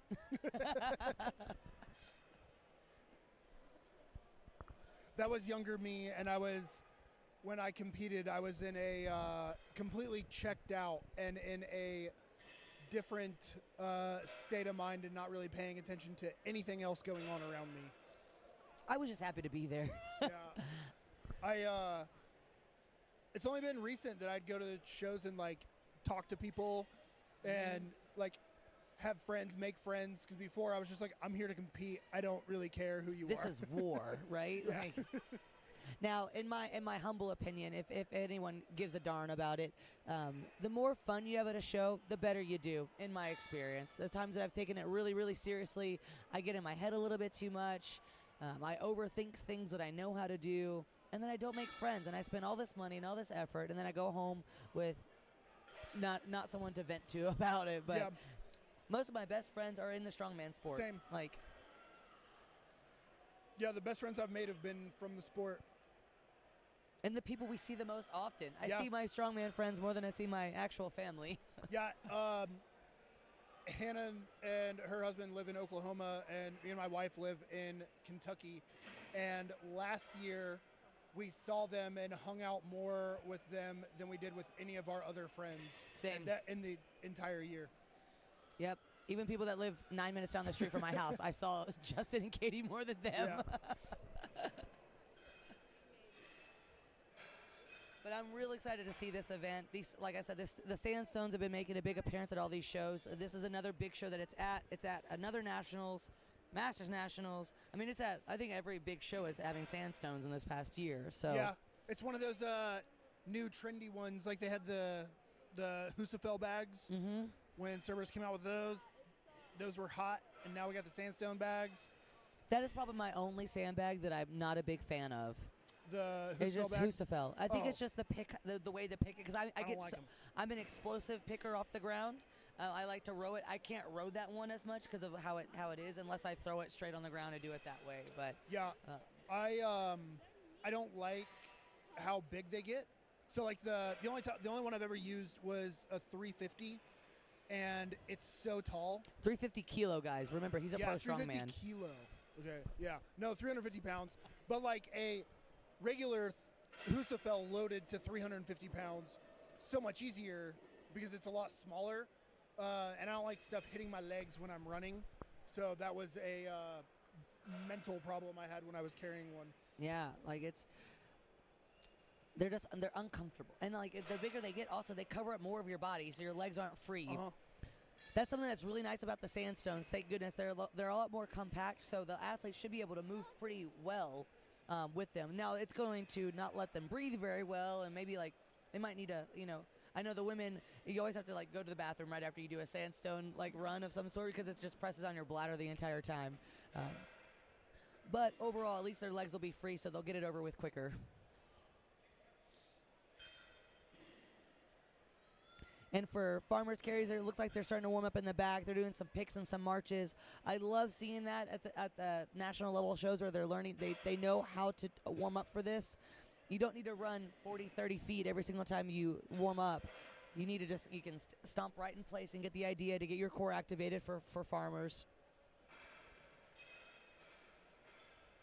And at this point in the show, It should be pretty You should warm. be pretty warm. You should be pretty good. I'd say, like, normally, if I have a farmer's event later in a show, I'm probably not doing a lot of moving with it. I'm just really doing the pick to kind of feel out the grip, and that's about it. And on the sandbags, I'm picking that as little as possible. So I may get like a pick somewhere close to weight, feel it out, and that's it. Yep. Or go cold. That's what I do. Yeah, or go cold. Yeah. I remember I think it was hurricane year, Hurricane OSG. Well, Holly McRae was in the back telling me to chill out because I think I did like 12 farmers warm-ups. And I just kept going back and forth. She was like, "You need to chill out. Your grip's going to be gone." She was right. Yep. She's always right. I did that at my first ASM. I didn't know what I was doing. And we had a sandbag load medley, and the last bag was 360 or something like that. And I loaded it in warm-ups. I loaded it twice. And everybody's like, "That's crazy." And then I went out, and I did not load it at the end of the medley. Oh, that stinks. Or when you know you've done something in training so effortlessly or easy, and then when it comes to contest day, you just can't get it. That part sucks. Like, Yep. knowing you can is probably like the most soul-crushing part of this whole thing. Like going for a PR and maybe not getting it, that's one thing, but like something you know you can do. But we were just talking about, like, athletes can have bad days. Yeah, You know? bad days do happen. Yeah. I think you have a good advantage, though, because you travel a lot, and you're constantly training in different environments. And on different implements. and That's on been different really- implements. Yeah, that's been fun. Through my whole Santa Monica prep, I think I've trained at my gym 3 times total Yep. for And- it, and then I've been at everyone else's gym instead. Yeah, and I think that's beneficial because a lot of times, like if you're just constantly training at your gym with your people and your implements and stuff, you get very comfortable in your environment and what you're doing and everything, and then you go to a show and the log's not exactly the same, or the farmer's handles are a little bit different or whatever, Yeah. and it does throw people off. So I think it's good to take opportunities to train at other gyms, other places, because there are times when I've went and trained at other places and you just feel kind of weird. Yeah. And I think that's just you in general, but yes. I mean, yeah, that's probably just me too, but it does throw you off a little bit because it's not your, even like warm-ups, sometimes they feel like a little bit weird because you're just like, I don't know these people. Yeah, well, no, for me, what's funny, when I do travel to other gyms, it's a lot of fun for me now because I get to kind of go scope out. I find the place that I'm going to go train first, and then I find my hotel and everything else for my work travel, which is always kind of funny, a little backwards. But I've gotten to meet and train with so many people here, too, just at their random gyms around the country. But I think that the weirdest part for me is hotel gyms.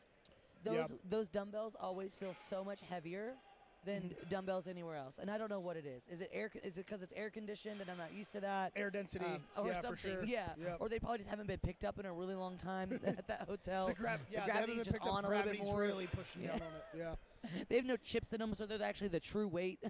Yep. And then you'll see some athletes, how they warm up for this is like they'll on the sandstone, they'll pick load and do they kind of like lean back and extend. They're just trying to get ready for their triple extension. That's also to help warm up that upper back to keep it tight. So for this one, I believe they're going to farmer down, pick up the stone, bring it back, and then they're done. Yes. We still have lane 7 and lane 8 going on the arm over arm. And they look like there's only a few left there, so it should be done here shortly.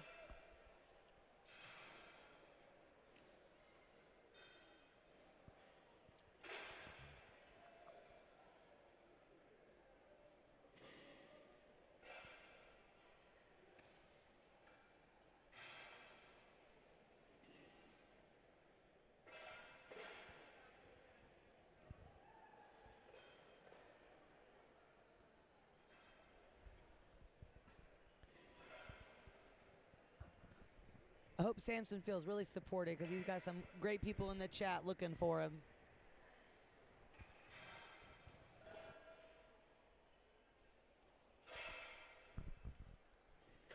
Now these athletes have already basically completed 3 events out of the day.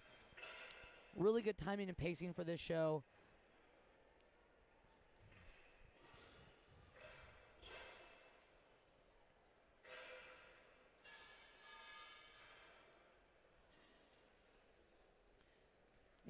I know now it's probably while we're transitioning events, probably another fun fact time. I'm going to tell you a famous invention that they've done in Iowa. Okay. It's not the 5 seasons. Well, they kind of. I learned what that was earlier. There's like some weird part of the winter where they have like 2 weeks of like really hot weather, and that's their 5th season. Okay. But a famous invention, the washing machine.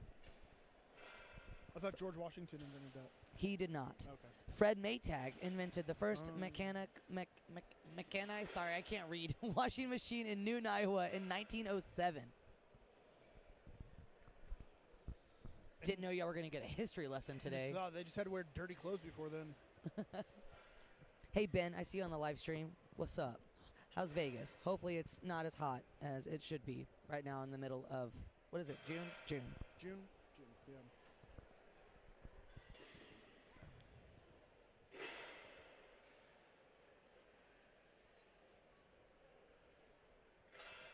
Ben has 4 friends from Vegas competing here. He's out of a really cool gym out there, too. In Vegas? Yeah. It's funny, the strongman community is so small. His wife is someone I used to run with way back in the day, like at concerts and all this fun stuff. And then he started doing strongman, liked my lifting, and she's like, wait, I know her. Oh, that's pretty cool. It's come full circle.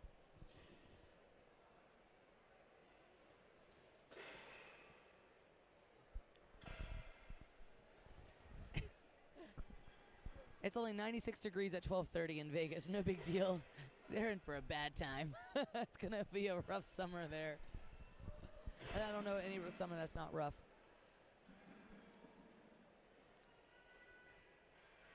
I love all the help and support they have here. You've got some, like, you know, wives supporting husbands, competing husbands supporting wives, you know, family, friends, all sorts of stuff.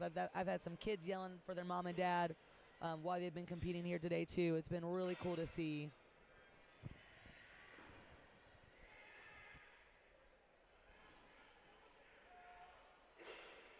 Looks like all lanes besides lane 8 are done, but they looks like they're down to the last couple of athletes.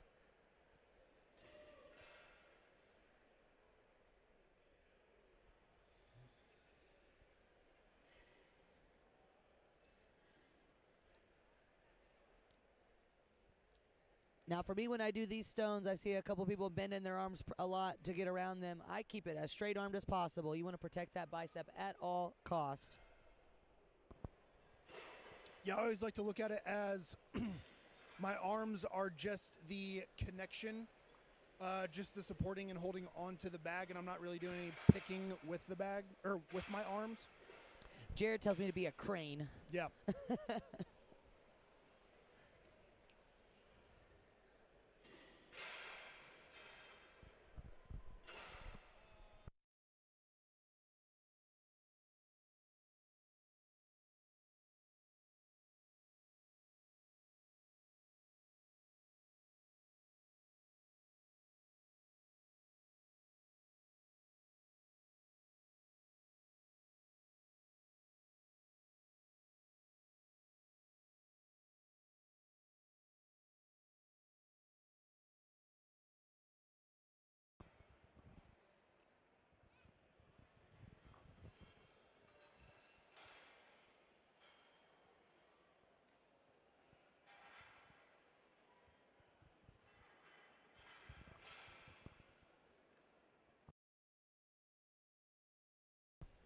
Now you'll see some of the athletes are back in those shiny grip tops. That's to help that sandstone stay on there. There's no competitive advantage for it during the farmers, of course, but it will help them keep that sandstone hopefully up above their belt and, you know, not necessarily on their stomach where it's crushing their air. So they're going to keep a nice brace underneath that. Faster they are, the faster they get it done, and fastest time wins in this one. It should be a quick one as well as from our sled to arm of arm to sled. Yeah, that's a big thing. The faster you go, the faster you get done. It's really simple, but it works. What is that old school strongman saying? Smooth as fast and Smooth as, slow as smooth, smooth as fast. Yeah, slow as smooth, smooth as fast. But just being fast is also really cool. Yeah, being fast is, yeah. But that comes into training. You start out training slow and smooth, and then you get smooth and fast. So for this next event, they get another 60-second time limit.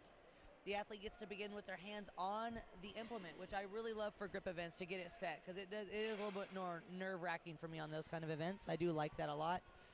Once the go command is given, the athlete will carry the first implement 50 feet down. They'll grab the sandstone and come back. There's only one, this is kind of interesting, only one drop allowed per implement. Once a second drop is made, the athlete is no longer allowed to continue in the event, and the implement will be reset for the next lifter. So that means, like, if they drop that farmer's implement once, they can't drop it again after they pick it for the second time, and if they do, their time is done.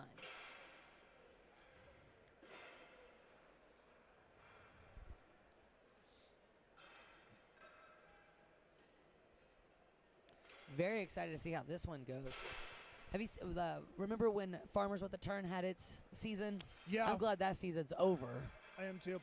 I was gonna have that was supposed to be in show I had in January, but probably everybody was really glad that it was a snowstorm outside and we moved it to inside, so we just turned it to Farmers Down. Remember how at one of the America's Strongest where Steven was here earlier talking about like the shield that the Husa around what if we did a four corners Farmers? Ooh. Pig, you have to turn around four terrible. corners to get done. It'd have to be light because it would be long, and Yeah. maybe I could do okay. If it's heavy, I'm out. Yeah. But Yeah, farmers with the turn's always tricky. If anyone does that, you better let me know, and I get, $1 for my idea.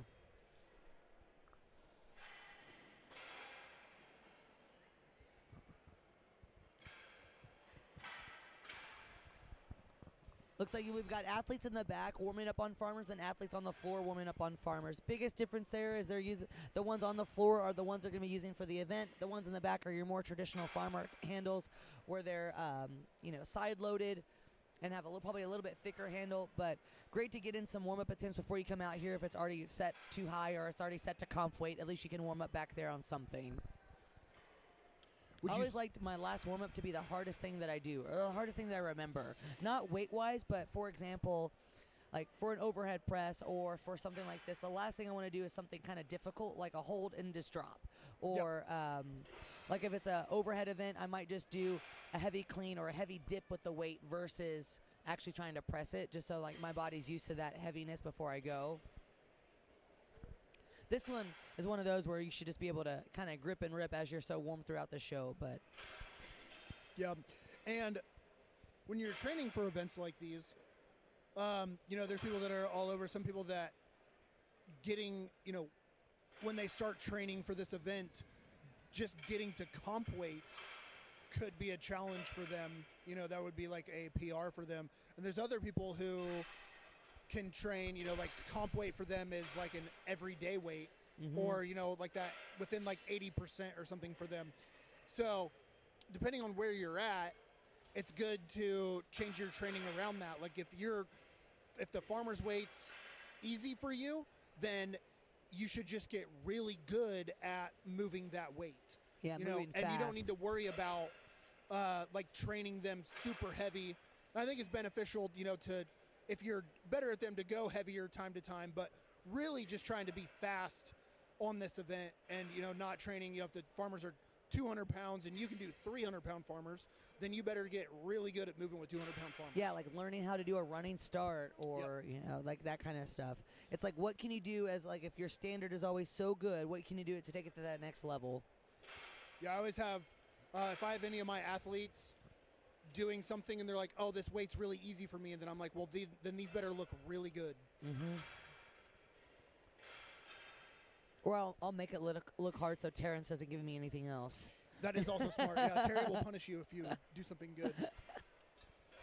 Like 20 reps on dumbbell.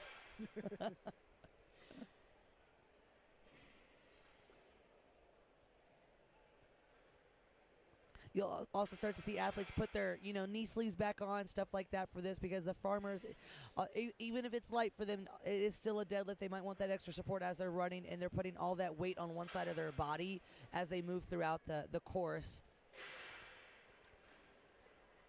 I'm definitely a knee sleeve farmer wearer myself. I need those.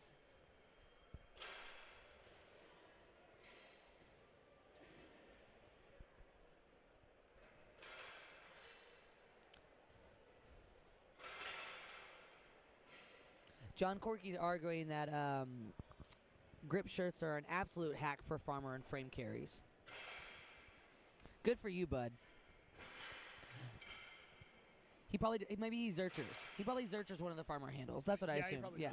Probably Zerchers one, keeps it like stuck to the shirt, and then holds the other one like a suitcase carry. Yeah. Just above and beyond. I get it. Or maybe because most people wear like their grip shirts tight, so you're cutting down on wind resistance. Just aerodynamic. Yeah. Maybe. And something like this, for if the farmers is heavy or something like that, how my coach was helping me get prepared for any show, even though I did subpar at, not his fault, mine, is 1 week, it's light, fast carries, just a light, fast movement to get that pattern down. It might then be a heavy hold for so long. We take some of that weight off and then run with it afterward to kind of kick that back in, or just holds in general. Really heavy holds in general kind of build that up, and usually for the duration that you need to do that movement for. So if it's 30 seconds or a minute or so for how long you can hold, that'll start getting that grip endurance going really well. The grip endurance fails when you have to keep picking, and then your actual deadlift endurance goes out. I think that's the hardest part. Yep. Yeah, and on events like like farmers carries, like she was saying, or any events that are, normal, straightforward things. There's other ways you can do other ways to train them, instead of like with farmers, instead of just doing farmers runs, doing just static grip holds, really heavy overloaded grip holds is a way to do that. Just like sandbags, like this last event will be a sandbag load over bar. So, when you're training that, instead of just doing loads week to week to week, doing like heavy extensions or zercher picks or heavy picks, something of the sort. Lots of front squats. Front squats. Lots of front squats. Yeah, if you do strongman and you don't do front squats, you should start. Or you stop strongman. You gotta pick one or the other. You either do front squats or you quit the sport. Yes. I'll stand on that. No, I think front squats are the definitely the superior squat. And the best things about these events is you're meeting so many different athletes with different techniques and stuff that if you see someone do something cool, maybe not in the middle of warm-ups, ask them how to do it, but maybe afterward, like, exchange Instagrams or whatever the case may be, and, ask them for some tips and tricks or watch their videos and stuff like that. I screen record athletes' videos that I think they've done, like, a really cool movement or a skill, so I can, like, kind of study it and they don't think I'm a creep, even though I just admitted I screen recorded their lift on a live stream. It's true. Don't look at my phone. But like someone like Meg Davis, I don't know if y'all know who she is. She's an athlete that was from New Zealand. Now she lives in the States. Married to Tyler Davis, another great strongman as well. In New Zealand, they do a lot of arm over arm pulls in a lot of their contests. It's a pretty big staple in their events. And so she's incredible at arm over arm pulls. You don't think I haven't asked her, like, hey, give me some tips and tricks about that because you're so good at it, even though we go against each other from time to time. But that's the best part of getting some of these insider, knowledge. I consider it like Space Jam. If we all put our best stuff in the ball, we all get it. Yeah, and that's another cool thing about the sport is like, most people are pretty cool, and will, if they're really good at something, they're gonna tell you how they do it. Yeah, I do hide some of my stuff though. Like a little bit. Yeah.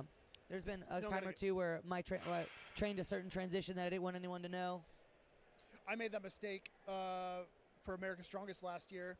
Matt McQuiston, who set the axle record or the press record and the sandbag record.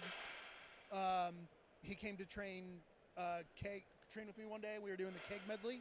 It was a 3 keg carry and load, and he told me how he was going to do it, and which was he was going to just kind of pick the keg, carry it down, lap it, load it, and I was like, oh, okay, yeah, cool. I'm gonna do it. I was like, I'm just gonna do it this way, where I pick and have the keg up on my chest, and I'm just gonna run down and throw it over the bar. And he did his way, and I did my way, and I was so much faster. And then he's like, oh, I think I'm gonna try that, and then ended up being so fast. And I'm like, I wish I would have shown them that. Did he beat you? He did, yeah. I'm sorry about that. I really am. Yeah, that also happens too. You got to be careful who you give your tricks out to, because they might end up beating you with them. Or I love when an athlete gets off the floor and they're like, oh, that was so tough. And like they blitz through it. I'm like, you trying to psych me out or what? It's a gaming part of the sport. I was talking to Yoni at Battle Axe the other day, and he said, yeah, that's all I do when I compete is I just talk crap to everyone. And I tell everyone it's really terrible and all their intrusive thoughts are true. He's like, and that's how I get a leg up on my competition.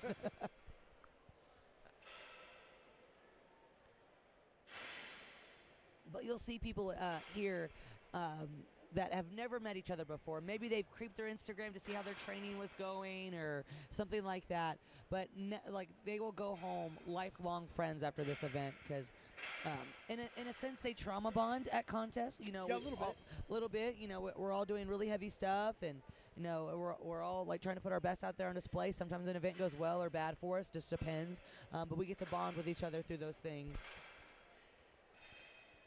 And also meeting some of their, we see some people taking selfies on the floor with each other, getting to meet their favorite, like, pro strong men and women, that they can just, like, go and talk to like a regular person. That's always the silliest thing when people are like, hey, can I take a picture with you? I'm like, yeah, why, though? I'm not that cool. But okay, if you think so, I will totally do it. I'm just a girl.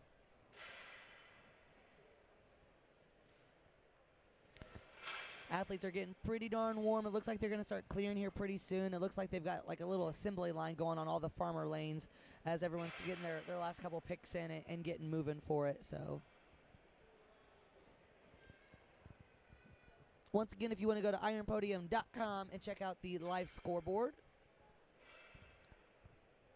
I believe almost all of the results are in.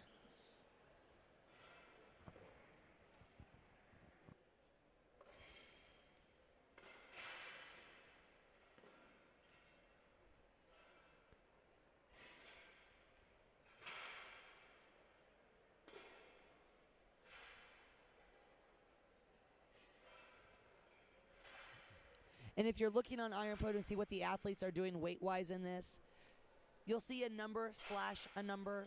The first number is the farmer handle weight in hand. So both of those, both farmer implements would weigh that weight. So for example, if it says 185, 175, the 185 is what they're carrying in hand a piece. So 185 in left hand, 185 in the right hand, and the 175 is a sandstone bag weight that they'll be carrying back.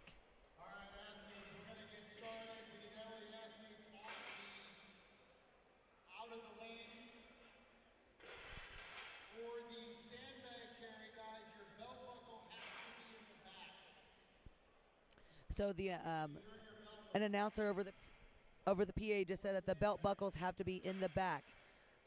I know why they said that.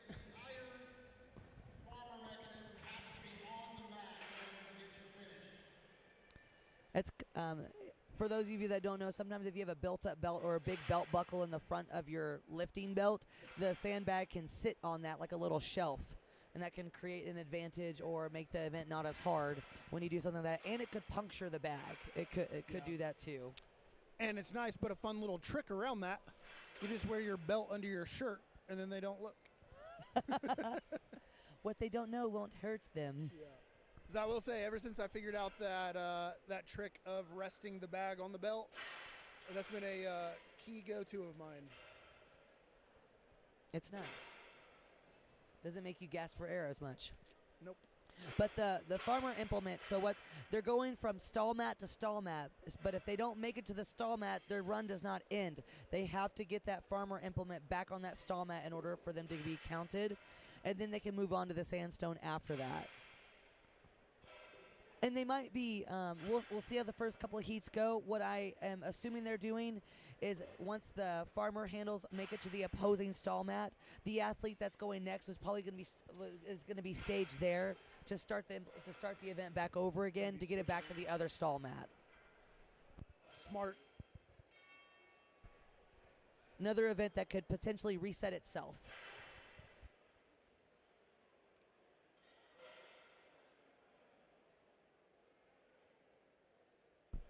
Looks like lane 2 is ready. I just saw Burley with both thumbs up in the air.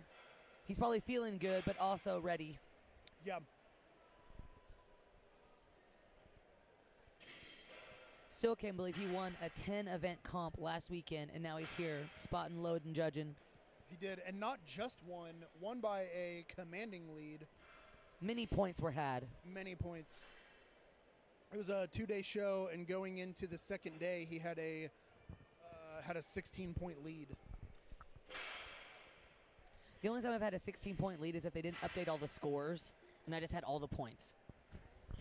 Yeah, that is a big lead.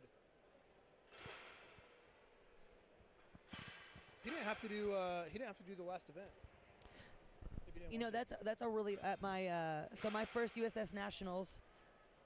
That was if I didn't want to do the last event, I didn't have to, which was really cool. But if we all pay to play, so we all want to do all the events that we can. And then that happened at my first Strongman Corp Nationals. They were like, if you get one implement on the power stair, you win. And I was like, cool. Let me finish the event though. I did pay a lot of money to be here. Now, some of the rules for this event, just to make sure that we're all nice and ready to go. As that one drop rule was pretty interesting. They cannot drag or slide across the line, which is going to make it really hard with the stall mats. So it looks like they're just going to be able to place them right on there. And I'm not very sure if they went over in the rules meeting last night if they're allowed to shoulder the sandbag if they'd like to free their legs up a little bit more if they want to do that. To me, that's very risky unless you're super confident and you can do that. That would not be my gameplay. But if I was loading it back over, with like loading it over an implement maybe, but not necessarily on a regular carry. Yeah, the shouldering's always a risky move because it's more beneficial if it's a load, like a carrying load, but then you run the risk of taking too long to get the bag to your shoulder, to where someone else who may just pick it and go and throw it over could do it faster because you spent too much time getting it to your shoulder. Because in theory, it sounds more efficient, but sometimes can take longer. Looks like we're about to get started here pretty soon. They are corralling the athletes behind the mats to clear the lane so they can get started. This is going to be also one of those things you're going to see some different techniques on how people carry, but the farmer implement's going to be pretty similar. You might see like a couple running starts, but usually just short, choppy steps is what gets everyone to the finish line the fastest. Yeah, and farmers is all about moving, but you'll probably see a little different on how people move. There'll probably be some people that just take short, choppy steps, and other people who really stride out like they're running. I'm a big fan of taking off in a staggered stance. Not a huge staggered like a sprinter stance, but just like a little bit of an offset so that as you pick, you can roll into your first step. Because I really look at how fast you get into your first 3 steps, where, if you were to just think like a deadlift, like you pick up then move, it's going to take more time than if you are in a little bit of a staggered stance. You can pick up and move at the same time. Yeah, I remember getting some tips and tricks on farmers from Katie. She's actually here. She's a pro strongwoman. Her husband's competing this weekend, and she was like, "Just be fast." And I was like, "Okay, I'll try." But it usually takes me it takes about 3 steps for me to get into my rhythm and actually start moving. Probably also the initial shock of getting all the weight off the ground and, it's all in your hands and swaying your body a little bit forward. But big things here is, hips through, shoulders back, really flare the lats to keep those engaged, to keep it moving. When I see athletes start to round their shoulders a lot, I feel like they're about to drop it of some sort.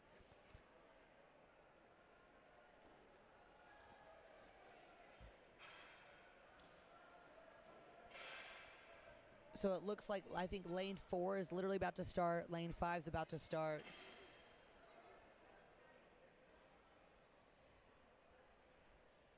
The athletes are allowed to start with their hands on the implement to take their grip.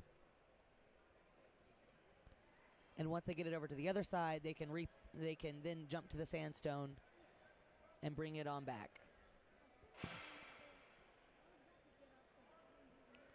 Looks like lane 3 is ready to go. They're about to get started.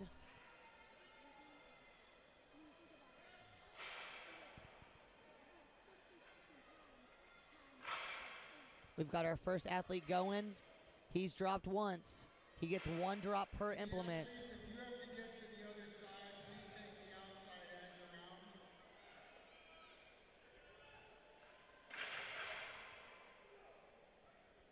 So on this kind of event where you're only allowed a drop per implement, it means taking that extra second if you need it to really make sure your first pick is good.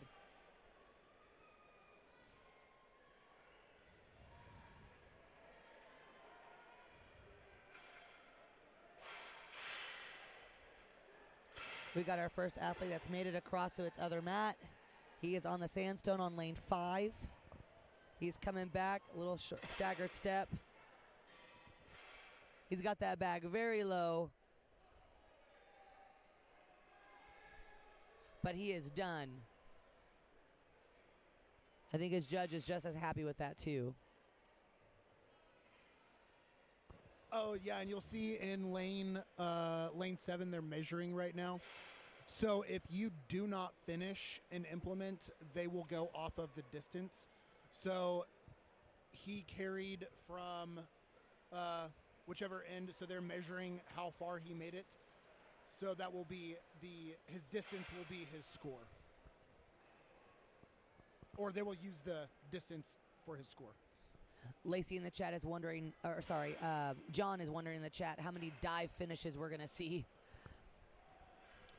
Oh, yeah, the dive finishes, I don't know. That's not a me thing, just because I always think about landing on whatever I'm carrying, and I don't want it to hurt. But, yeah, I'm sure we'll see a few.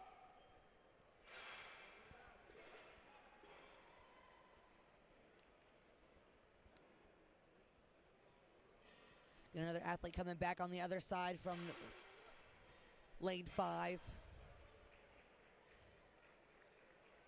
Getting a good pick. Drop. There's one drop there, meaning if they drop again, their score is taken and they're done with the attempt. So it's okay to take all the time you need in order to get that next free pick.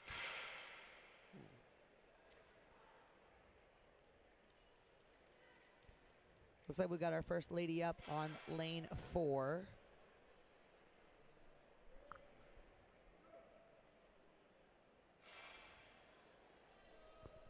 This Farmers looks heavy.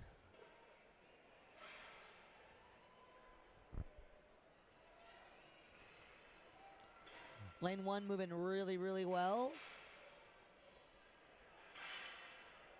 She's probably just thinking, get to that dang bag.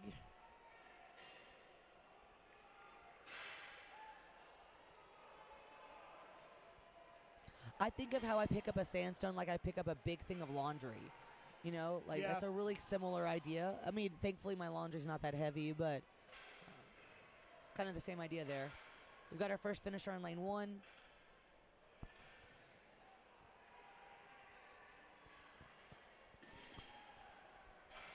We got a good question in the chat. How do y'all feel about being a sub like weight class athlete who's doing the same weight as people heavier than you? So this often happens in like the 148s and the 165s in the women, the 200s and the 220s in the men, where since they're considered middleweight classes, even though one's lighter and one's heavier, they typically use the same weights for the contest.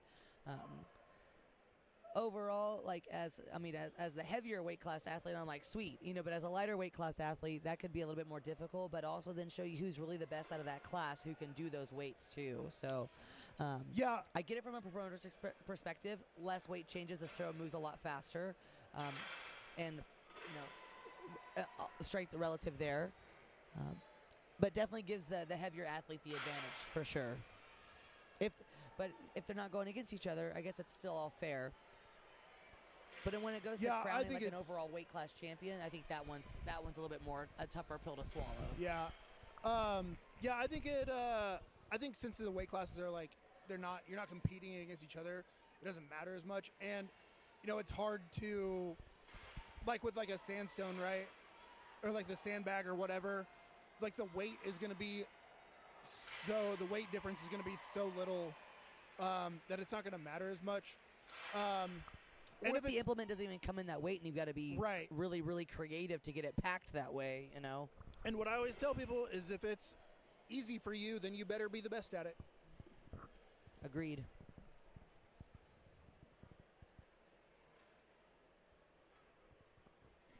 It could also be harmful when you spread out those weight classes so much that you don't have as many people in the class. So points really matter at that point as well.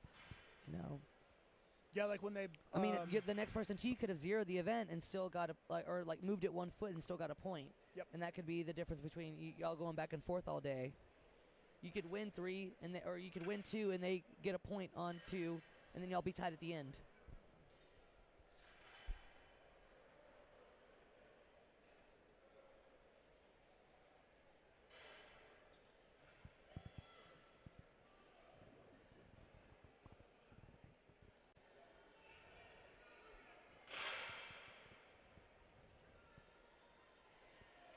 It's been a lot of drops. A lot of drops.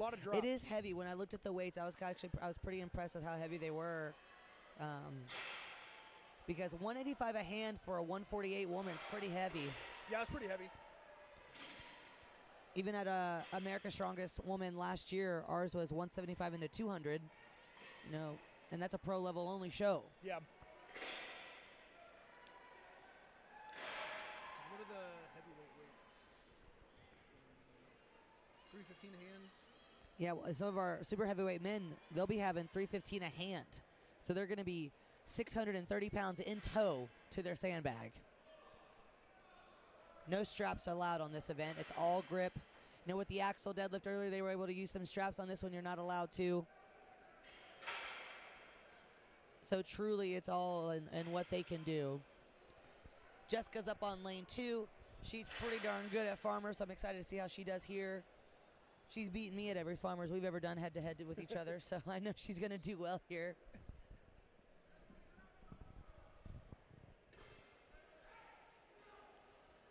You want to take those first couple steps and get settled, get upright. Even if you're slow and still moving forward, that's when, you know, right about this time where you're getting good about halfway through, you're just looking at that finish line and like, okay, 5 more steps and I'm there, or 5 more seconds and I'm there.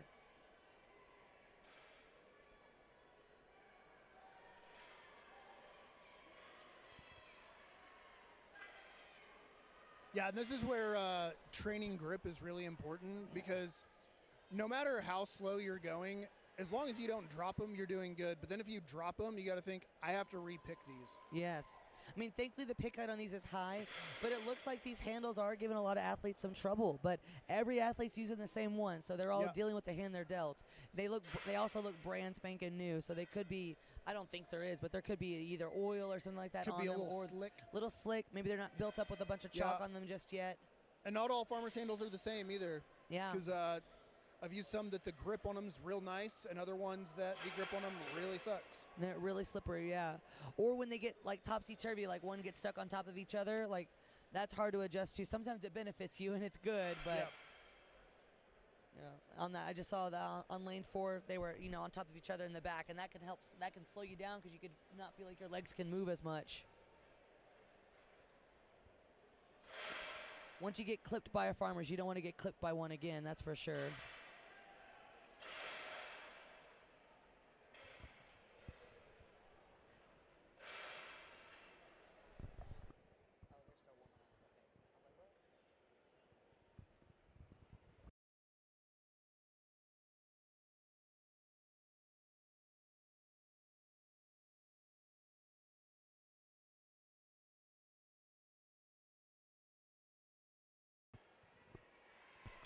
Then you'll also start seeing some of these athletes where the pick looks like it's a max effort deadlift, and then they can run it like the Dickens right after they're done. I have the reverse problem. Yeah. I can pick fine, I just can't move. Like in lane 6 coming back, or sorry, lane 5 coming back our way. Like almost pizza or ski, like they kind of pizza slice those farmers. And we've got our finisher, lane 5. Blistering time.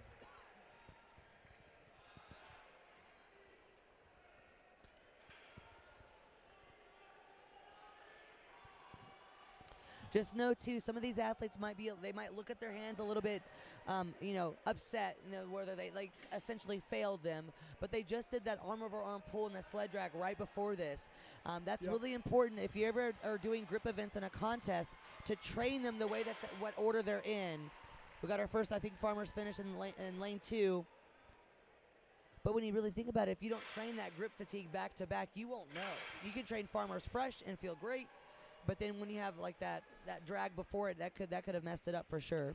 Yeah, and another thing that can happen on this is ripping your hands, ripping your calluses. Not a good time. Not a good time. That is not fun. But there's a different, you know, that goes on kind of how you grab the farmers, where if you go down and just kind of grab the handles, kind of there more with your fingers at the top of your hand, that's usually, you know, how that happens. I always try to encourage people to kind of get the handle back in like the more the palm of your hand, kind of get back in like the meat of your hand, and then grab and like twist. It kind of locks it in a little bit better. Kind of like almost like a false grip. Yeah. But a true grip. Yes. No, I'll say that was a game changer when I learned that a few years ago. Because I was always ripping my calluses and stuff, and then someone showed me grabbing it and locking it in, and that made a world of difference. Yeah.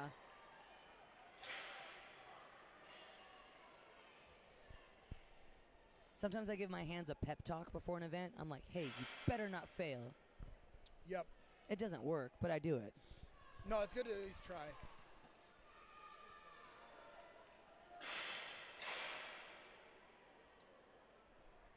Now, this is one of those, it would have been really cool, and I don't know if it was even in the rules or if anyone asked it, if they could do the sandstone first just to get distance on the board and do the frame. I don't think they could. I think athletes would be taking that route if they could. Yeah, I would take advantage of But that. that's what I would be doing. Oh, look at Jade coming on back. That girl's got some iron grip. She's recently lost like 80 pounds over like the last year, too. Oh, yeah. So she is just tenured and jacked.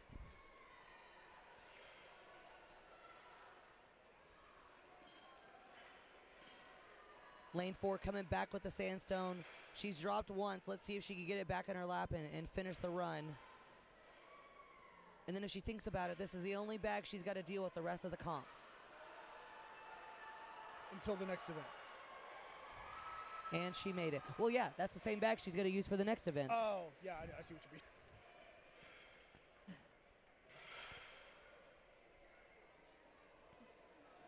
Like in lane 2, shoulders are back, the head is almost up a little bit, and just chugging along like a little choo-choo train with Burley with her every step of the way.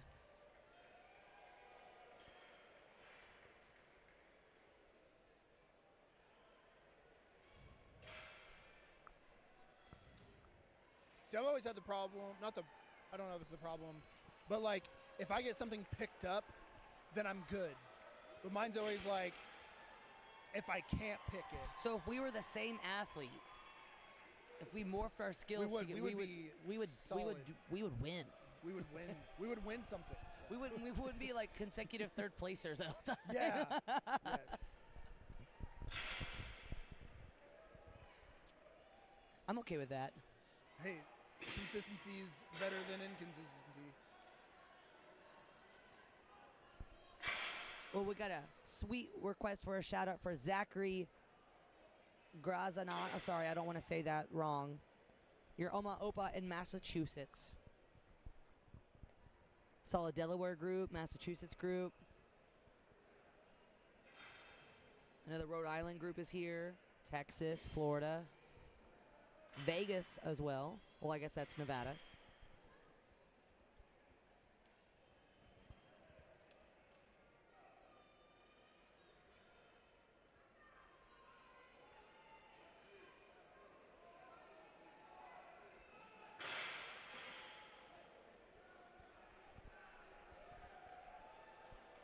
Now, a lot of these athletes, it's getting later in the day, and their performance, like where the points are starting to stack up, they're starting to kind of see an idea of the podium. You know, there's still a lot of point switching that can happen in these events, but you can tell that they get a little bit more frustrated if they don't do as well as they wanted to. Yeah, and it's these longer shows, which I'm not saying this one's long. It's just a big, really big one-day show. But this really goes, you know, when we get later in the day and you get to those final couple events, this really goes to show who had the best prep and who's the best conditioned and the most mentally sound. Stable, yeah. Mentally I tell stable people the only coming thing into stable about me is my shoulders. But Which because is we actually get pretty here, it gets later, you're getting a little burnout. It's been a long day. You're a little tired. And you've been stimulated since you woke up. So that's when it really starts to make a change. You know, some people that could be really good and finish strong just kind of can't keep it together. And they kind of not have like a crash out, but they just kind of crash. That's so, a good time for a Rice Krispie or some honey or something. Yeah. Yeah. Or, you know, you got some time, take a little nap. Yeah. I Get did your that. feet up. Hurricane year. Was it hurricane year? No, the next year. I think we all took naps that year. Yeah. It was before the last event and before stone loads. And I took like a 20, 30-minute nap and then got ready. And that is the best stone run I've ever had. Because you were knocked out stone cold? Stone cold, knocked out. I see some athletes having some trouble stepping off this mat. Now, the mat they're on is about 3/4 of an inch or an inch, just depending on what stall mat they decided to buy from Tractor Supply Co. But that's another little level. If you don't practice that, that could throw you off a little bit.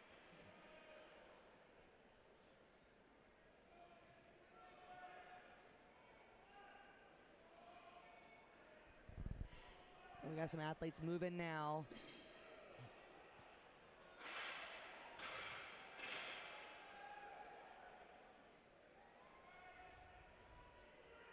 Now, as the event before this was super fast, this one, it looks like everyone's struggling a little bit more on this one.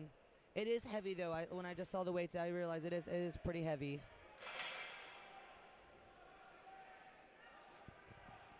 We've got New Mexico and Florida in the chat.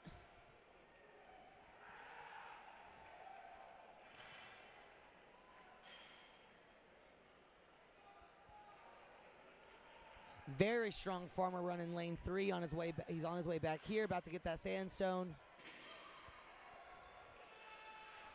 Pretty fast pick. High up on the chest, which is good. His hips are completely clear so he can move. That was a very good run.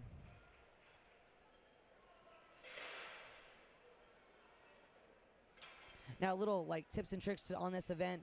If you've got pockets or even shorts, ladies, tuck in a little piece of chalk inside those shorts or in that pocket just in case you do need it, since you are allowed to take your time if you need to repick. You've got that 60 seconds, and if you rush the pick and drop again, then you're already out anyway. So, I mean, getting an extra foot or two on this event is a big deal.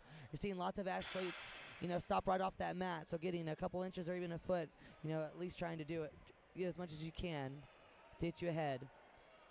Lane 7, super fast time. He's done with the farmers. One motion stone. And he is done. He's pretty happy with that, I bet. Got some cheers from the audience. He must have some friends here.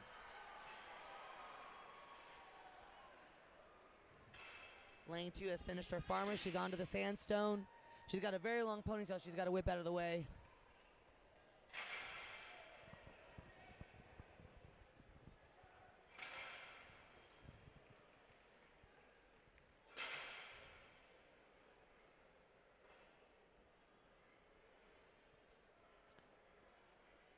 Lane 6 coming back with the sandstone. I know he's trying to breathe, but it looks like he's trying to chant words that he can't quite get out. And our first dive, John Corky. There you go. We got one.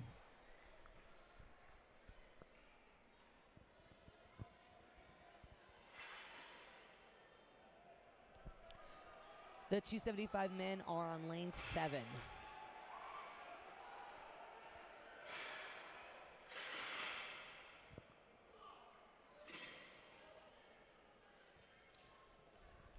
This is where you're going to start seeing a little bit more, like we were talking about earlier, a little bit more frustration or a little bit more, upsetment with the athletes on their performance on this event.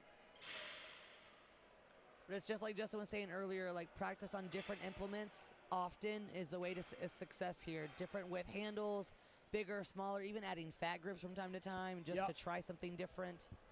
Suitcase carries are great for this, where you only have one farmer in hand, just to really develop that unilateral core strength to hold them up. Or, that, and just try to find ways to make it harder. I mean, if it's already hard and you really struggle with it, get better at it.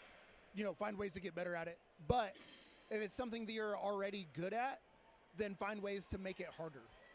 I got this new little cool grip pedo thing. It looks like a little cannon that you attach to a barbell, and you can spin stuff on it or put it in a bucket of rice or sand and spin it that way too. Really cool. It looks like a little missile. It's awesome.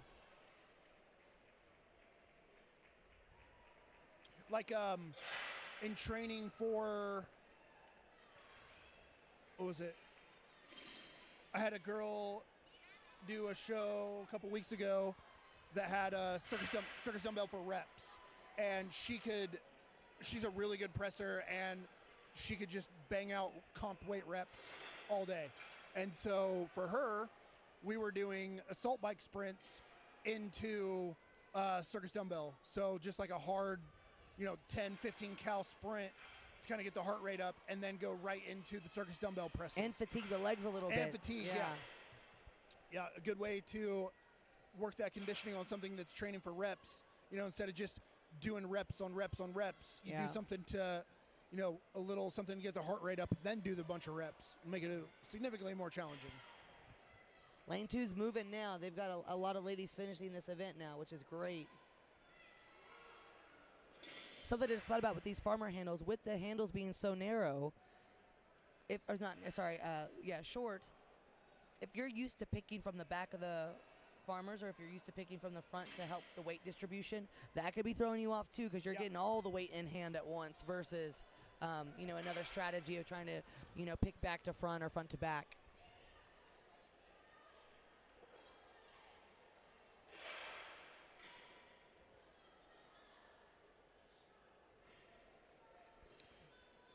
Now the athletes have to get the farmer implement onto the stall mats, and before they can go pick up the sandstone and run to the opposing side of the field. It's about 50 feet in distance.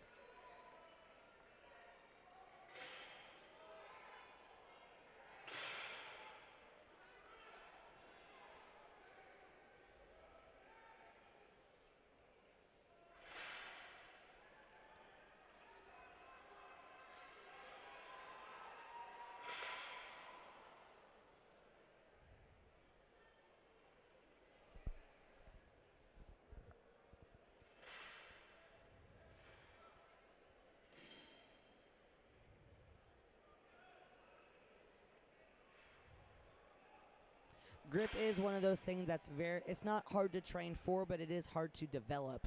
I should know, I've been trying for 6 years, 7 years. But it's gotten better. But it's also one of those things, if you've got it, you've got it. Like, we have a lot of athletes and stuff that have either like done gymnastics before that we know that like their grip is really good. Or they're like, I know like people that work on farms and stuff like that, ranch hands, they've got ranch hands, they've got strong hands. Apparently I didn't work on a farm long enough. Same. Yeah.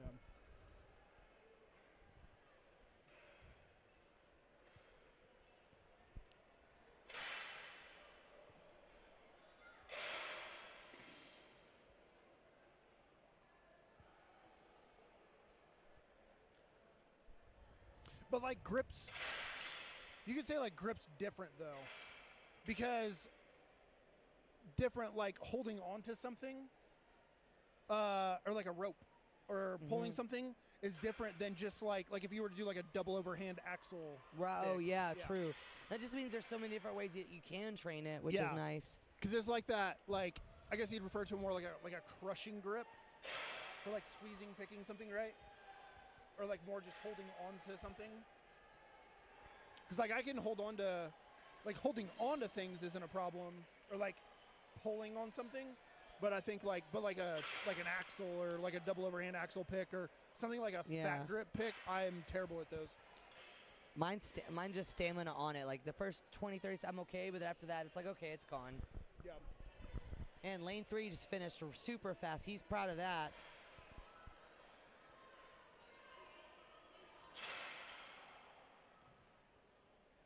Oh man, in lane 5, he was maybe a foot from the mat. That would suck. Yep.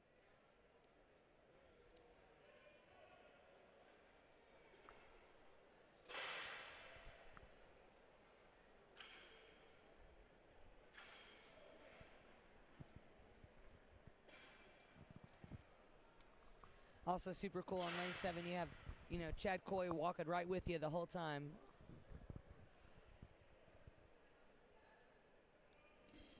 If it was one of us, he'd be yelling at us. Yes. Yeah. I'll be calling you a slowpoke. Yeah. And you can see when the athletes are really shaky when they pick up, that could be their core. If it's just really heavy, you've got both that weight in hand and you're starting to move unilaterally on your feet, it's going to shake up the core a little bit.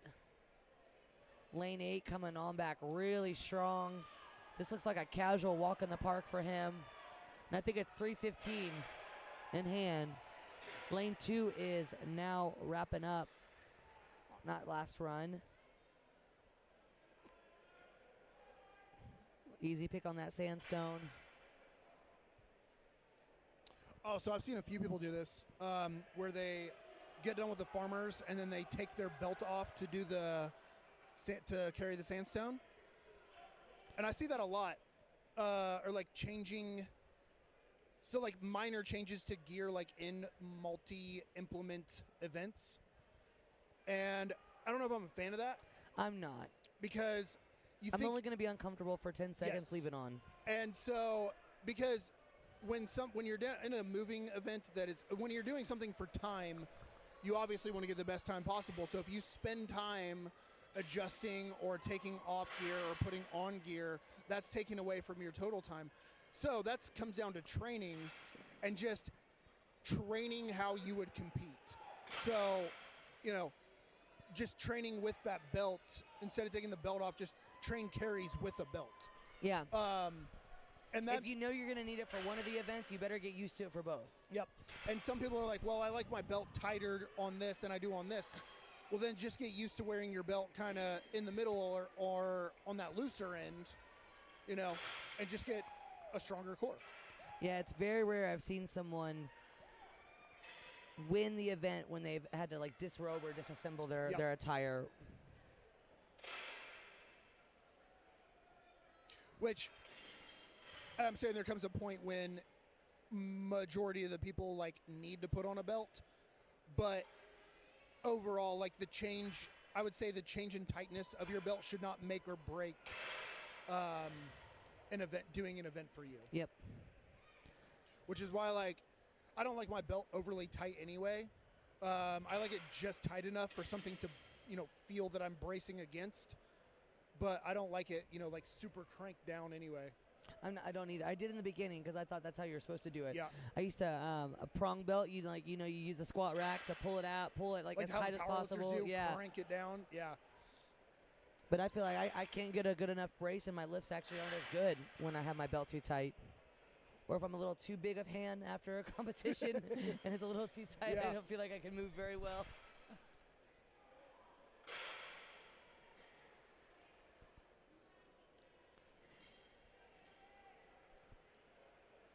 And there's some of the athletes here I was talking to, either at the airport or like in check-in yesterday, that were really nervous about some of these events. Like they were super heavy for them, and it would just be a PR just to pick it up in the first place.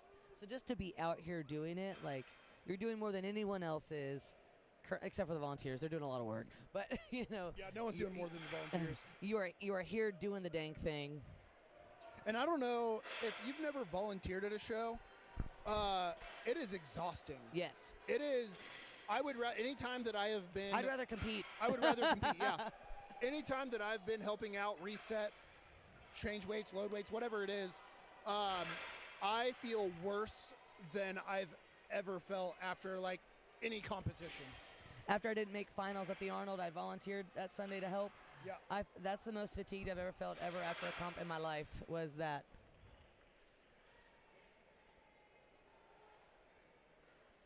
That week off your coach typically gives you after a comp, kind of Yeah, do did your you own take thing. it? Yeah, take it I after actually took that. it. And it's usually not bad until you get to the heavyweights, and then that's when things start to really get heavy.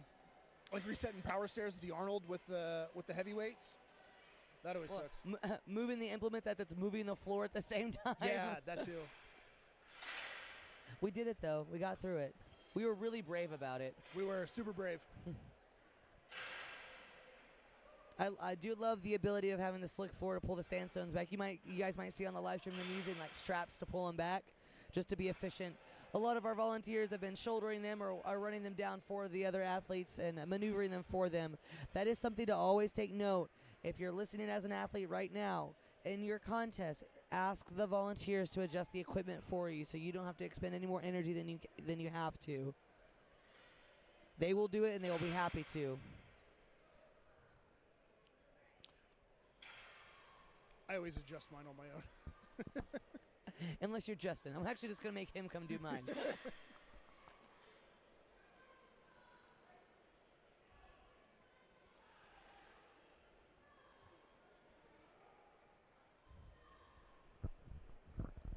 I think this and the last event are going to be the biggest point shakers. Yeah, for sure. Yeah, this event alone will probably shake some stuff up a lot. There's not a lot of finishers. Yeah. So if you do finish, that's going to be big points. You're elite. Lane 4 coming back towards us right now. Or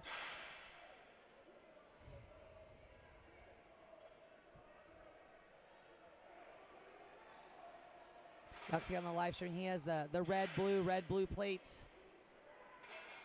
Really strong farmer run. Oh, Yeah, you'll see stuff like that if someone attempts something that.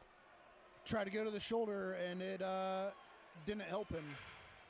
Yeah, you'll see on the corner of your screen in lane 4 an athlete that attempts to shoulder a bag, and it doesn't really go the way that he wants, but he is allowed 1 drop per implement, so he gets to use that and re-pick it and get it to the finish line. But he finished.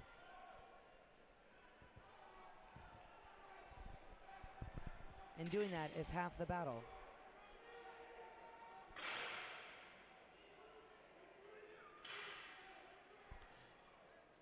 I like seeing the athletes take a second if they do drop the farmers to really reset and not like rush the pick and rush again.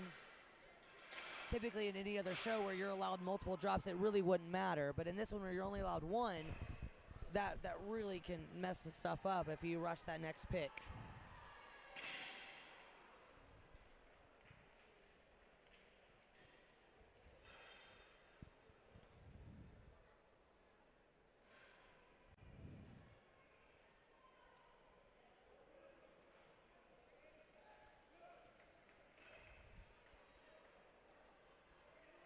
It's stopping right before that mat line that would just get me all bent out of shape.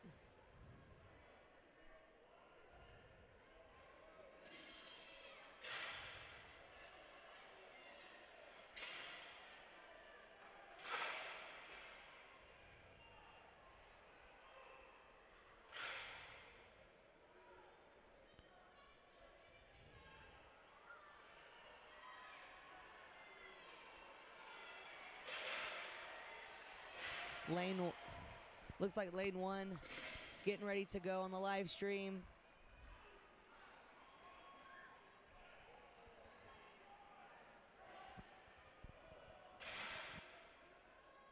I'd say the handles are a little slick, judging by how the people are dropping. Yeah, it looks like the handles might be a little slick, but they are new, so maybe they're just not overly chalked just yet.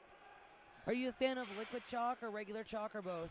I like, for carrying events and stuff, I like to do liquid chalk under powdered chalk. I do that too, layer Yep. up. But I like to alcohol swab my hands yeah, or my that's smart. arms beforehand or whatever I need to put it on. Yep. Dry out the skin a little bit so it sticks really, really good. But yeah, But just so liquid, that everyone knows, dry hands rip. So they that's do. also a risk you got to take too when you do that. But yeah, liquid chalk under powdered chalk, I don't know what it is about the combo, but it works great.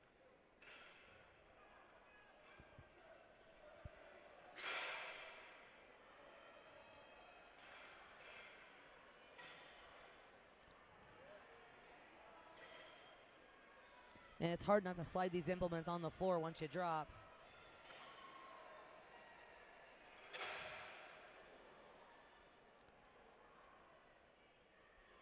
Well, it looks like the full farmers has to make it on the mat for their run to count. So if they drop and then drop again, even though 1 implement's on, both of them have to make it.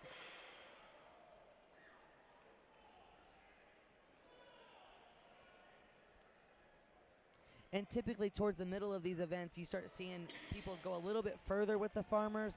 One, they could start having a bunch of caked up chalk on them, so it's making it a little bit easier for the next couple athletes to go through. Really strong run on lane 3, slow and steady. He's gonna make it to his mat and then be able to grab right on that sandstone.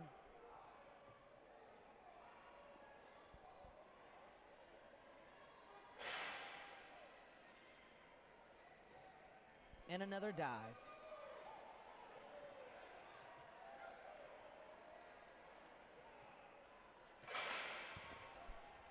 Once again, guys, you can go to ironpodium.com to see all the live scores going in. They have one more event after this. I would say we're about middle of the way through this one.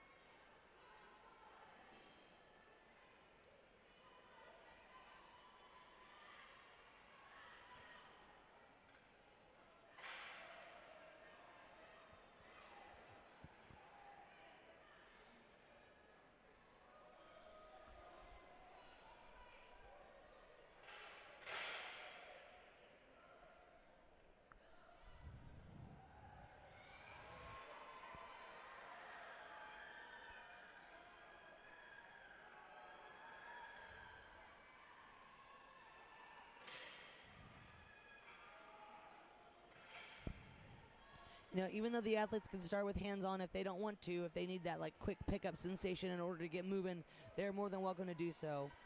But in an event style like this where only 1 drop's allowed per implement, I would be being a little bit more cautious with my pick just in case, especially on new farmer implements.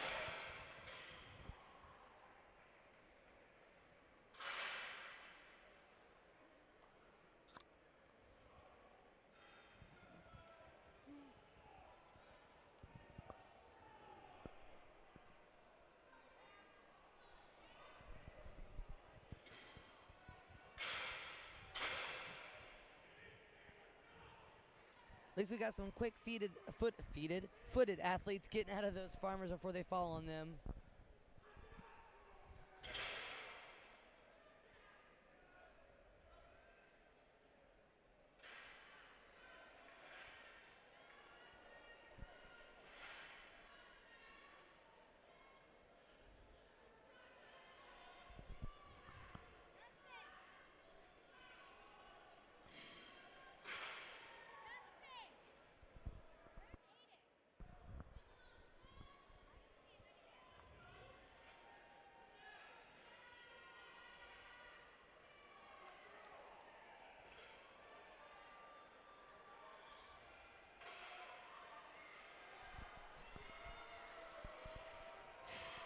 Got athletes on lane 1 and 2 getting ready to go.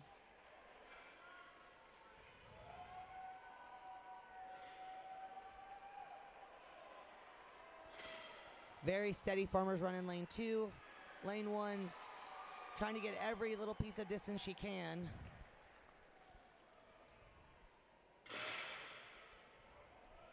Lane 2 with a quick pickup on the sandbag. Little reshuffle. She didn't drop it, so that wouldn't count. It has to touch the floor for a drop. And she will complete her run. Has there ever been an implement you held on to a little too long before you let it go, before it dropped, just to try to save the lift? Yes. I don't remember what show it was, but there was farmers that I was trying to finish, and I felt my hand rip, and I was just trying to finish, and I could just feel it like doing the tear, and I didn't finish, and I ripped my hand more. Like, I have a hand rip, and I still didn't finish. This is not fun. Yeah, that was not fun. Shoot, mine was that dumbbell from OSG last year. That was really. I stuck with it and I got it. You did, but man. No, that was worth it. I think the lockout was just as long as the first 3 implements before it. Was, yeah. But no, you have a tendency to do that in shows. Is put on a little bit of a show. It's definitely not intentional, but I am glad the way that it works out from time to time. But full transparency, I'd only gotten that lift twice on its own before a medley, so I was just happy that it happened.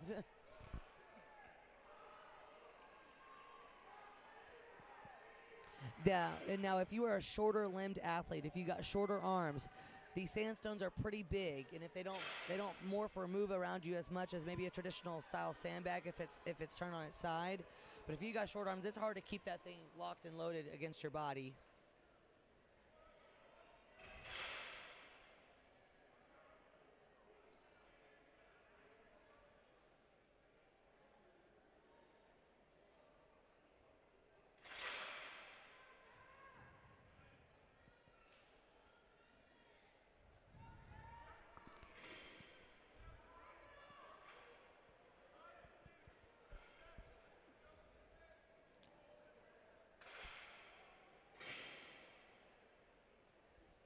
I like seeing some of the athletes go to the implements and kind of like set them, touch them, make sure they're exactly how they want them to be before they, start their turn. That can really make or break, your experience too overall.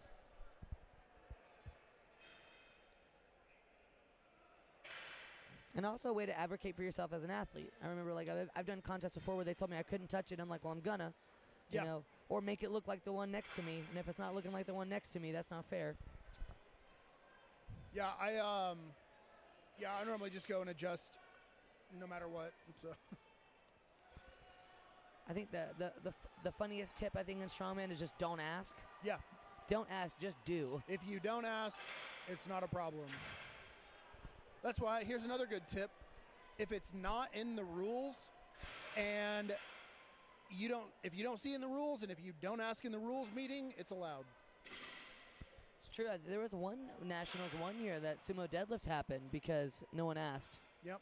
Or it wasn't in the rules and no one asked about it. Yep, wasn't in the rules. It's not covered at the rules meeting. Technically, they can't say no because it wasn't covered. Now you start seeing promoters at the very beginning be like, all right, general rules overall. No tacky, no sumo, no this. Just to cover all the bases. So we've gotten some really good runs out of the first 1 through 4 lanes so far. That happened to me at, again, the hurricane year. Because that's when I really, really sucked at circus dumbbell. And I was wearing, I'd been wearing like a two sleeves. So I was wearing like a really tight one and then another one over that. And someone at the rules meeting asked about wearing 2 sleeves. And they all the judges talked to no, you can't do that. I'm like, no. Maybe they had a feeling you were. Do you tell? That's why you don't tell anyone. I didn't tell nothing. anybody. I don't talk about stuff like that. I tell my friends, and so it'll only be my friends talking about it. They ratted you out. That's what it was.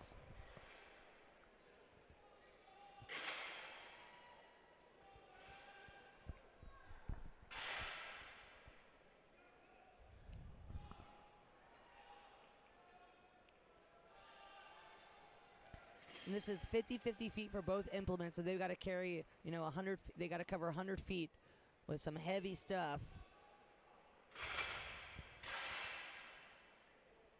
Yeah, these handles do look pretty darn slick. Yeah, I would say they're a little slick, judging by the way people are dropping them.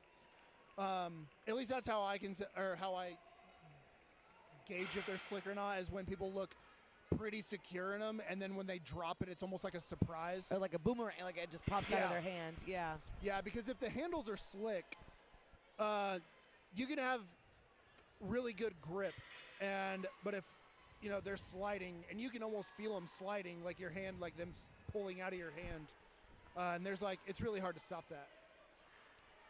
That's why I'm not a big fan of painted handles. But it's also, at least fairness-wise, every athlete has the exact same That is handle true. set up. So, Yep. no one's getting a competitive edge over the other.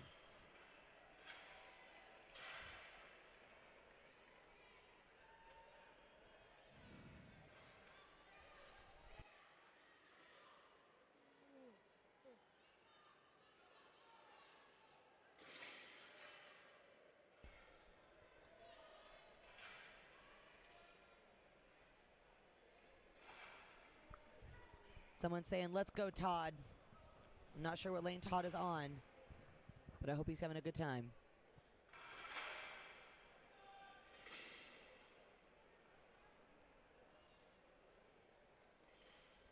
Judging on how heavy a lot of these are, these athletes are doing an incredible job, leaving it all out there and trying.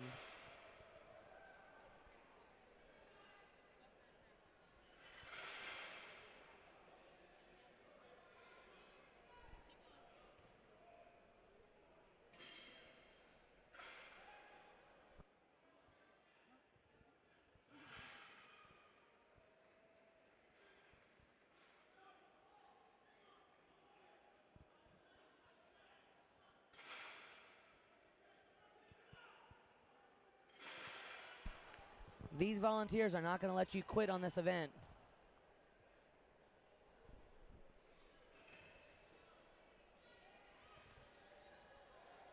Lane 1 looking ready to take off.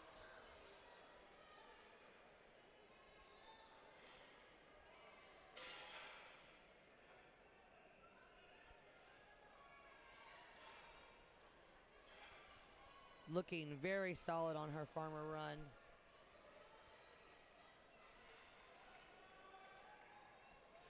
I never really think about walking. I think about almost marching or keeping my knees high. Yep.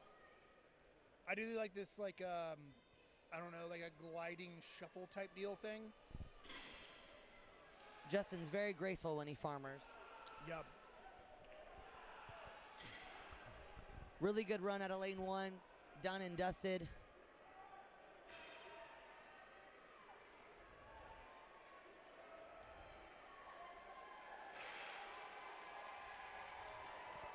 Lane 4 has his whole volunteer crew behind him getting through this. He's moving really, really well.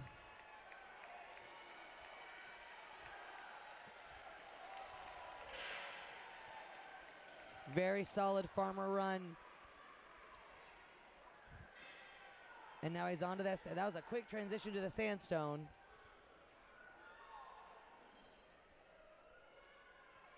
Yeah, that was a really good run. Very, very solid run. Sandstone was way faster than I anticipated. Lane 8 has a very large sandstone. Yeah, what's theirs? 3:15. I believe it said.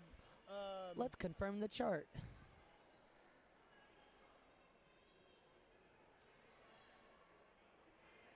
Yeah, there's a 300. 300. 300 Okay. pound sandstone. Yeah, and different than like a regular 300-pound bag because those are more long and flat. So when you're picking it, more of the weight is closer to your body. To where this is a big 300-pound ball.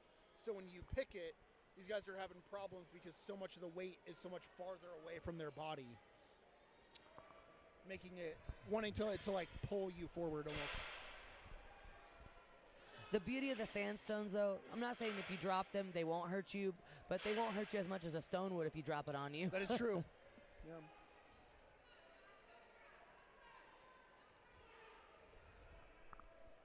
Once again, scores are getting updated on Iron Podium Live. The middleweight women 148 scores are in. The 165 scores are in. 181 scores are in. The 198 women's scores are in. Then we've got a couple of open men's lightweight, middleweight, lightweights scores are in as well. So it really shook up some of the points. I noticed that some people that were in first are now in third or fourth. You know, or they're tied and they're going to have to fight to get that next one. So it's going to come down to the sandstone load. How much do you want it in that 60 seconds to get that ball back over, and keep pushing? And it's the last event. So Like right now in the 148s, there's half a point that separates first and second, and third and fourth place are tied. It's literally going to come down to the sandstone event. Who's going to win? That whole podium will shake out a little different.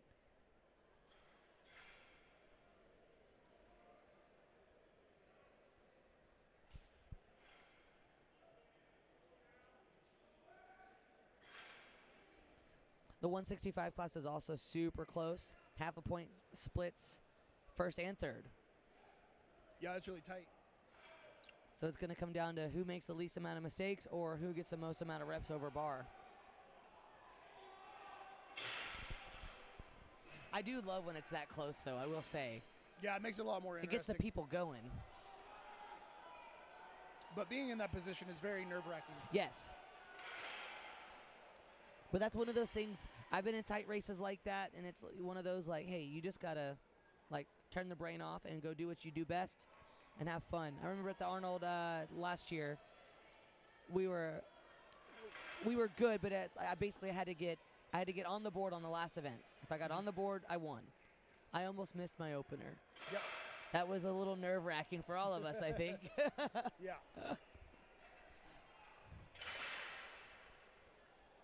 But it was also one of those things you think a weight's super easy because you did it in the gym, but it's like, oh, you didn't do it after you did a full day of contest the day before, and at the end of the day, the next day.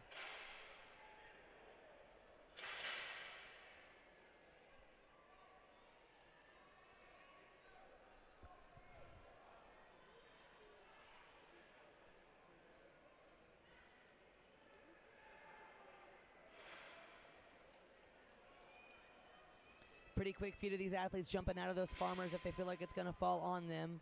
They still have another event they want to get prepared for. I see a couple athletes pre-chalking the handles before they go.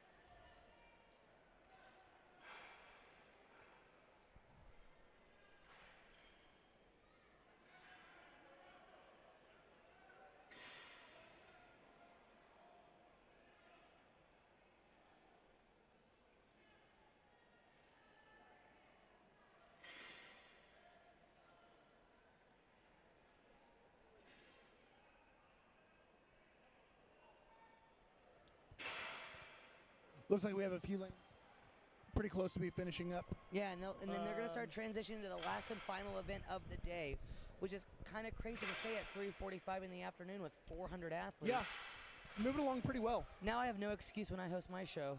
I'll have to talk to Jake about some pointers on how to get through it. Now, the next event, they're gonna rebuild that yoke back together. The women's height's gonna be 46 inches. The men's height will be 50.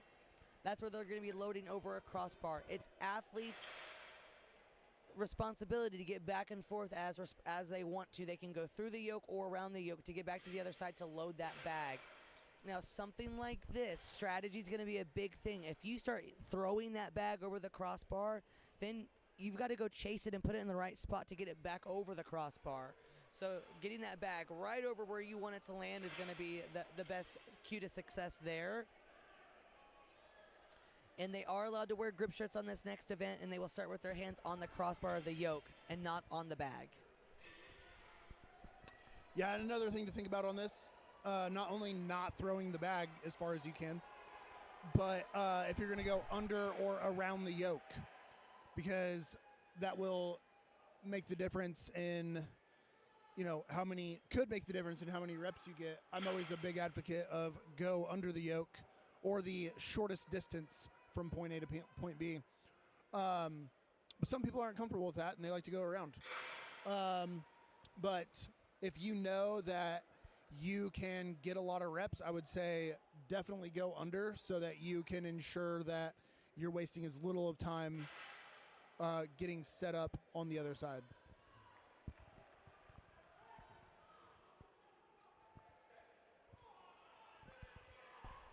You have some very nice friends yelling some very nice words at their other friend lifting that they're not allowed to drop something. I hope they're still friends after that if they do drop.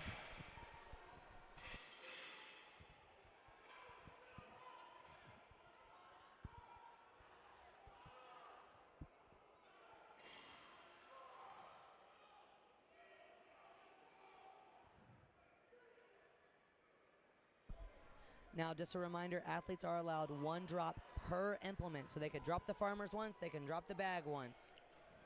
And they can continue going. But the goal is to not drop it and finish as fast as possible.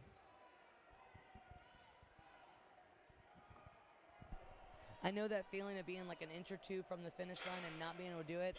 At Shaw last year, my implement got stuck at the top of the grip of the hoist thingamabobber or whatever that was. I forgot what that was. It was really cool, but mine got stuck. I literally moved the apparatus with my body, and I could not move that thing one more inch to get it cleared.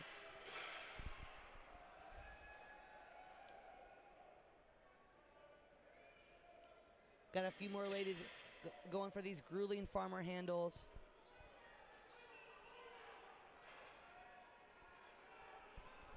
Then in lane 3, he's off to a quick start on his farmers, moving very well through the course. Let's see if his sandstone's just as fast. Very quick pickup, very fast. I wonder what the winning time on this event will be, sub 20?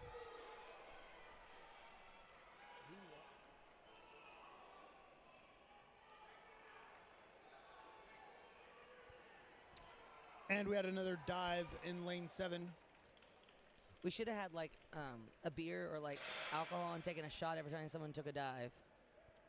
That would have been pretty cool. I'm glad it wasn't when people dropped the farmers. Yeah. We would We'd not be be in a done- good we would- spot right now.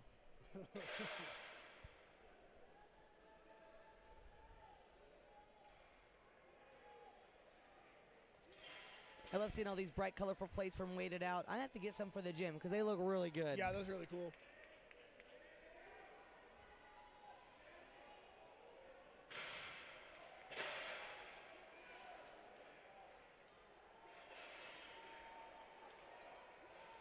And anytime you start seeing an athlete kind of fumble in the beginning, if they were just to lean back just a smidge, get more of that, bag on their center of mass, that can help them not, fall forward and topple.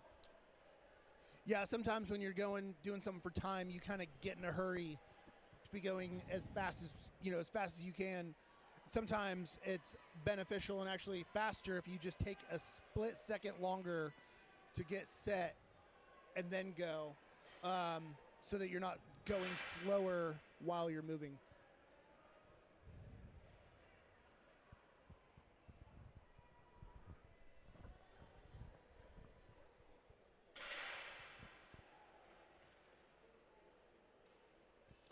I wonder how many people in this chat are like, wow, these people are really smart. We're probably the smartest ones sitting at this table right now. We are. We're the only ones sitting at this table right now.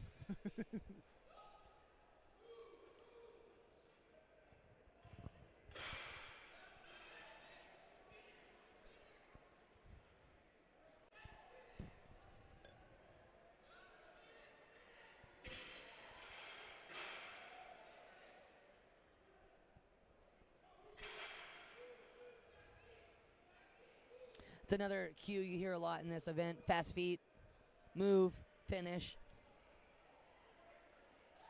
Oh, we got some love on the live stream.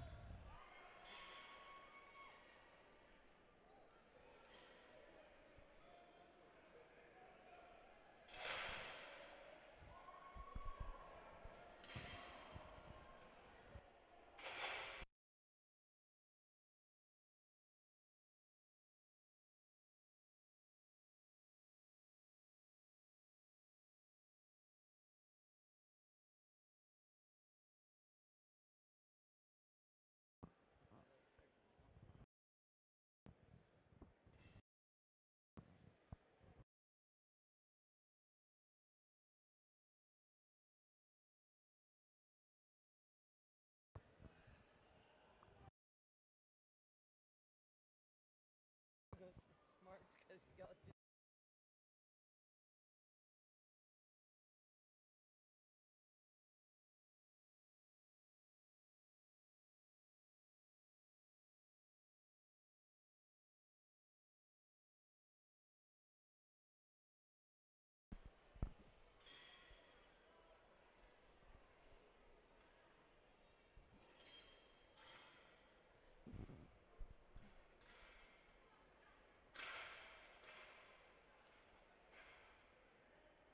Lane 2's run's looking very strong. Good pace. Getting a little wobbly. She might have to reset a little bit.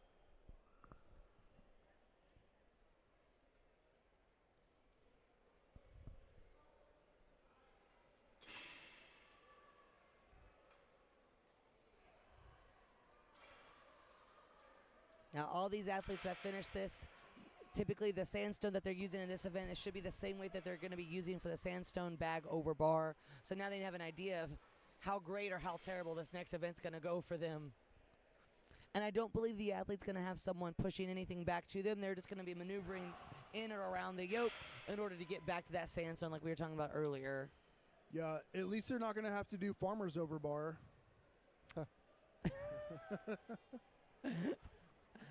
If that ever comes up at one of your shows, I'm not coming. I don't think many people would come for those.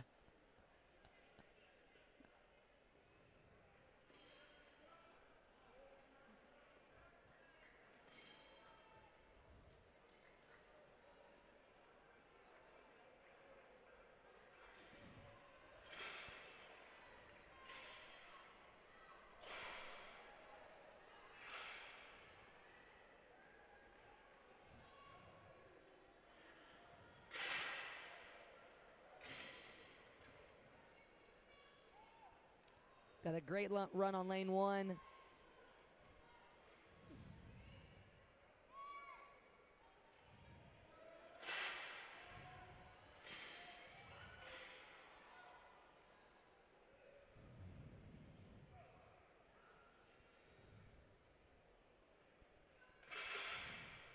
And you'll see some of the athletes when they do drop, they're going to try to control those implements enough where they don't slide too much, because there would be a penalty for a slide in and out of in between the black mats.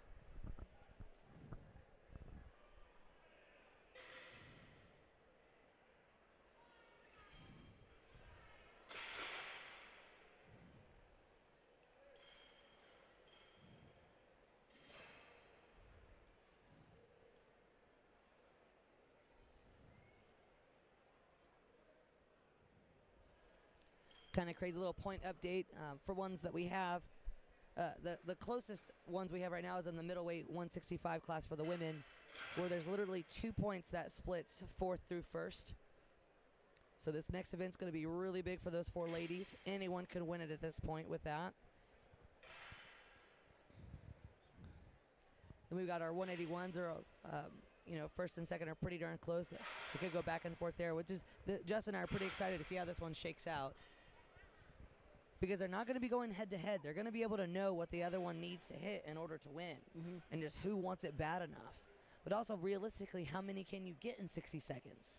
Yeah, so if points are that close and it makes a difference of you losing the podium, making the podium, winning or not, your best bet is to just do as many as you can do. Don't overthink it. Don't have some crazy strategy of anything. Your strategy should just be get as many backs as I can in 60 seconds. Yeah.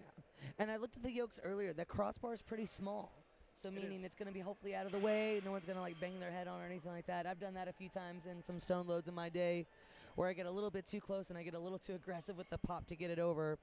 And 46 inches is not short for the women. That's kind of tall, for some of our shorter weight class athletes.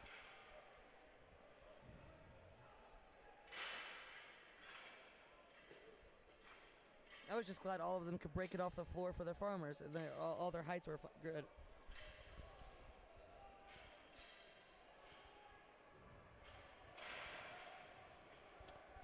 And it looks like we're done with lane 3, the first lane to finish.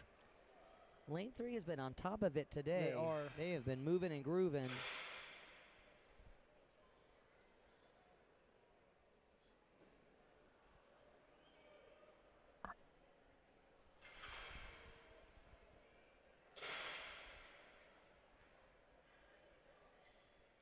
They have to clear those farmers out. They can't just roll them to the back because they need those to reassemble the yokes.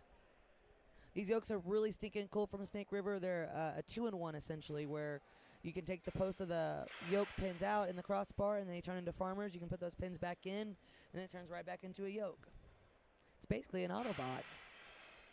Yeah, no, that is really cool. And helps cut down on the amount of equipment you got to have sitting around too. Yeah. I guess it makes it hard if you have somebody want to do farmers and yoke at the same time. I have an athlete that was working on a yoke press, so I had her take off those farmer implements and just put chains or something like that there, just because the weight was pretty heavy with the yoke altogether. It's another interesting way to chain a press variation. Yes. To train a chained press variation. Sorry, that's hard to say back to back.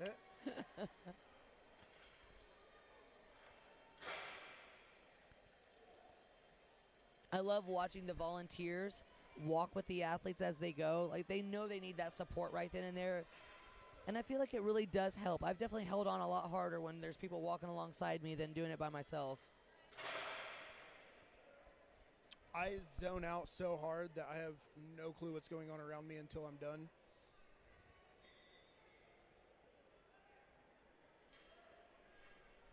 You're like, what's going on up there? You're like, nothing. Yeah, no, I've done events and didn't know what happened until I watched the video back. That's how I felt after the wrecking ball. I was like, wait, I won? I just remember hearing 120 and not realizing that was seconds. I didn't know what it was. And Yeah. I was like, oh, that's 2 minutes. That's what that means. Oh, that's a long time. I was apparently too aware of what was going on during the wrecking ball. I just had Holly McRae in my ear saying, don't put it down, Hannah. Don't do it. I was like, okay. Once again, she's always right. Some very smooth runs on lane 8.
All right, guys, sorry, it's lagging on my end, but there was another dive, so I take a sip.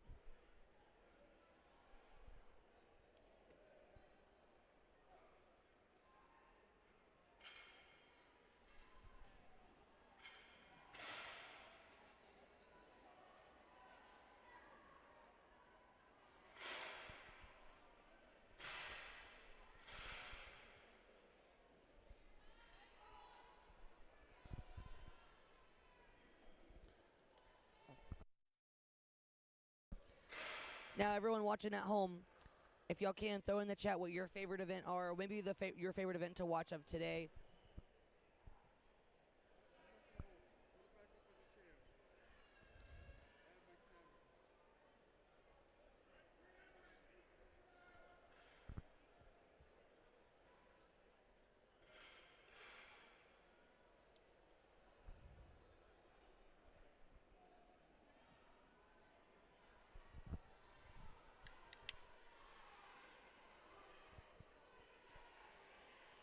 I always think of a fun cue when I'm doing farmers now is like to squeeze the pinky. Terrence gave that to me. Yep. Like when I feel like I'm about to drop, to squeeze my pinkies a little bit more. I could pinky promise anyone right now. I'm pretty good there. Yeah, pinky pressure always helps.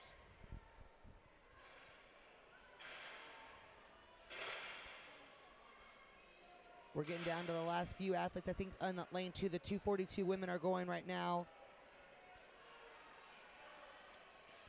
Lady that's going is the one that hit the 285 clean and press earlier today. Looks like lane 1 is done and setting up for the next event. Yeah. So we got lane 1 and lane 3 that are done. Now, And challenging everyone's- part of this event is the yoke posts are pretty tall. So if you're going to get around it, you're going to have to watch your step. Because Yeah. they might weigh it down. Who knows? But, I don't know. I think going under yeah, I is would the be way to going go under. for sure. I just want to prove to people I'm athletic, so I'd go under. Yep.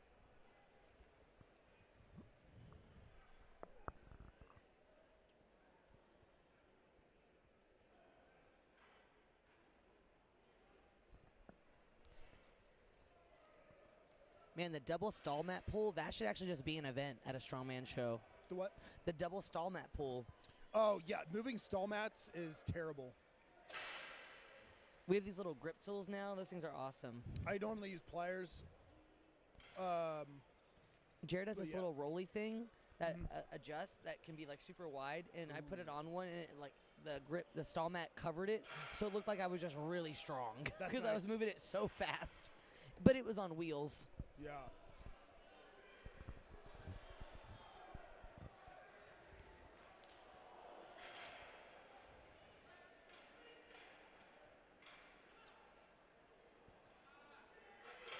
That was a dive, but he was quick and recovered it.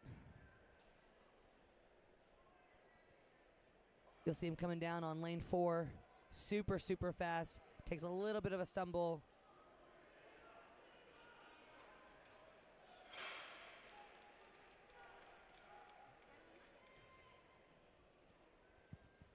Lane 2 still has a couple athletes going through, but lane 1, lane 3 are done, and the athletes will maybe attempt to do some extensions. They're probably pretty darn warm from just picking up that sandbag a little while ago, so you may not see as many warm-ups for this last event.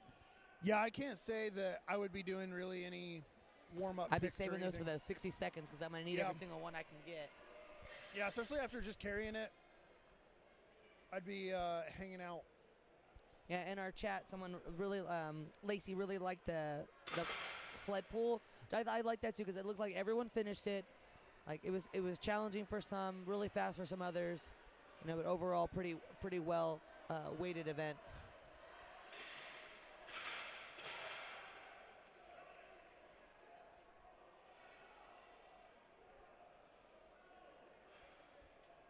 Some of the Texas girls wrapping up farmers on the lane 2.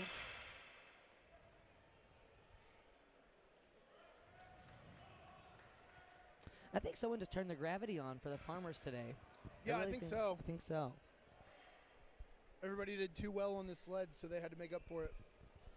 Or how do you think it would have been different if the Farmers was first and the sled was second?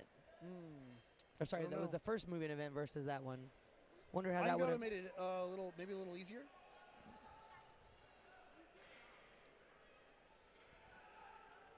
You can probably recover grip faster from the Farmers than you can that sled pull with the rope grabbing. Yeah, especially with it being maybe a little bit lighter, a little bit more, Yeah. a little less challenging than it could be.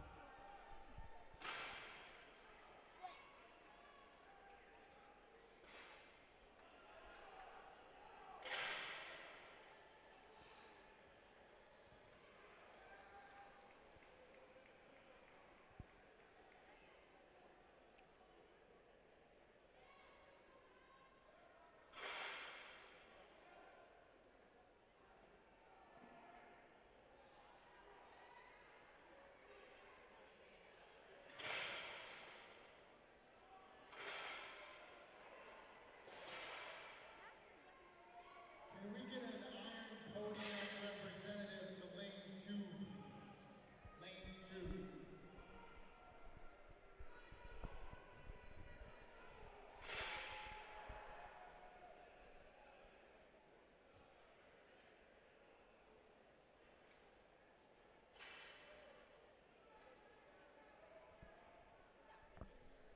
Another rule in this final event that we have going on for the Atlas Stone Bag Over Bar, there's a rule in there that says, of course, no tacky or sticky substance of any kind. If found, you'll be disqualified from this event and scored a 0. I've seen some other funny rules about, people will tattle on you if they see you doing something. They will, yeah.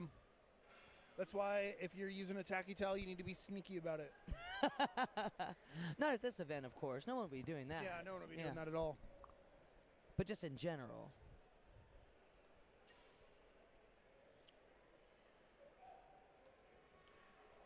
I've never been one to sneak a tacky towel or something when you're not supposed to, but I've definitely seen it done. Oh, yeah, for sure.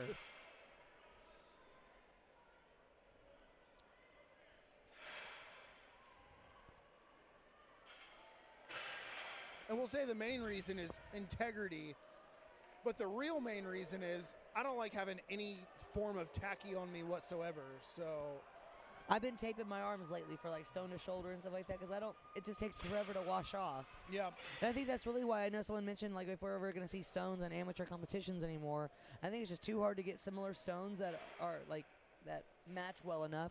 And then tacky cleanup because athletes, I'm going to hold your hand when I say this, but you overuse tacky at contests. overuse. I've seen people covered in tacky. And then by the time you hit that implement, it is so covered, it's Yep. harder to get it off the stall mat it's on than it is to actually load And it. then the prep too, because if you're not having new stones made, well, even if you are having new stones made, that's a whole process. So you got to get new stones made for the show, or if you're using old stones, you got to get them.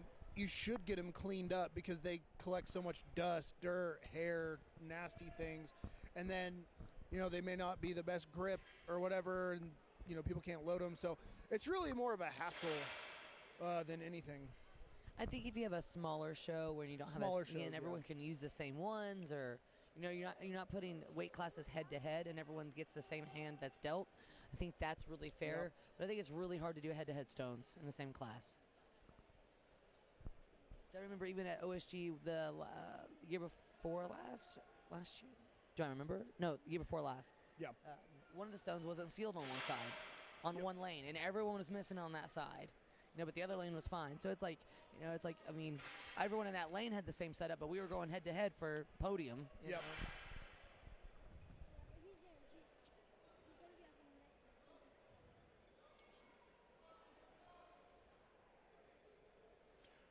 I remember doing stones. My last amateur show before Nationals 2020, I did. I went down and I did the Ronnie Coleman Classic, I think. That used to be a Platinum Plus, and then it was just a regular show. Yep, that was my first 140 show was a Ronnie Coleman. Yeah, and At 0 to 135 log and cried. we went and did it, and they had stones, and it was so hot that day, and this tacky was just turned into slime. So fortunate. Was that the for- one in Weatherford I think so. in Texas? I believe so. In like Where- 2019. Yeah, everything was inside, but then the stones were The outside. stones were outside, yeah. And the platform was super tall. Yes. I was at that show too. Were you really? Yeah. Oh wow. Weird. Go us. We just high-fived. Y'all can't We see it, but did. we did. We, yeah, that was my first 140 show. Oh really? Yeah. That was that was during COVID. 'Cause that was when I Yeah. was still on the fitness team and we were bored. So we're like, let's go to Texas and compete. I just remember pressing that stone off my face for that stone Yeah, load. but it's lit. Like the tacky was so like you couldn't get a grip with it 'cause it turned to slime. Now they have all those different variations of tacky now, like the Yeah. extreme heat, the kind of hot heat, the hot heat. And I like, don't understand any of them, so I just use the same one every time, no matter what. Hey, consistency once again. Lane 8 looking really good. Speaking of consistency, really strong run. Now he's going for a sandstone. We got lane 7 coming back with a sandstone and lane 8 starting their sandstone. Lane 1 looks like it's getting ready for its. Oh, that's a very interesting way to move a sandbag. That's the pallet Smart. jack king over there. He's been scootering it. He Oh, has. He's been scootering that all over the place. he's been having a good time.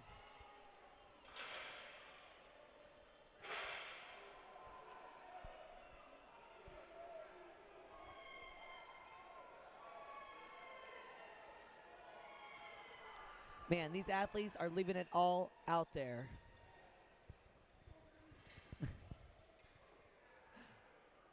I wonder if this is father and son.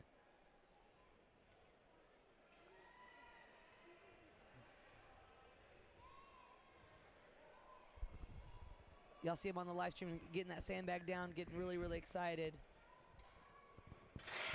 And then our athlete that finished this run a little while ago, just a jump and a hip bump. That's Meg Davis and I's move, but okay, It is. they can Yeah, have they it. stole it. Lane 4. Yeah, lane 4 is now done. And they're going to start setting up for the load event.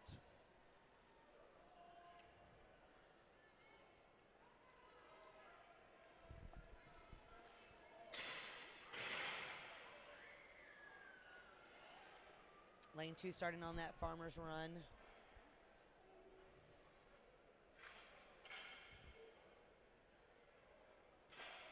Just remember, they get that one drop, and then it's a really good idea for them to take all the time they need to get that next pick and make sure it's good. Because just finishing the farmer's run in this event is big points. Just Yeah. finishing the run.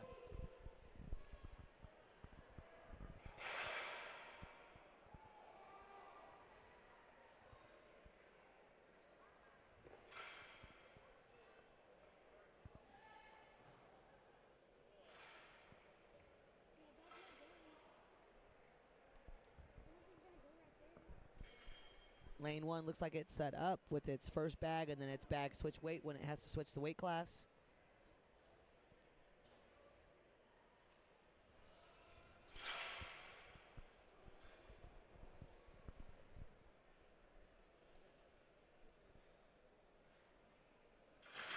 We got Brandon Burley doing what Brandon Burley does, just, you know, shouldering stones for the ladies.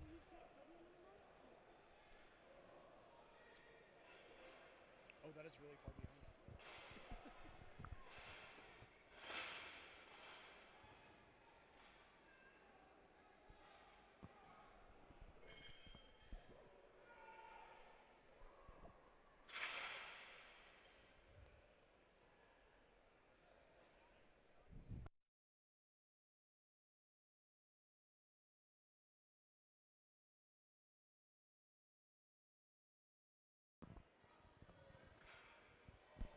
We've got a couple more ladies on 1 through 4 that, or sorry, on lane 2 that's getting their last couple farmers in.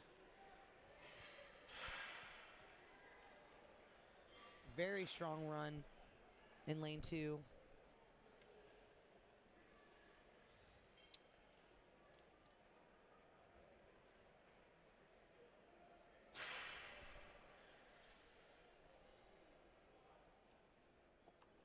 And the sandstone, sometimes when you lap them that low, it's just you got to trust the process of trying to, and trust your arms that you can stand up with it. It may not feel like it. It's going to dip a little bit on your shirt, but Yeah, for carrying events, I really like to try to get whatever I'm carrying as high on my chest as I can. So if it does slip down, you're okay. Yep. But if it slips down onto your thighs, then it's gonna make walking a hard time. Yeah, I don't like things touching my legs when I'm carrying, so that really was a big incentive for me to make sure I keep things high. I guess everyone's just learning about how we get overstimulated with anything. Yes, yeah, this is really just a big, to you guys listening to us talk about our stimulants, overstimulations, and our little tism ticks. Now, the only feedback I have for some of these athletes is just trying to get those shoulders back just a little bit more in their farmer's runs. Because the moment it starts to lean forward and a lot of that weight's in your hand. I think a lot of people forget that.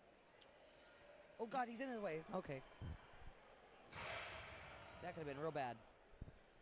Yeah, on farmers, moving events like farmers, yoke, I always try to have my athletes work on getting their, from their waist, basically their torso, their upper back, arms, everything just kind of locked in to a position. That way, when you pick up and then start moving, everything's locked in, and all you have to worry about is just moving your feet as fast as you can. Exactly. I think of it like a Flintstone car, like Yeah. just like that. Don't worry, guys. Lane 1 is warming up their sandbag overbar. They are not starting just yet. They are just, I think, probably just trying to get used to that height and where it's at. We got Sean Shoemaker over there covering up the entire yoke with his back, but then also helping. If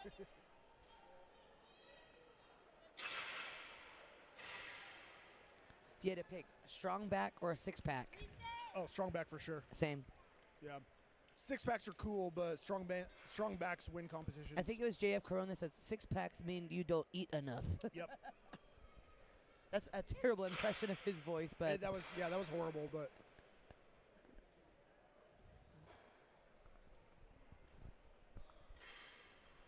and on this last event, this loading event,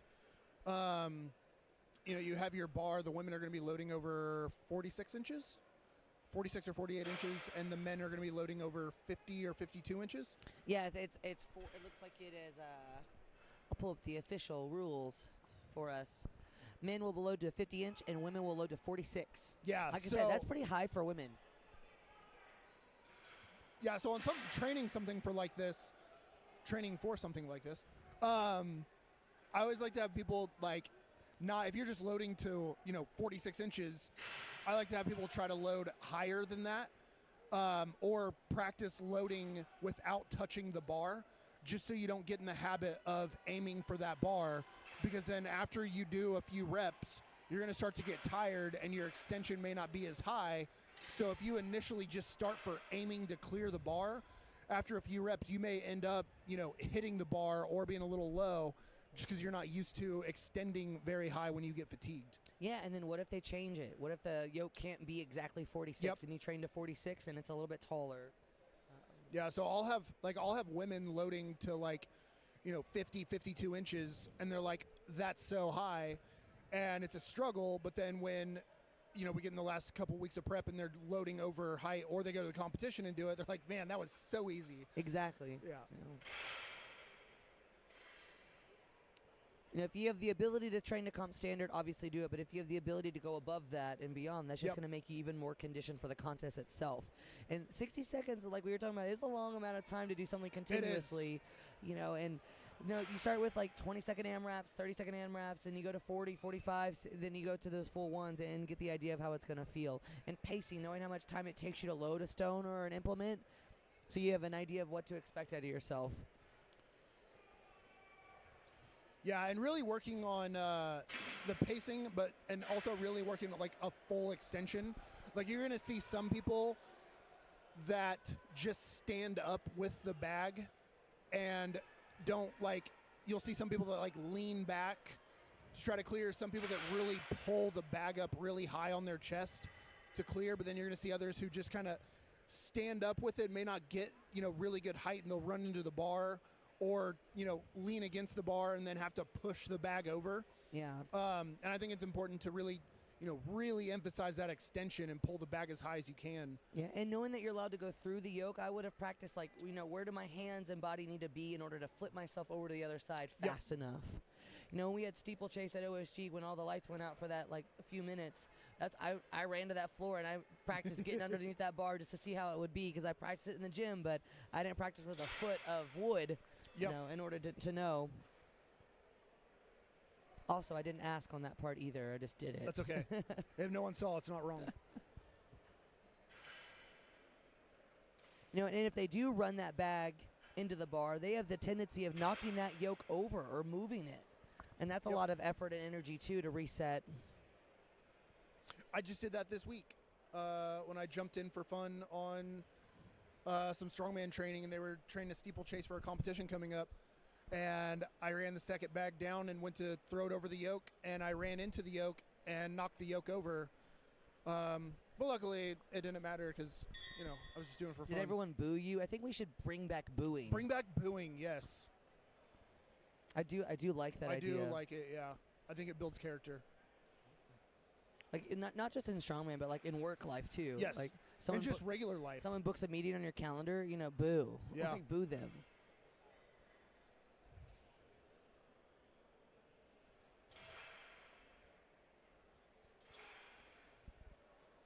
Lane 1 seems like it's a party over there. Looks like they're all getting tips and tricks from Evan and Sean.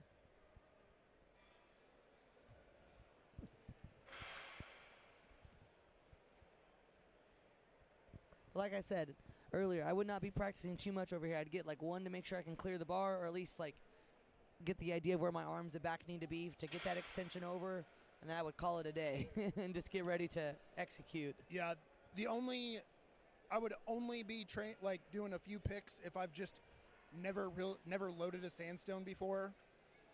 May do like one or two, but for the most part, like if you've done strongman enough, you've definitely played with some sandbags. Mm-hmm. Because we're simple here in strongman, and we just use sandbags for everything. And a lot of these athletes, the bag they're using is the same bag they just used in the last event. Yes. But some of them didn't get to it because of the farmers, but they Yes. did warm it up before, and so maybe they just need that, to that confidence boost. And this is all on the line. This is the last event of the day.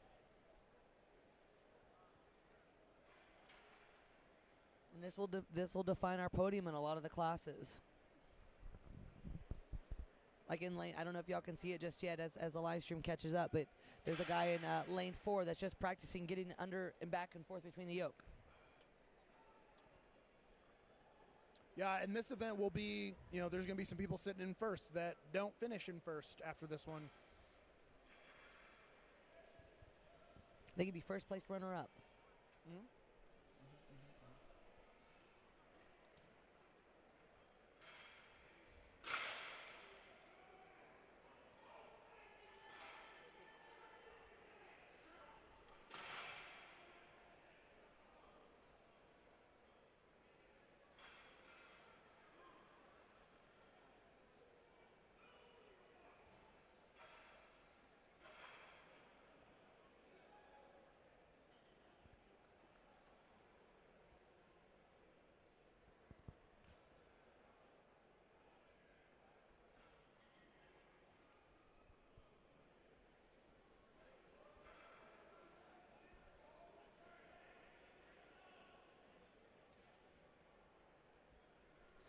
In this kind of style where you're just doing bag over bar, would you prefer to have the same bag and do it for reps, or like a series? I think I like a series better, only because to me loading the same bag is just kind of monotonous. Even essentially it's the same thing, but I just feel like I like a series better. I don't have a good answer why. I just do. I like a series and contest better, but not in training because I don't want to get everything out. Yeah. No, if I train most of the time, if I have to train a series or something in training, I don't set up the series. I'll use like 2 bags or 2 stones. Like the 2 heaviest ones, or like yeah, the or middle, I'll pick middle like of the the pack. middle ones, Yeah. and then the next week I'll do the 2 heavier ones, or I'll just do reps increasing in the weight, and then because the last time I did a series, It was a stone series, and the only time I did the full series was my peak week. When we were prepping for the Arnold, the odd object load, I think I did like I just did the hardest ones, not the hardest, heaviest ones, just a more technical one like the hydrant and stuff like that I had access to, and that was literally it. That's all I did.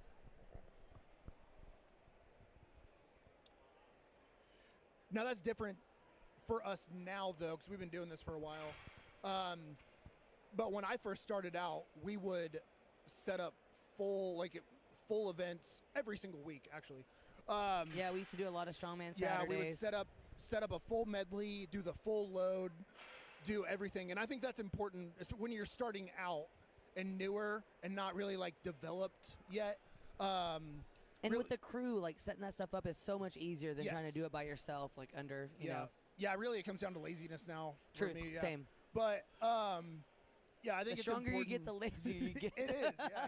Well, I think it's like you get a little bit smarter in training too, and you realize that you don't have to do the full medley every single week for 10 weeks to get it down. You can do variations or do, stuff for time or whatever, and then put it together at the end when you need to. Or, like halfway through prep, maybe you run it like one time just to feel it out, and then but you don't need to set that stuff up week to week. Right. Or just, like 1 week it's a setup, 1 week it's a static, 1 week it's you go back and forth too as needed. Like and I also, did. like your events that you truly need the most training on, those are the ones that take priority. If you know how to load stuff, you know how to load stuff. Yep.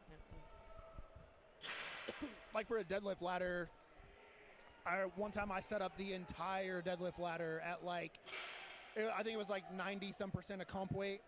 So a lot of weights. I use like all the plates in the gym, set it all up for like 1 or 2 runs, and then that was it. And afterwards I was like, that's dumb. And then and then I'll just instead now, if I have like a deadlift ladder or something, I'll just use the same bar or maybe 2 bars and just add the weight instead of. For America's Strongest Woman, Terrence, sorry, when he does things Terrence? mean, Yeah. he does. It's Terrence. Had me set up with that full medley, the axle medley. I use almost every bumper plate in my CrossFit section, I felt like. And someone was like, is he mad at you? I was like, no, he just asked me to load the event. But man, that was a workout in itself. I think I did that and maybe like 2 or 3 accessories and I left. I was like, I'm good.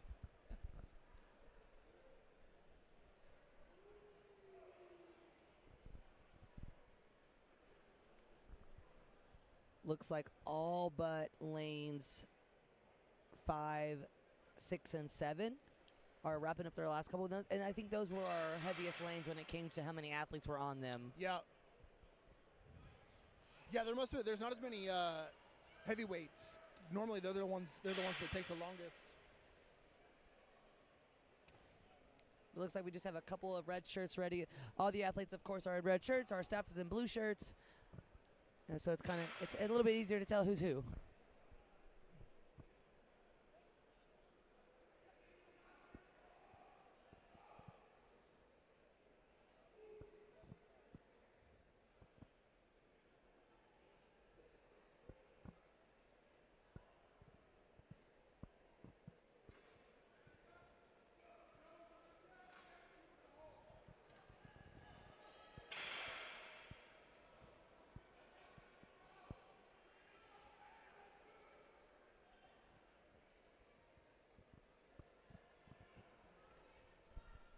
The open super heavyweight women have a pretty tight race for first through third as well.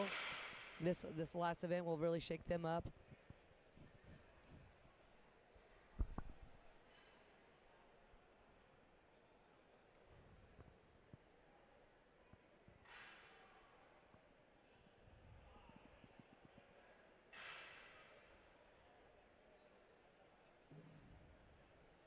A lot of close first and second places right now.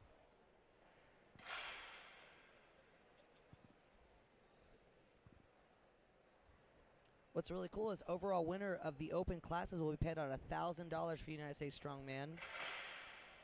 The team division winners will receive a $500 scholarship from the United States Strongman. That's pretty cool. Some people are going to take home some money today. That is pretty sweet.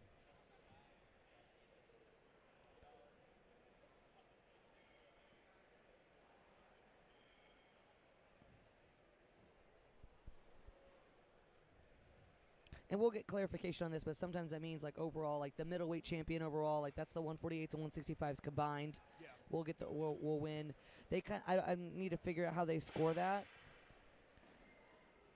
Could be just the most event wins or more dominant, performance or something like that.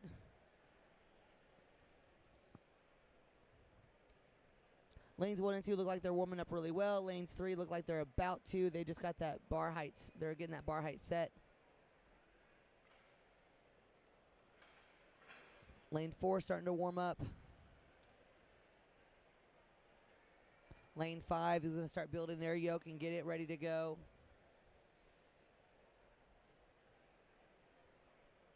And then lane 6 and 7 have a couple athletes to go.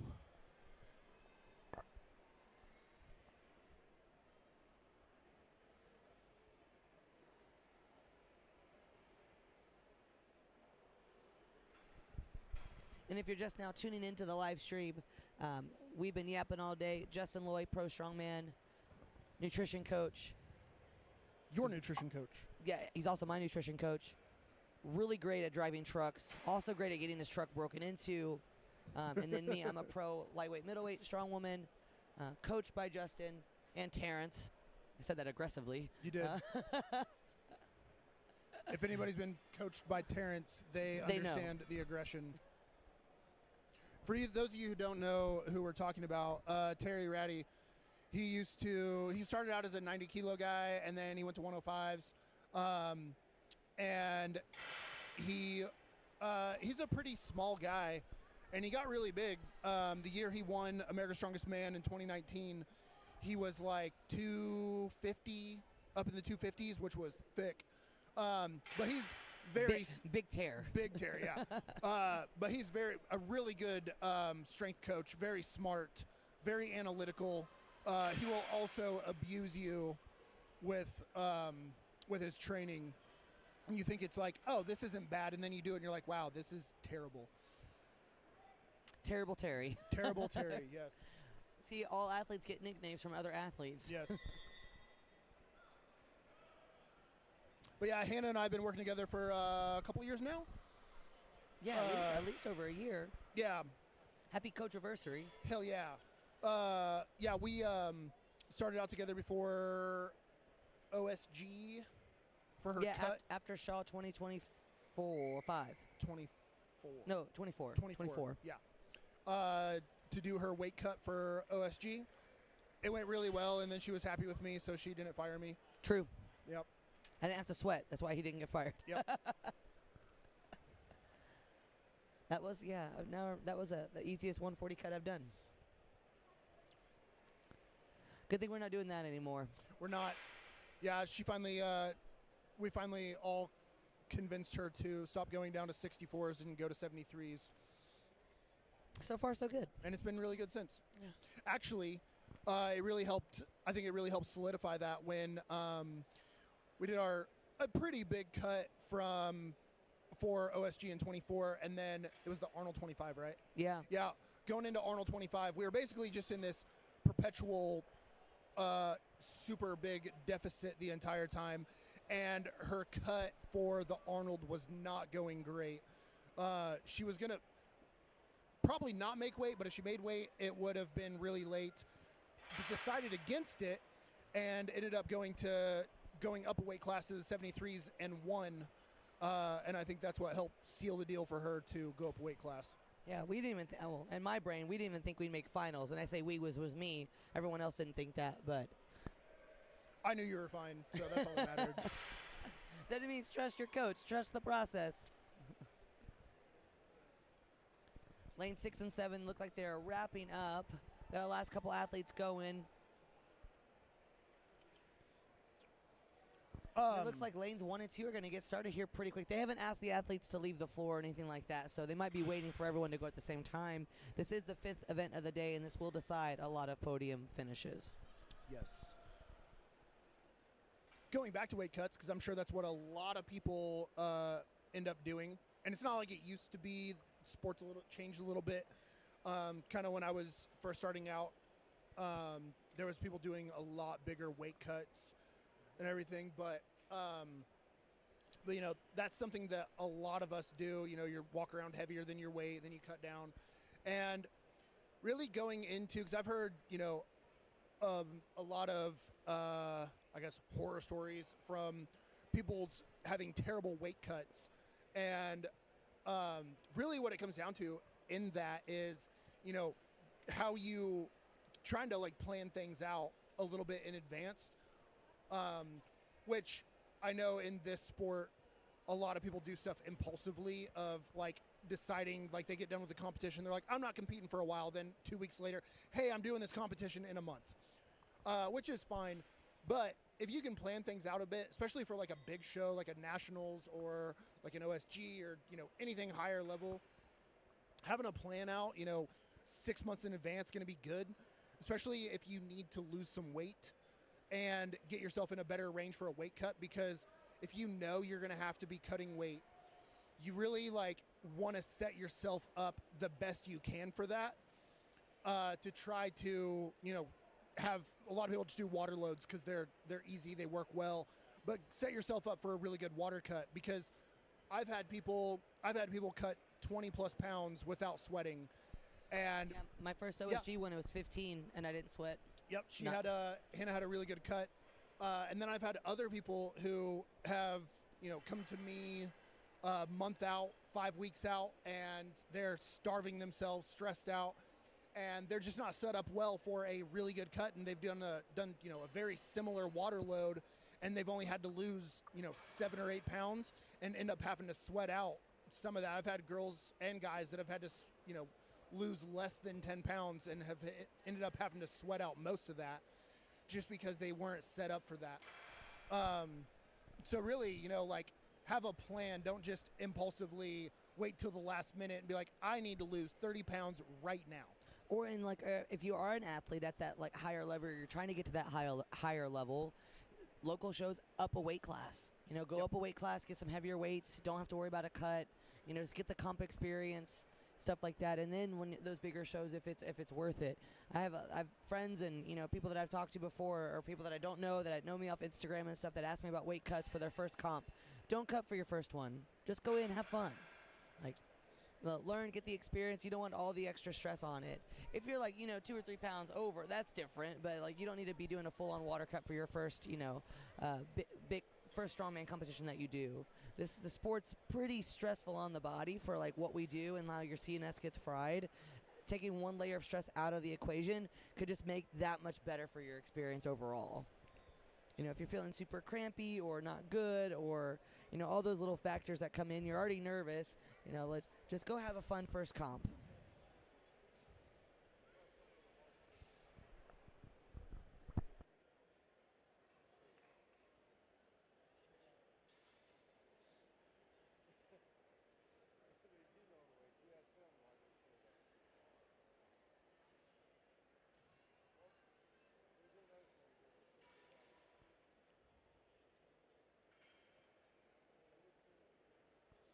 And another thing too is if you are, especially if you're like newer and you're like trying it out, or like you've done a couple competitions and you're wanting to like do a Nationals or do well at Nationals or something, and you're worried about weights. Like I've had people, and I know people that have not done competitions because they don't like the events, or the weights are too heavy or whatever.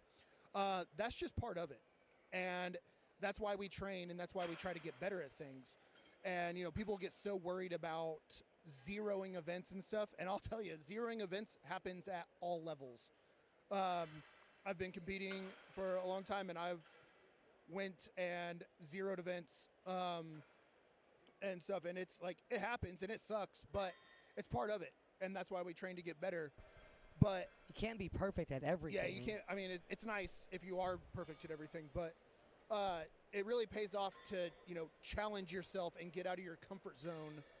And that's why, like, people that are new, I kind of like newer to competing. I like to kind of get a feel for like what their intentions are. Like if they want to go, go win Nationals or whatever it is, and then they're talking about their first show wanting to do novice, I'll heavily encourage them to go just do an open show they're an open weight class for their first show, and they're like, well, I can't do these weights. It's like, yeah, but we're going to train to do those. Sure, you may zero something, but it's not a big deal, because it's just, if you're really trying to, like, you want to be at that next level, you might as well start out at the beginning, you know, pushing yourself and trying to be better, because you need to get that experience.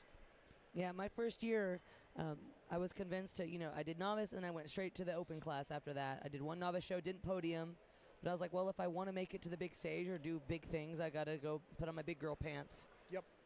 And that's what we did. And I was just to look at the scores for the men. There are 2.5 points that separate first through third. That's a pretty close race right That is there. pretty close. First and second are tied. Dallas Lucky and Isaiah Rowley are tied for 60.5 points in that class with one more event to go. And then third place is Michael at 60 points. So there's 0.5. That's the spread between those three. And then Garrett Carver still could slide on in. He's only 2 points behind, 2.5 points behind. 2 points behind third, but 2.5 points behind first.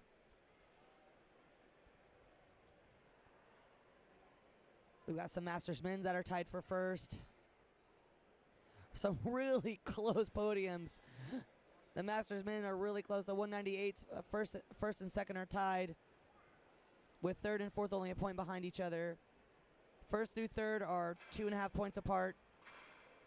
So there's some tight races going into this last one.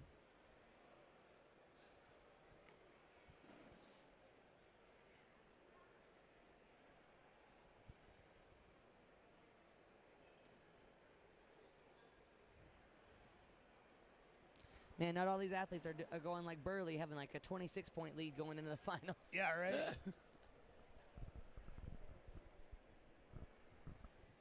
And some of y'all might be looking at the scoreboard and being like, oh my gosh, the points are so different in different classes. They're based off how many athletes are in that class. So if there's 10 athletes, there's 10 points essentially available for an event. Sometimes you'll see athletes with a 1.5 or like 9.5 out of 10 or something like that. That's something that's called split points. So if they get the same weight or the same score on an event, instead of them both getting, if they both win it, they both can get 10, they're going to get 9.5 in split points there. Sometimes that can mess you up at the end of it too, because you didn't get a whole point for something.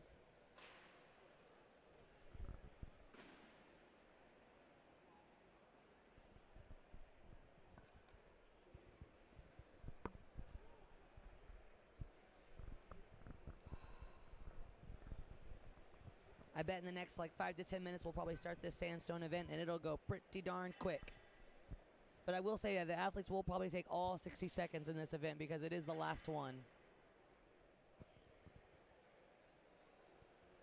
There's no penalty if they drop the sandstone or anything like that. They can just repick and go. The only rule they have is really just to maneuver on their own in or around the yoke. They are allowed to wear grip shirts.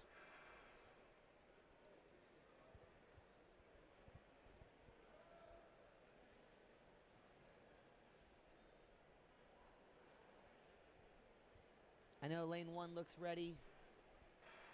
Lane 2 looks pretty darn ready. And now all lanes have the yokes out, so we should be getting going here pretty quick.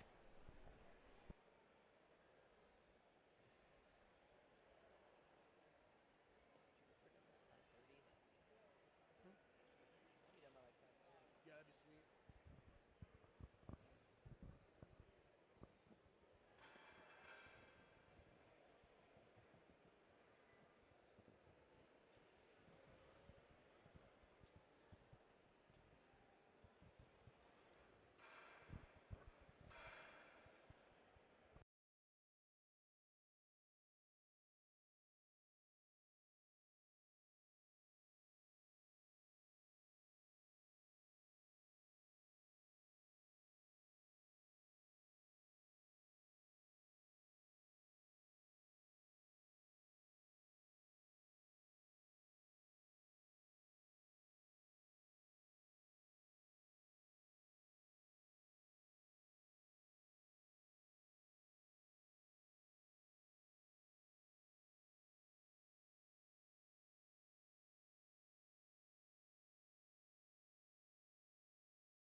Now you'll see as you guys are warming up, you'll see some athletes using the crossbar to their advantage or trying to fully clear it in order to get that, sandbag right where they want it. That would be my way of doing it, and not trying to use the bar to bump it, because I don't know where it's gonna lie after that. It's kind of like Happy Gilmore. You got to play it where it lies. The less finagling you've got to do on that other end, the better it's going to be for the athlete to get as many reps as possible, because it takes you 2 or 3 seconds to shimmy it over. That's going to take 2 or 3 seconds from every single rep that you do.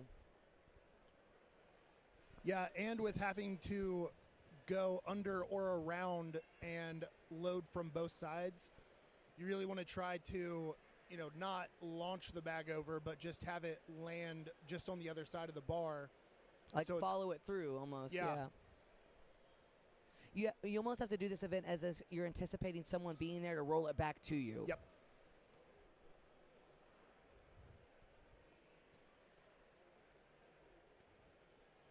Those little ab mats that let you roll it back on its own, those are always pretty fun to use Those for are these kind nice. of things. Yeah. I love those for kegs.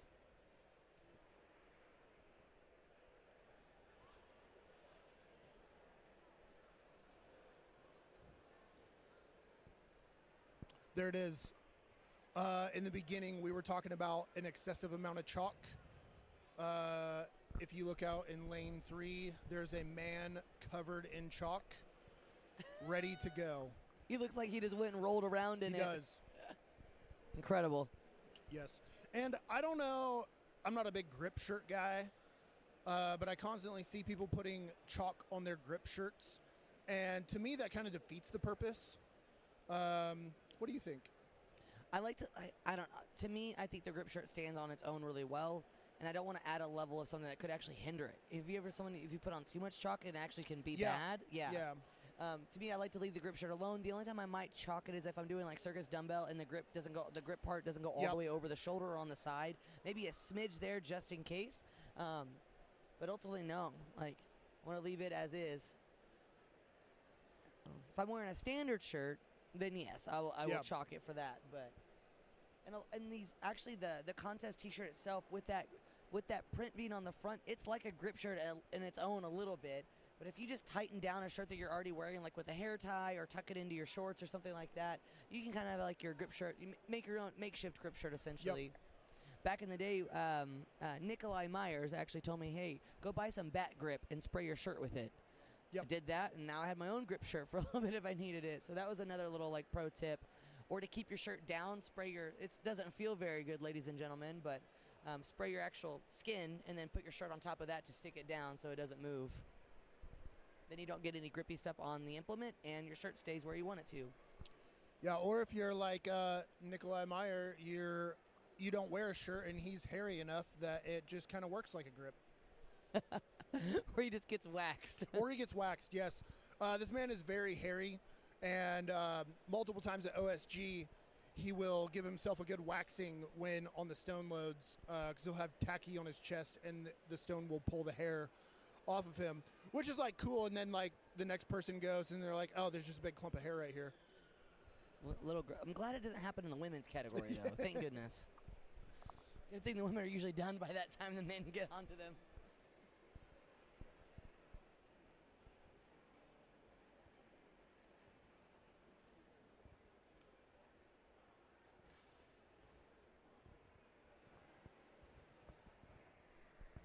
Just an update for everyone looking at home and looking at Iron Podium. I know it's been in and out for the day, but just imagine this website everyone's looking at right now to see the scores of all their friends and all that good stuff. But it looks like all the scores from all the first 4 events are in, and the points are in that I can see on my end from my computer.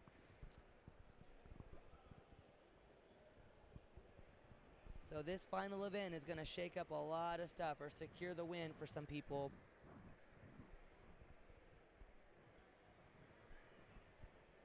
But once again, thankfully, the last event, pretty straightforward. We're going to pick up a bag, we're going to load it over bar, and we're going to keep doing that until time expires. I'm thinking, if the weight, depending on how heavy this is for the weight classes, we're going to see 6 to 7, maybe 8 take the win. Yep. So I'm thinking almost a little less than 10 seconds to load to get there, and the first 3 or 4 will be really fast, and then they'll start to get a little bit of fatigued and get that triple extension in. Yeah, I would like to see somebody. I would like to see somebody hit like 10 reps. That'd be really cool. But that'll be pushing. You'd have to be moving. I think if it was, we'll see how this shakes out. Yeah. I don't want to put any bad juju on anyone. In that same sentence, I'm still going to say what I was going to say. Typically, with the smaller athletes, if their bag is smaller, they can move those things a lot faster, Yep. and they're a little bit more agile. I think we're going to see a lot more reps in the smaller weight class or the lighter weight class divisions, and a lot less reps in the bigger ones, just because arm distance. If you're a bigger athlete and you got a big bag, you're not going to be able to get that big of a pick on it, and that could exhaust you. Yep. We saw a couple of the heavyweight men not moving too well with those bags, so I'm thinking we're maybe going to see 4 to 5 out of that as being the winning number. Yep. And you're going to Just with maneuvering around the yoke. They're not going to go under it like the other athletes will. Yeah. Yeah, some of the masters and some of the big heavy boys, they're definitely going to be going around the yoke.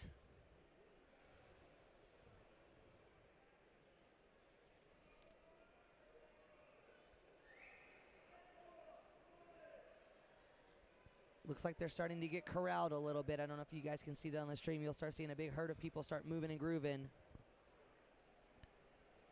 Now, how they're running these is like each lane leader or the judge on that lane is kind of like, the big boss applesauce of that lane. They're probably going to go over quick rules, make sure everyone's clear and understands what they're supposed to be doing, what order they're supposed to be in. It's a really good way of making sure everyone, after a long day of, I'm not trying to say it's been a long day. It's not. It's actually been very fast for this big of an event. But after what feels like a long day to these athletes doing these events, at least they be reminded about the rules one more time before they go.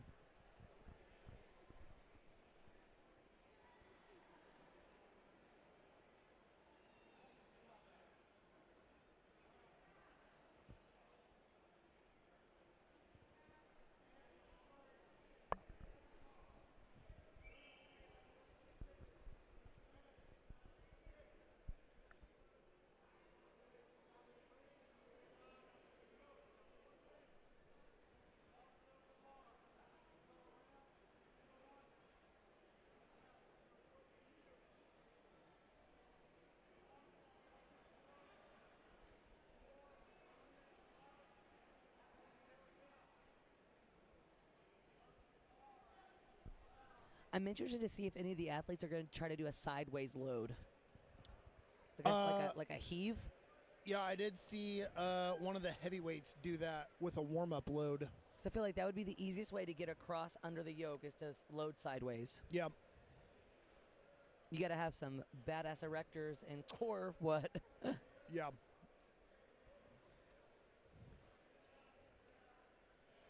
But for those taller athletes that this load height's not a problem, that would be a pretty cool side quest to do.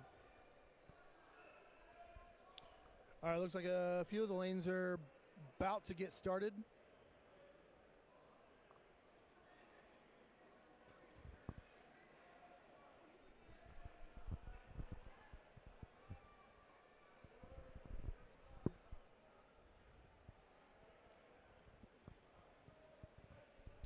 And anyone in the chat on either stream, if y'all have predictions for podium or who you think is going to win this one or what reps they're going to get, throw them in there. And if you're right, I will give you a high five at the next time I see you, if that's ever going to happen.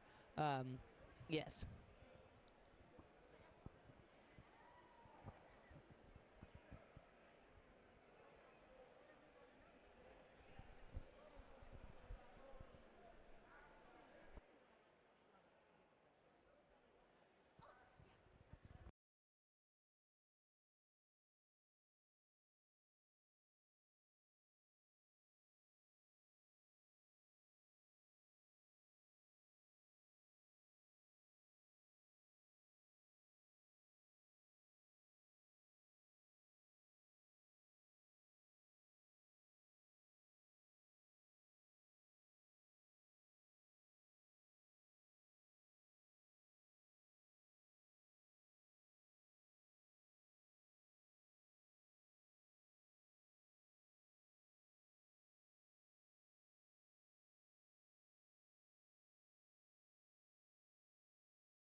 So we have lane 1 started and going. And all the other lanes are on. Look like they're on a little bit of a standby. Waiting to go. Just kidding. We have lane number 7 and lane number 6 also started.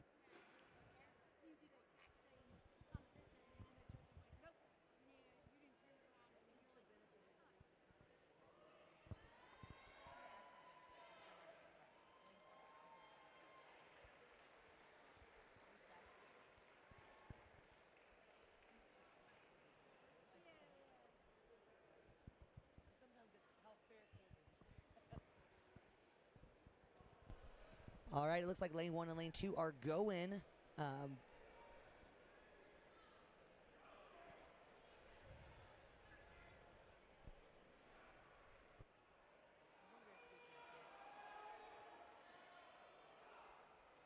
Tyler, do you think there's a way to communicate to whoever's on the floor to clear the floor?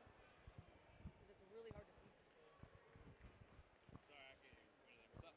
Is there any way we can, I don't know who's boots on the ground to clear the floor? Because it's like on the like it's so hard to tell who's going where because everyone's just hoarding around the yoke. Yeah. I don't know. Let me go give this a good old college try to move these people and see what I can get. I mean, I can yell from here to see. Oh, it looks like they're kind of doing it over there. I'm gonna get.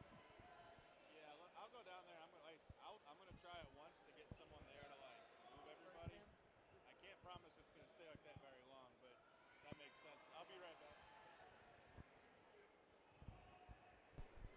Hey, people on the live stream, we're going to try to get the floor cleared a little bit better so you guys can see your people lifting some big, heavy sandbags.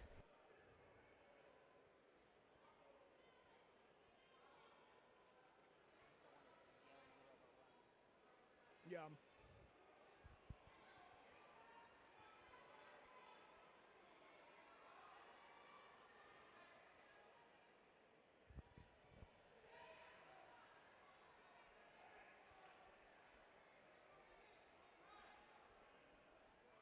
Athletes on the floor! If your lane is going, move!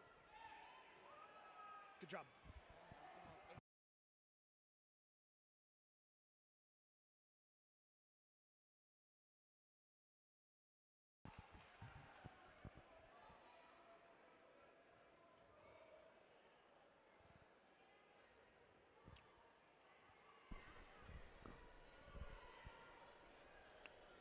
Lane 1 looks like she has a great strategy. She's loading sideways. She is loading. We got a sideways loader. Sideways loader, and she's just going right back over.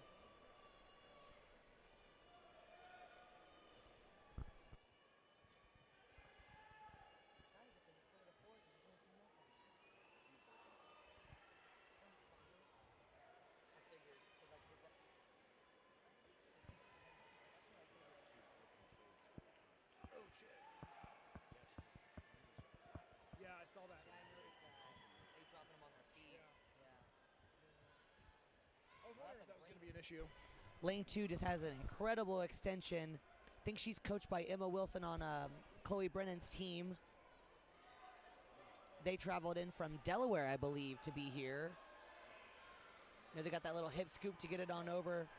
Beautiful extension.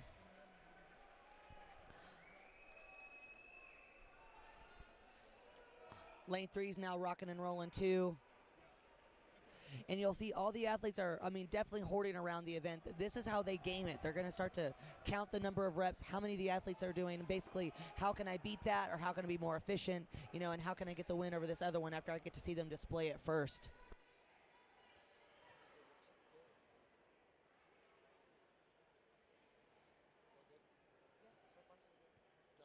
Yeah, I'm good.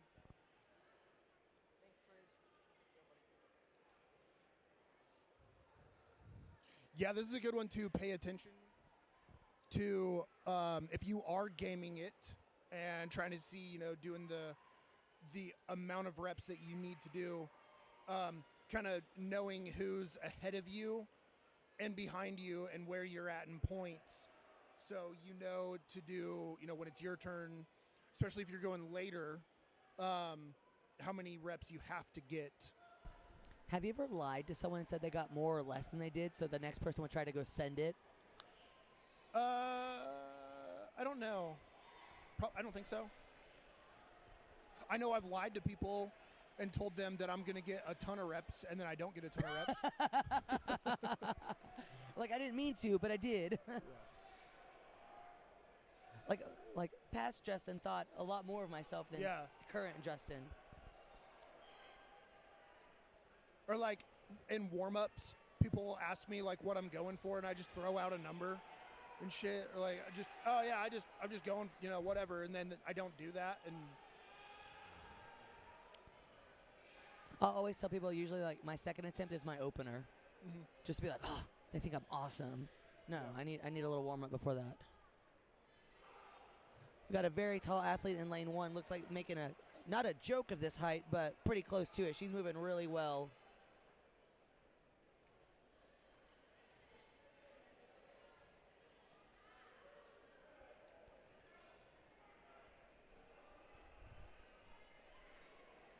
Looks like almost all lanes are going. Please, if you are not competing, if you are not performing at this moment, we need all the athletes back over here on this side by the banners. Athletes, we need everybody on this side by the banners, please. I don't know if y'all heard that, but there was an announcement that just went over to maneuver the athletes behind the banner, so you'll start seeing them move so you can get a clearer vision of your friend or family member that is going. We want to make this experience just as good for y'all as it is for them too.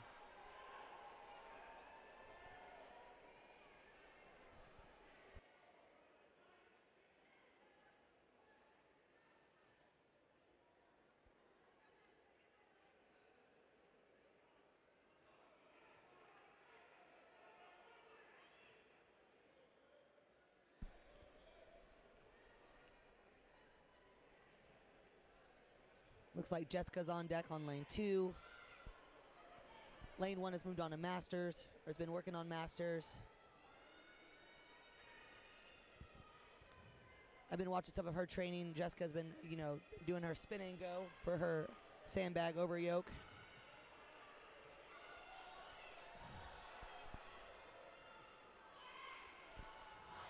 Guys are looking really good on lane 3, very efficient. He's taking like 2 steps and stepping right back.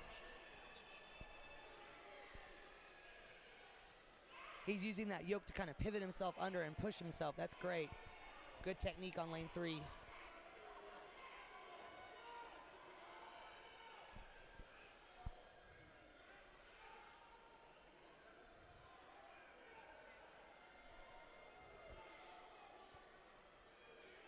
Now as you get through the 60 seconds, it's going to get a little bit more fatiguing, a little harder to get it over.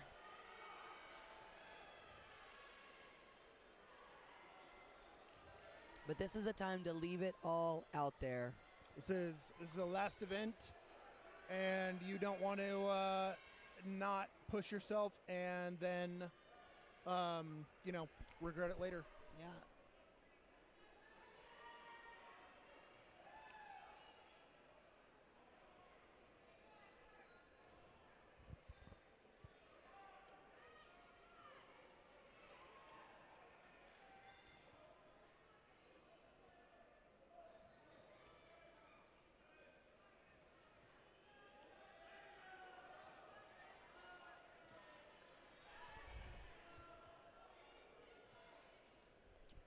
Lane number 3 is going pretty quick. Very quick. Yeah, He's almost really good. anticipating that Yeah. drop and getting there And before. that's really good. Very good. I think that's his fifth. We'll see if he can keep that pace the entire time.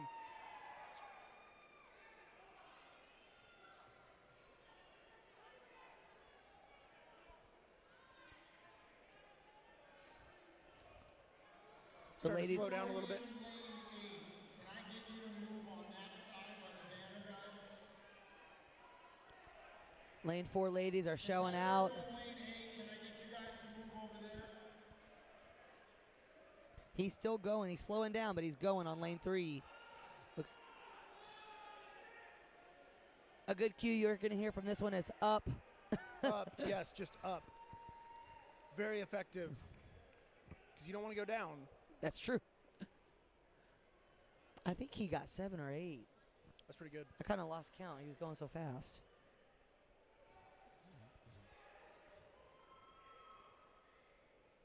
This is also the time that typically in training, let's say you get 2 or 3 in training, on this kind of style of event with everyone yelling at you, this is the time that you really do well, that you get, 3, 4, 5, and so on and so forth.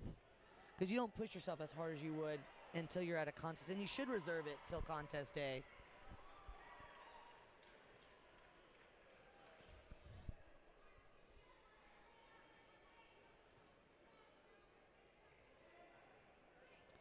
Yeah, so far the highest number I've seen, at least on the scoreboard, that people are getting in, is we've seen a 10. A 10, nice. We got a 10 so far. Did it. I don't know if we'll see more than that. 10 is that's moving and grooving really well. And that could have been, I think that was Eric that just went. He got 10. I said 8 because I looked over and he was already done with it. I guess another 2 and I wasn't looking.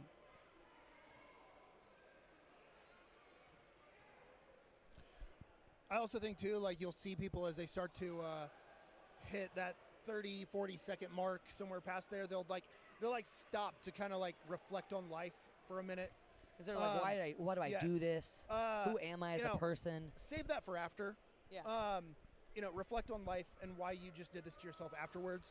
And that's why I think it's important to not come out so strong and just to have a good steady pace the entire time.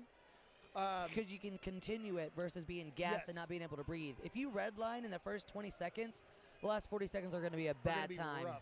So you may get, in the first 20, 30 seconds, say you get 3, 4 reps, and then that last 30 seconds you get like 1 or 2 reps because you burnt yourself out, to where if you were just having a nice steady pace, you could end up getting a total of another couple reps if you just kept a good pace. We got a little knee action on lane 2. And the staff is helping keep that yoke down. I think some of those girls are using it to get that sandbag over, which, hey, if you can, you should. The volunteers are having to get out of the way for the men on lane 8 to get around the yoke because they have to keep that yoke down because that bag is heavy. I think it's either 275 to 300 pounds, depending on what weight class is going right now.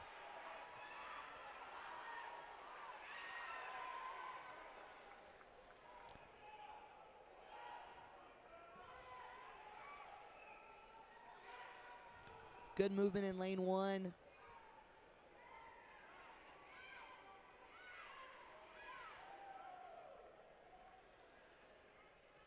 Lane 4 is taking her time. She called it right at the end.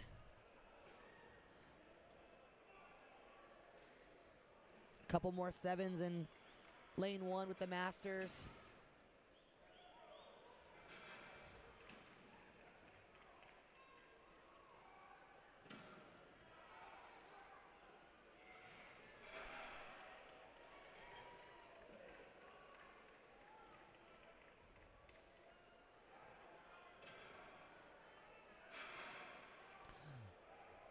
Lane 3 men are being very explosive on this. They know the number is 10 to beat, and they're going to try to get as close as they can to get to it. Oh, I see Masters women. There was 11. Got 11? Dang. She cranked it to 11. If anyone gets that reference, thank you. And we got a P cleanup on lane 2. Clean up on aisle 2. Yeah.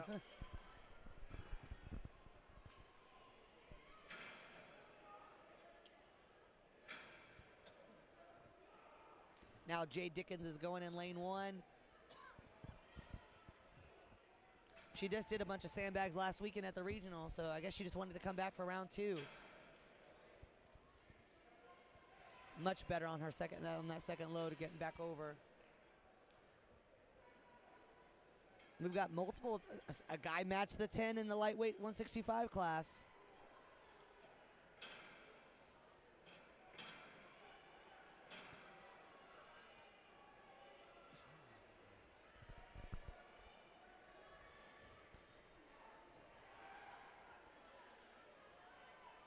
Looks like your podium for the lightweight men's class is live.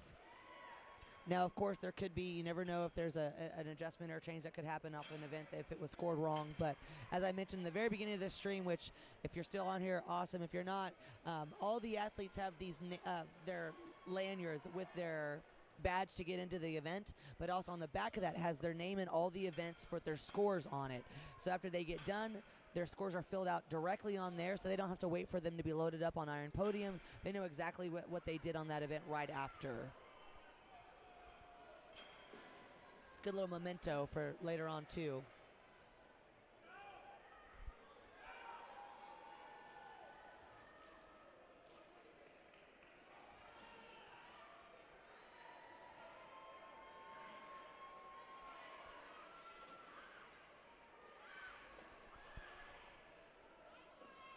The ladies are giving it all they got on lane 4. Lane 5 moving really well.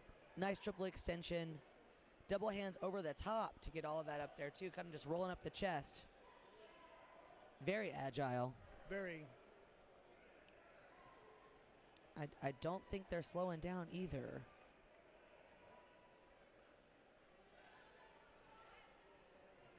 That's really knowing your abilities and trusting the triple extension. Clearing that bar every time, like Justin was saying. They're already at 6 on lane 5. Athlete just completing the 7th rep.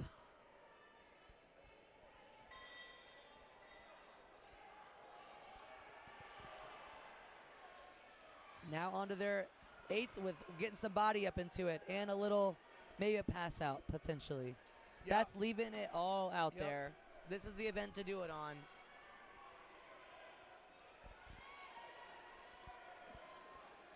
All of you watching at home, we do have a great medical staff that is here. You know, we got Ray down on the floor to help them out.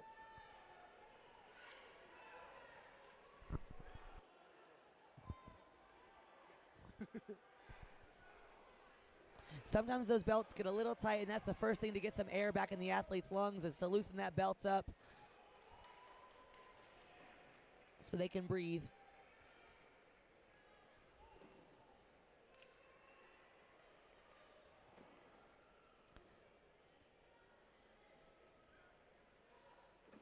I think that athlete got 8 before they went night-night.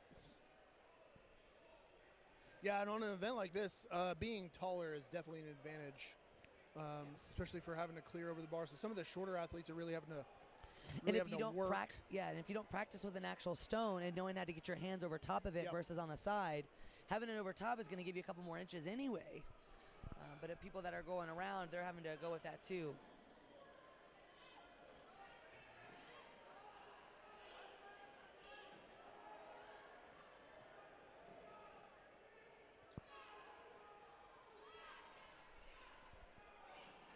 And we have a man down on lane 8.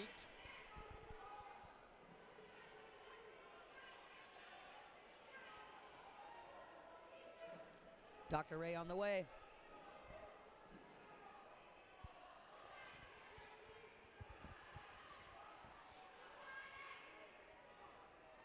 It's always a standard to have a good medical staff here. We've had strong IV here for IVs, and even Jeff Laney, a 105 strongman's here, fixing toes left and right and stuff Yep. too. So it takes a village to get these athletes taken care of throughout and to put on a good contest, and they are delivering.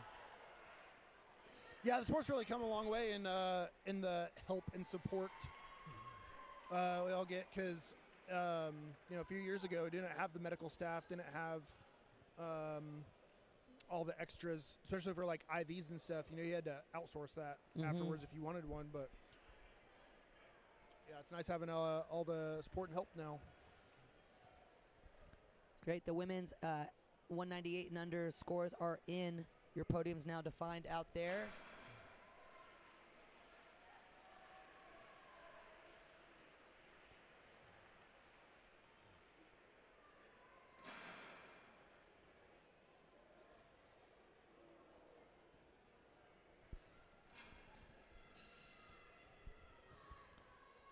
Lane 1 moving and grooving really well.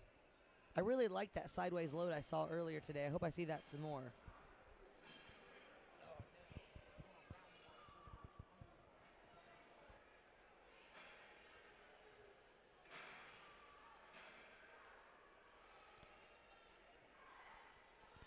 Luke going in lane 6. You'll see some of the athletes reset their hands. That's just so they know the distance from the bar.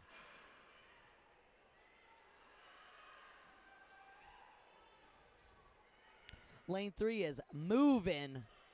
Someone better check that bag to see if there's weight in it.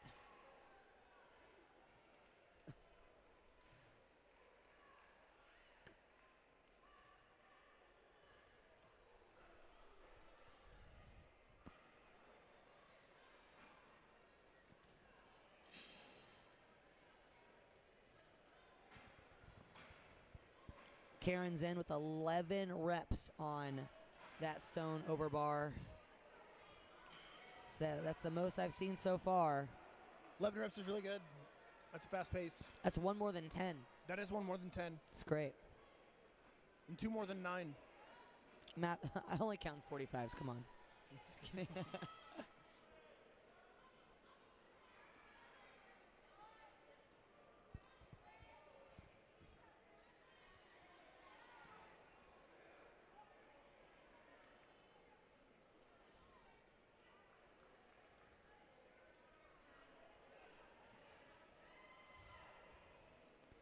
This is also going to be one of those, like, if you've done your conditioning or not, at the end of a heavy show, you know, how do you feel? How do you execute this if you're already feeling pretty tired? You just got to tell your brain to shut up for 60 seconds. Yep. Your brain will always tell you you can't, and your body can go. I learned that in my CrossFit days. I think it's like a 20%, like you still have 20% left when your brain says no. Yep. It's like obviously self-preservation, but we don't care about that in strongman. Yeah, you got to ignore it. Especially because it's only 60 seconds. And it feels like forever when you're doing it. But you slowing down or stopping for a second could be the difference of you winning or not. What do you think a longer minute is? A sauna minute when you're cutting weight, or this? Oh, sauna minute for sure. I feel like I look at my phone 18 times a minute when I'm in the bath Yeah. of the sauna. Or I hate walking on a treadmill. And so like a minute on a treadmill feels like forever. If you watch Judge Judy, it goes fast. That doesn't work for me. I try watching stuff, or like, I don't know how people read when they're walking on like a treadmill or something. Like, I can't. My eyes. I can't. no. I can't bounce and read. Like at the gym, a few years ago, this gym I went to, there's a girl that always read books on the Stairmaster, and I'm like, I don't know how you do that one. Cause I would trip. I can't even read, so I can't imagine being able to read and walk upstairs. I can't even read.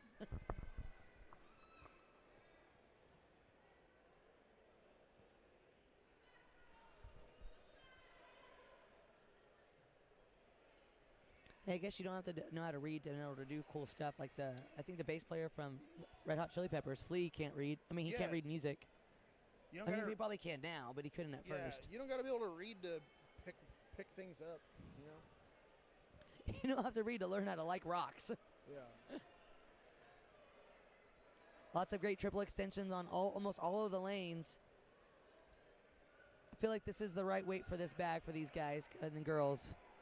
Because it's challenging. They can get some reps, but it's definitely challenging.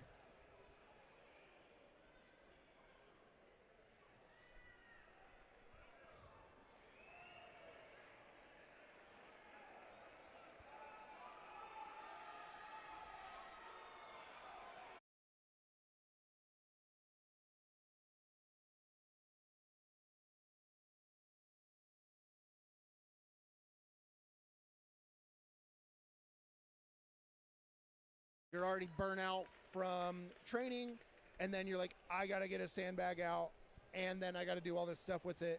So it's a good mental thing and a good physical thing to train like while you're fatigued. That way, when you go to do it fresh, it's a lot easier. 1000%.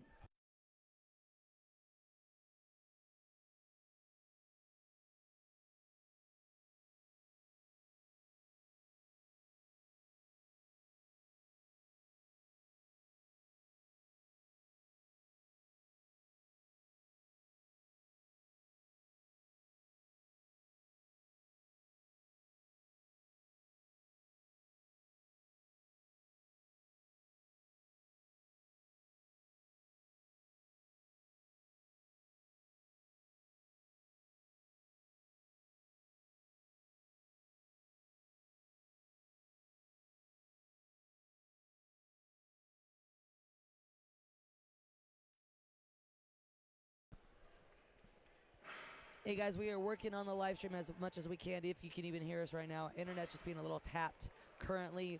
Like I said, the more athletes that are done with the contest, the more they're on their phones, the more they're all on the, sharing the same space.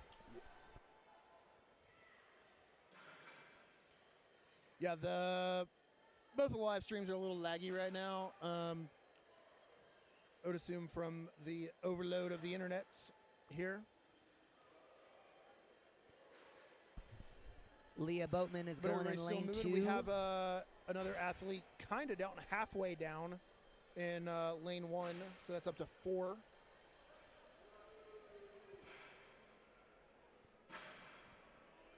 Oh. No, he's just sitting on the floor. Never mind. The guys are still going in lane 3. We're back on.